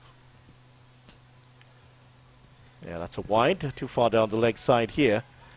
And the dismissal of Glasgow, and just before that, the dismissal of James, critical turning points in this match. It's no secret that the Windward Islands batting tends to hinge heavily on their 2 most senior and most experienced players in Zeta James and Janelia Glasgow. Going for the big hit, will get 1. That's all there's going to be as Lafoucault comes into the picture to do the fielding. Trinidad and Tobago denied the title last year by the USA, who you have to say were the brilliant side in that T20 competition. A gate-to-wire win. They won all their games. Suffered a couple of abandonments. That didn't matter. They went on with their way quite competently. But still a lot of work here for Trinidad and Tobago to do to get their first title.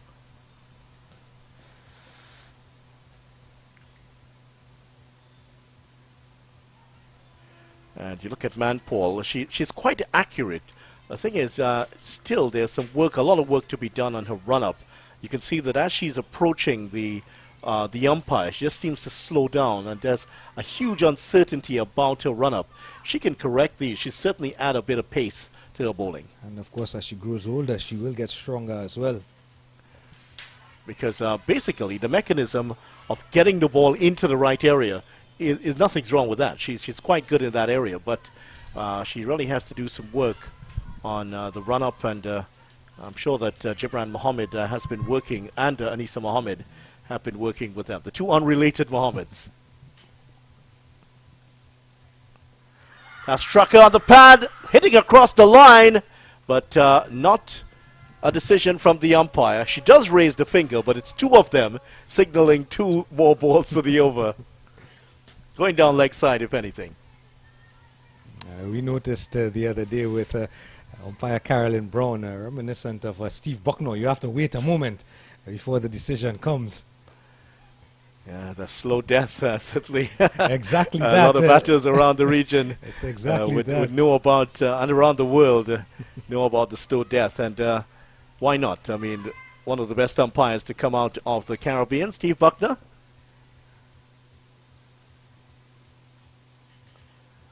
Well respected around the region, and certainly it's inevitable that umpires in the Caribbean resemble, or rather would imitate some of his mannerisms. End of the 21st over, 55 for 5 here at the moment. And where does this match go from here? Will Trinidad and Tobago run on to win this one, or will Cherry and Alexander start to get their team back into it? Looking at the two batters at the crease, Cherry and Alexander, Cherry is not the most recognized of the batters, and in that over from Manpole, she seemed just not to be moving the feet at all, just really throwing her hands where she thinks the ball is going to end up. Alexander, however, has shown a little more, just a slight bit more propensity to be a better batter in this situation, as Samara Ramnath returns for her final over from the southern end. Almost played that on. Just hung it up outside the off stump and almost chopping that on to the stumps. And you can see there Alexander bringing the front foot forward.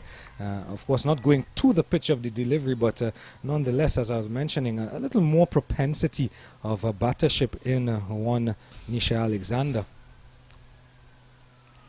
Oh, she's just pulling away, trying to get that front foot out of the way, but Ramnath getting closer. That one almost taking the off stump. The crowd certainly has increased their volume over the last 15 minutes or so. Faster one, hit back to the ball and caught! And that is another wicket for Ramnath, and the Windward Islands are sinking into further trouble here. It's now 55 for 6, and Alexander is out caught and ball Ramnath. And almost reminiscent of her first wicket against Guyana on Thursday. Samara Ramnath collecting probably the easiest of catches you will ever get as a bowler. One just looped up in the air, coming back to her. But again, Samara Ramnath not straying from her strength, which is just putting that ball and touching it down on a good length, just outside that off stump. And no real pace on the delivery. And Alexander threw the shot way too early, popping it up back to the right-hand side of Samara Ramnath, who jogs across and completes the catch quite easily. Smile on the face of the new batters. They're in to do battle for the Windward Islands, but a tall task ahead. 52 runs in 51 balls. Just about a run a ball. That's going to be certainly very difficult. A run rate of 6.12, as you can see there. And that is a huge task here for these two, and they've sunk into some deep waters here now, the Windward Islands. Is there any way back for them at the moment? 4 wickets remaining and still 52 runs to get here for these two batters. And just checking to see, is this Delilah Crease who's come in? In fact, it is Gaines, Cheyenne Gaines, the number 5 for the Windward Islands. So Gaines in now, and starts off with a defensive shot here, but the shot by Alexander really trying to force the issue and just getting it off the top of the bat, and an easy catch for Ramnath. That struck on the pad, that's gone! 2 wickets in the over for Ramnath, and Trinidad and Tobago with their tails up are running through. Unfortunately here the Windward Islands. 55 now for 7, and Ramnath a double strike in the over. Yeah, again, this time a lot straighter than that cotton bowl delivery, and not much turn on offer, but going straight on with the arm and coming forward was Games, but missing the ball, being struck on a pad, and umpire Jafet Prasad giving that dreaded finger, and Trinidad and Tobago are on a tear here and in a hurry to get these remaining 4 wickets now, 3 wickets remaining, and put their hands and their names on that elusive title, the one that they couldn't get last year. Yeah, so I imagine there would be a lot of disappointment in the Windward Islands right now. For those of you who are watching, certainly commiserations, but still it's not over here. 55 for 7. And unless the 1 or 2 of these batters can do something remarkable, the trophy will be staying here in Trinidad and Tobago. And it did promise a lot here, the start of this particular game, with the Windward Islands producing a really disciplined performance with the ball. Outside of that 43 from Janaba Joseph, they bowled very well and kept Trinidad and Tobago down to 106. Unfortunately, they just haven't been able to do the business with the bat. But real credit to the home team here for the discipline in which they bowled in this match. Here's Ramnath, her last ball of her spell. And looking for that third wicket. She might still have a chance because that's a wide. And that one scuttling down the leg side here. Ramnath, she went headhunting there that time because she has 2 wickets in 2 deliveries.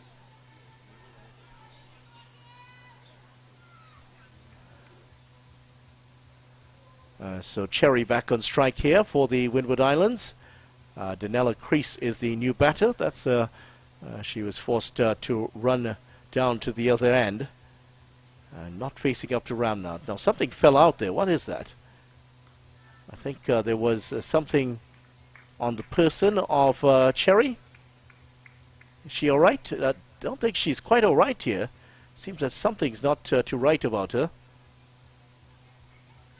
Yeah, something falling there, and the umpire just picking it up. Well, if it had been tennis, that would have been a point to the other player. No runs added, though.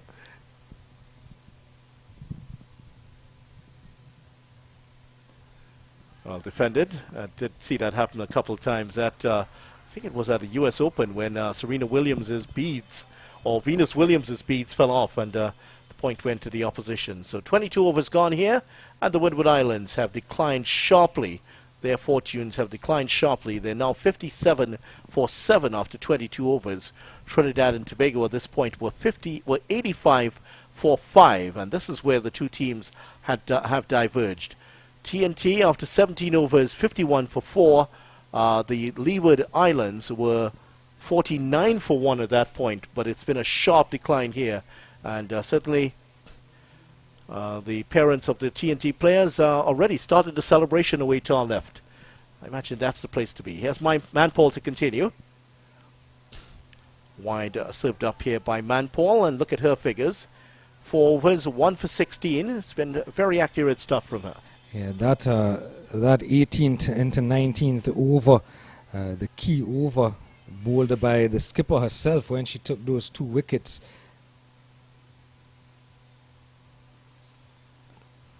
Worked away behind square. No chance of a run. In fact, the skipper taking those 2 wickets in that 18th over, and then picking up another wicket a couple overs after that. Those 3 wickets by her certainly changing the whole tenor of this game. Yeah, of course, in that mix, of course, the big wicket of Zeta James within that 2-over period, definitely a turning point in this affair. And that's a wide. But when you talk about games and you talk about how games turn towards one team or the other, it really was one false shot that turned around this game. Zeta James, full toss on her leg stump, one that she would have 99 times out of 100 flicked away and picked up a couple of runs, deciding to go for the reverse sweep, and that was the end of it. Of course, there's no way you can blame a defeat on one player. That's not what I'm saying at all. But this game was turned by just that one moment. And after that, the shockwaves certainly spread throughout the team. Yeah, it tends to happen where 1 wicket brings 2 and 2 brings 3. In this case, 1 has brought 7. Because they've just fallen over here rather alarmingly. And certainly the Windward Islands coaching staff, Clayton Burnett and his team, they'll have a close look at this to see how this all unraveled for them here. And of course, if they do go on Vidya to lose this one, as we think they might, with 6-7 overs, just over 7 overs to go, still 48 runs to get.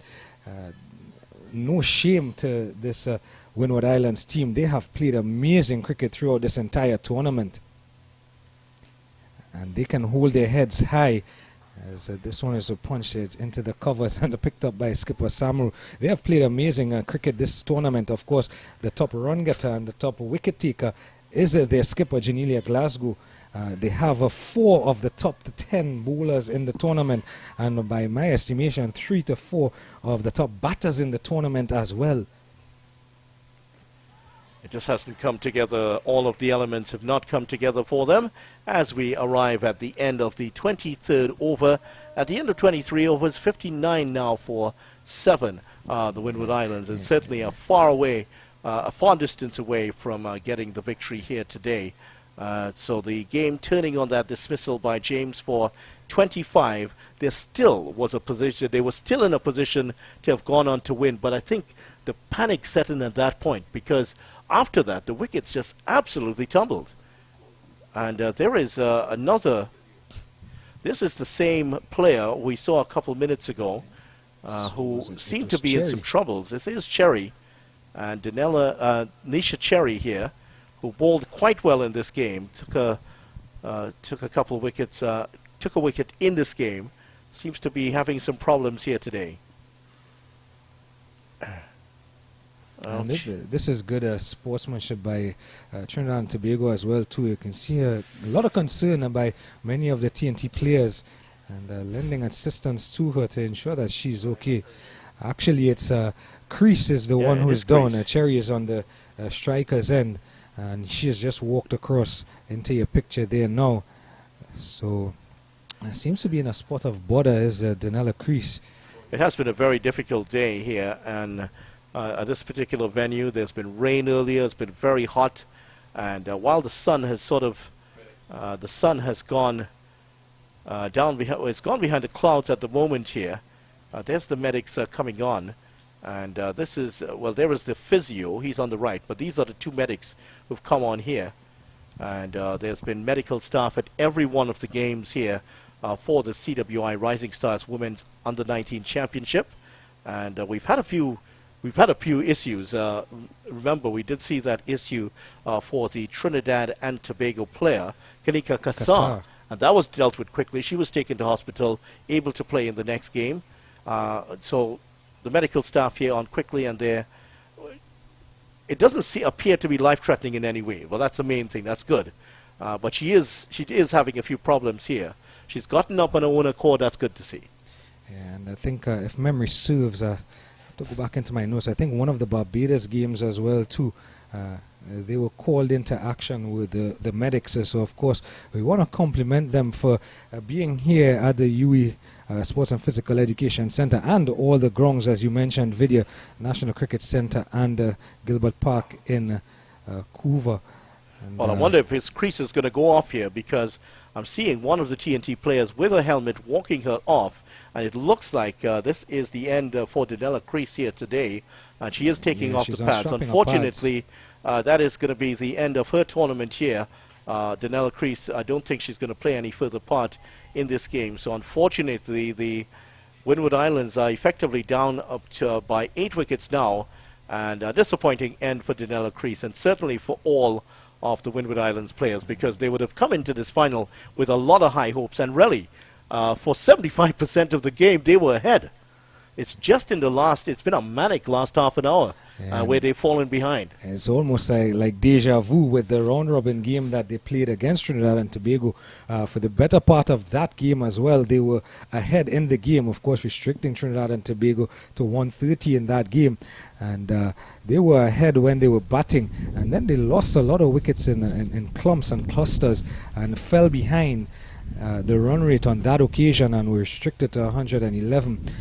But it's never good to see a player having to leave the playing surface and the playing area because of health issues.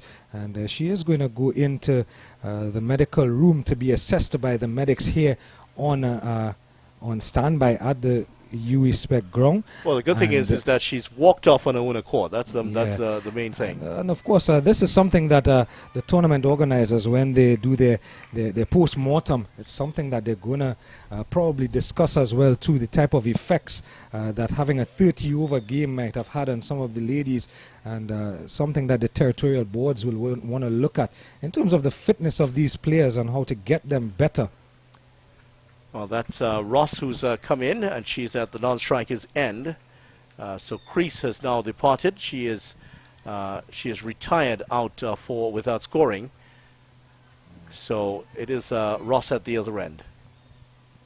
And Samaru back on here, and hoping to add 3 wickets already. Oh, is that a stumping chance? There was a big shot played. And luckily, well, it was a bit high for Roberts to take, but that was definitely a stumping chance. Yeah, extracting a little bit more bounce on this occasion was Shalidi Samaru. And who, as you mentioned some time ago, looks almost identical to her coach in her approach to the crease. Worked that one away, but not going to get the run. Yeah, that has been a bit of a change in her run-up. That little skip that you see where the left knee, I believe it is, comes up. That's what she's taken in from after watching Nisa Mohammed, the assistant coach of the Trinidad and Tobago team, and who better, the outstanding TNT player and West Indies legend. This is hit. Oh, not far away from the fielder.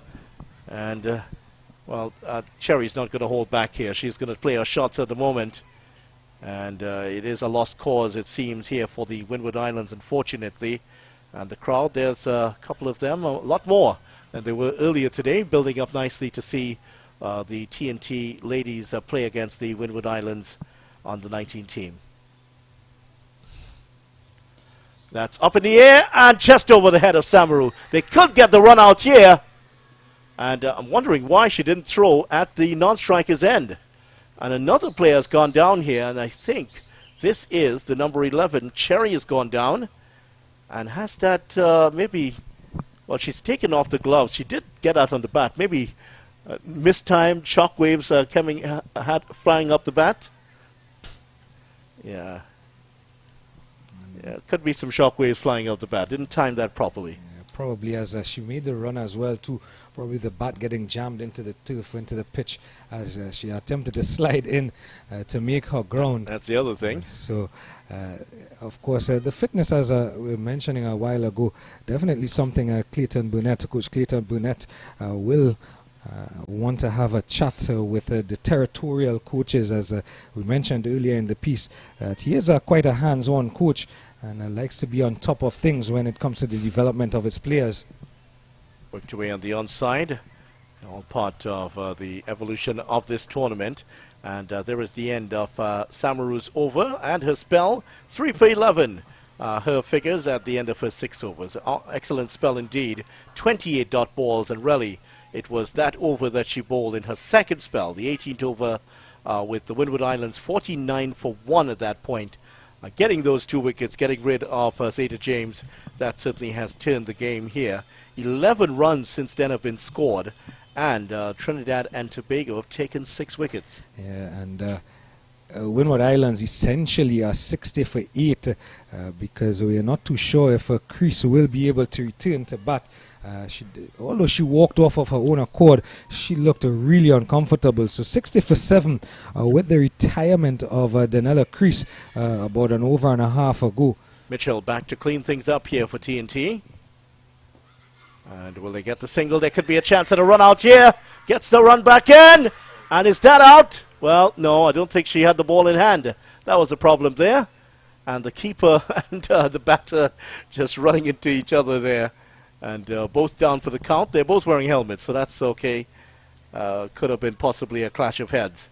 Let's see what's happened here. This is the ball being played away. They've gone for the single.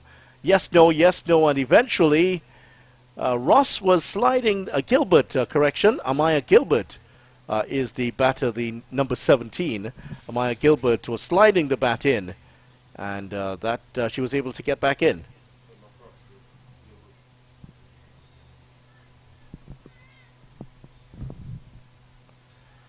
Yeah, so just a slight correction there. Gilbert was the new batter who's in, and she has survived. She's taken a mark and facing up to Katie Jazz Mitchell. Down the leg side, well, not called a wide, not far away from the leg stump either.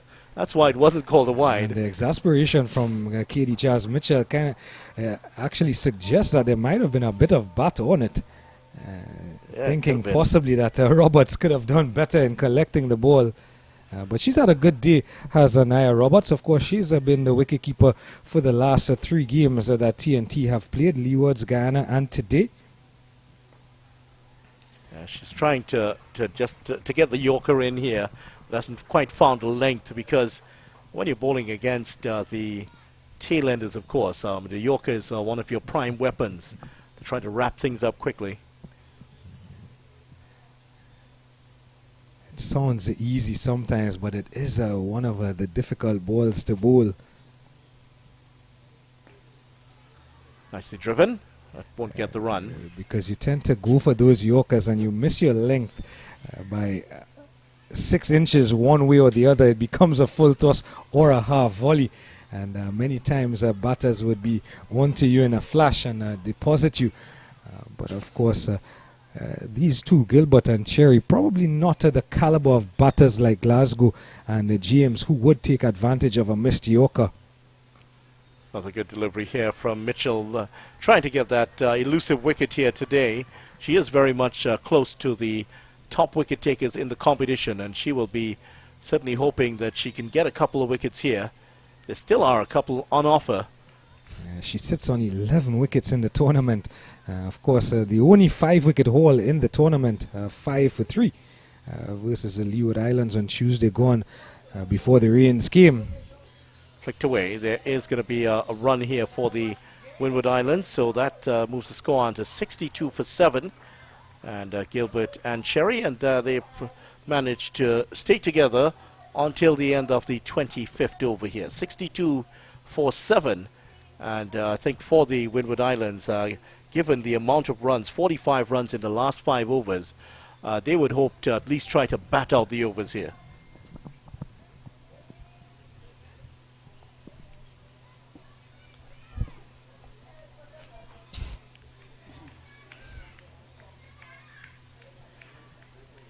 And here at UE Spec, former Jamaica sprinter Grace Jackson here as part of the UE Spec, and silver medalist at the Olympics back in 1988. Grace Jackson, Olympic legend, just standing not too far away from us here. That's amazing indeed.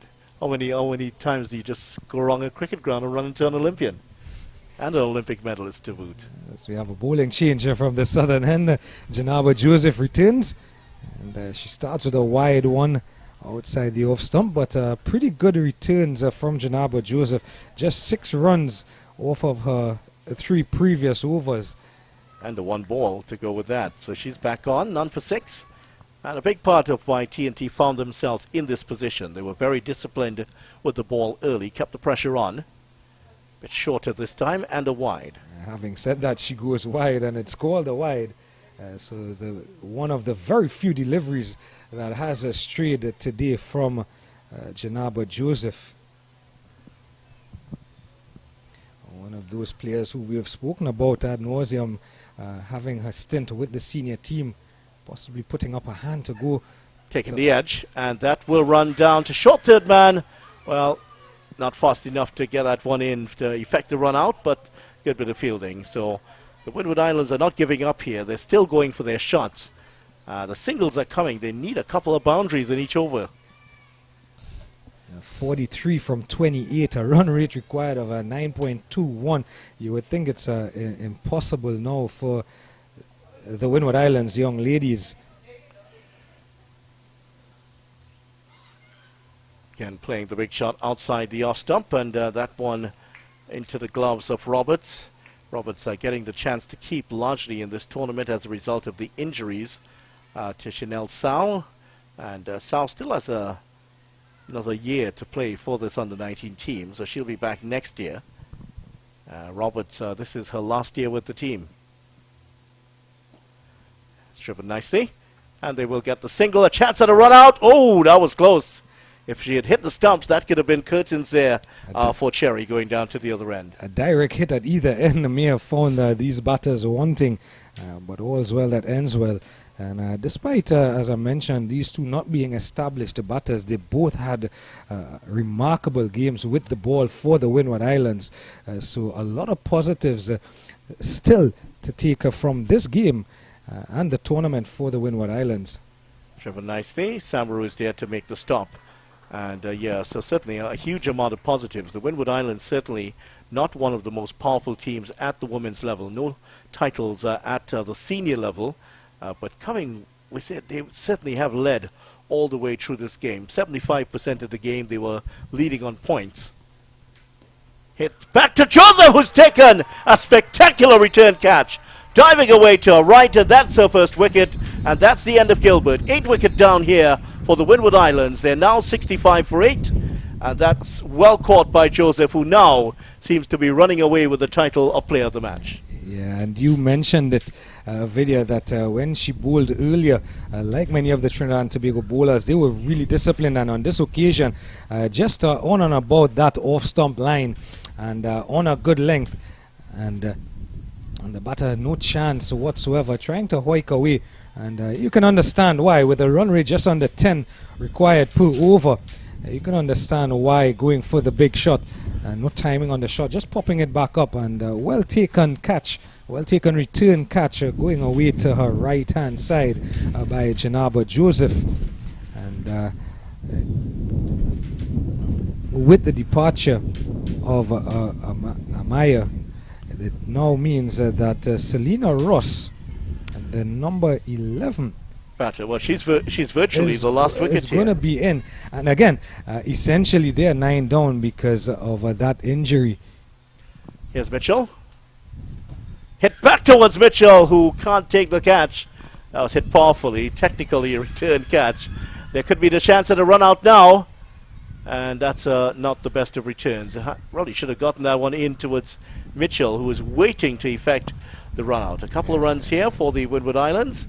And TNT just 1 wicket away from victory, because I don't expect to see Danella Crease back out there for the Windward Islands. She is still being assessed at the moment.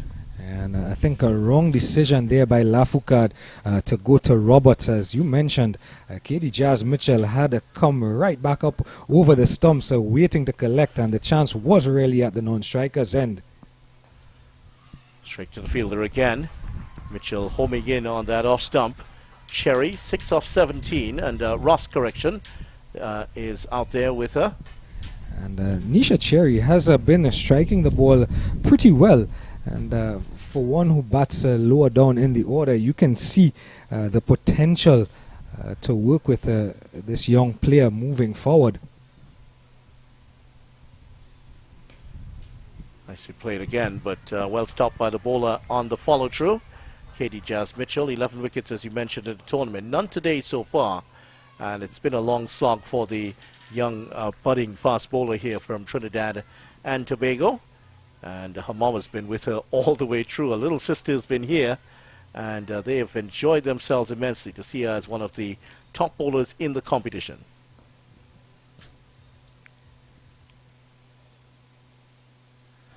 That's gone down the leg side, and they will get a couple of runs here. 1, and that should be a wide, maybe possibly 3 in all. Oh my! She's thrown and hit the stumps, and what's the result? Well, it is byes, by the way, not wides, it's byes. So they do get a couple of runs. I thought for a moment she'd thrown the ball and hit the keeper, but she's hit the stumps, obviously. Keeper had to dive out of the way. Talk about being single-minded. 69 for 8, the Windward Islands, and at the end of the tournament there is going to be a prize giving for all the top players in the tournament that we've mentioned throughout our broadcast today, top bowlers or top batters. Mitchell, could this be the moment? No, it isn't. It's just going to drop short of Lafoucard. Mitchell thought for a moment that was going to carry to Lafoucard, but it was well short. And I think one or two of her teammates perhaps thought she could have gotten to that. That was well short of the mid-on fielder.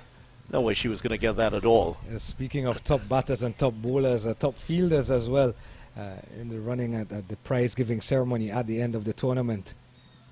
That's it! Victory for Trinidad and Tobago. Katie Jazz Mitchell claims her 12th wicket of the tournament. Crease is not going to come out to bat, and that is it. Victory for Trinidad and Tobago. they have bowled out the Windward Islands for 69 here. And 69 for 9 they've ended, with crease unable to bat here.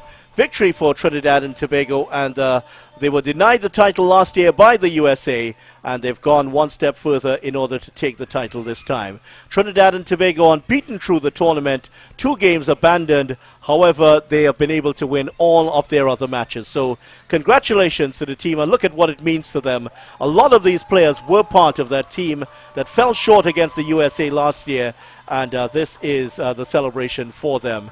Delana Crease will not be coming out to bat.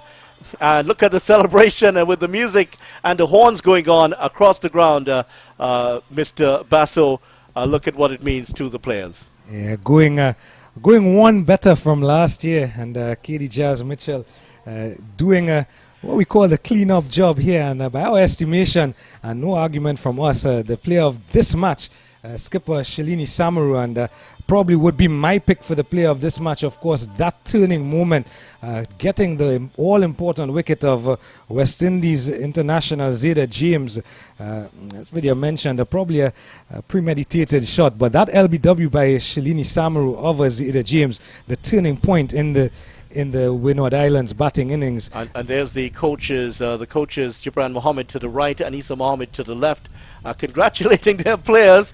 And there's a salute there for Gibran Mohammed from one of his players. That's Abigail Budu, I believe, giving him the salute. Nadra, the manager of the team, also there. And there's Anisa out to meet the Windward Islands team and showing appreciation for them. They've had a great tournament, and they finished second against TNT in a really tense battle, the one that certainly was broken in the 18th over with that double wicket strike. Yeah, and as I mentioned through the broadcast as well, no shame to the Windward Islands ladies. They can hold their heads high, because they have shown what women's cricket can be, and what it means to actually play together. As I mentioned through the broadcast, many of these girls from different islands, as we see the champion team here, Trinidad and Tobago under 19 women, and their coach Gibran Mohammed there, just having a little word with them.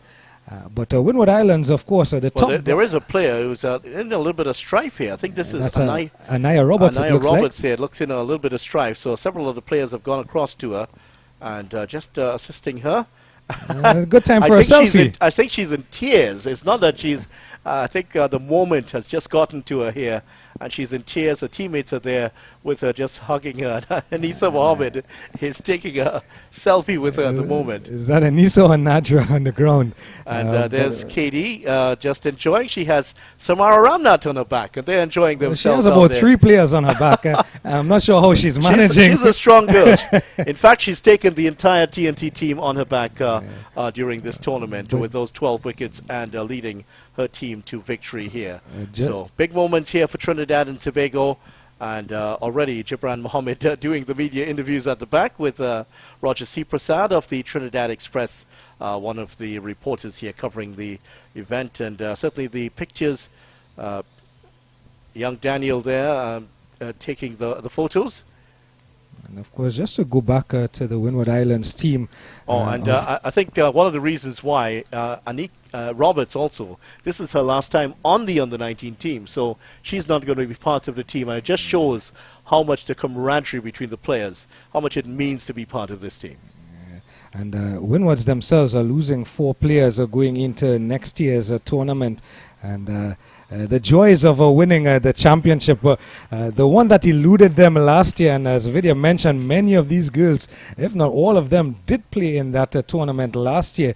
I believe just really Stephanie Sugram would have been one of just a handful of players not coming back, who would have been over the age of 19 and couldn't play in this tournament. But the majority of these Trinidad and Tobago players, as well as the majority of the Windward Islands girls, would have played last year, and the vast improvement in play from both Trinidad and Tobago and Windwards. Of course, Windwards, the standout performances, the top score in the tournament, top scores from Zeta James and Janelia Glasgow, who we've been accustomed to. Of course, standout performances from Abini Sinja, the standout batting of young Marcelin. So a lot of positives that can be taken away from this tournament for the Windward Islands, who, like Trinidad and Tobago, will probably only lose just about 3 or 4 players next year, and will have the better part of their core group of players back for the tournament next year. And what format it will take next year, we will have to wait and see. But definitely a couple of things to talk about for the organizers in their post-mortem in terms of health and fitness, playing conditions, and of course whether or not to play 2 separate tournaments, a 20 overs and a 50 overs, or keep it at just one 30 over tournament. But the evolution of women's cricket continues in the region here in the West Indies, and your under 19, your CWI Rising Stars, under 19 women champions at Trinidad and Tobago. Yeah, so there it is, victory for Trinidad and Tobago. The celebration will continue. The teams, of course, will be departing tomorrow. TNT, of course, the trophy will be staying, and they will be at the presentation ceremony later on. So that's where it ends for us here. We end with the scenes here from UE Spec of the Trinidad and Tobago team celebrating a 37-run victory over the Windward Islands in the finals here. And Gerard Basso, thanks so much. Great to work with you. And we leave you with the news here from UE Spec. TNT win by 37 runs. They are your CWI Rising Stars, women's under-19 champions here, beating the Windward Islands in the finals. Thanks so much for you for joining us, and certainly your support has made it a big part of the success of the tournament. That is it for now here from UE Spec as we say goodbye for now. I'm Vidya Ramphal on behalf of Gerard Basso and the rest of the crew. It is goodbye from UE Spec.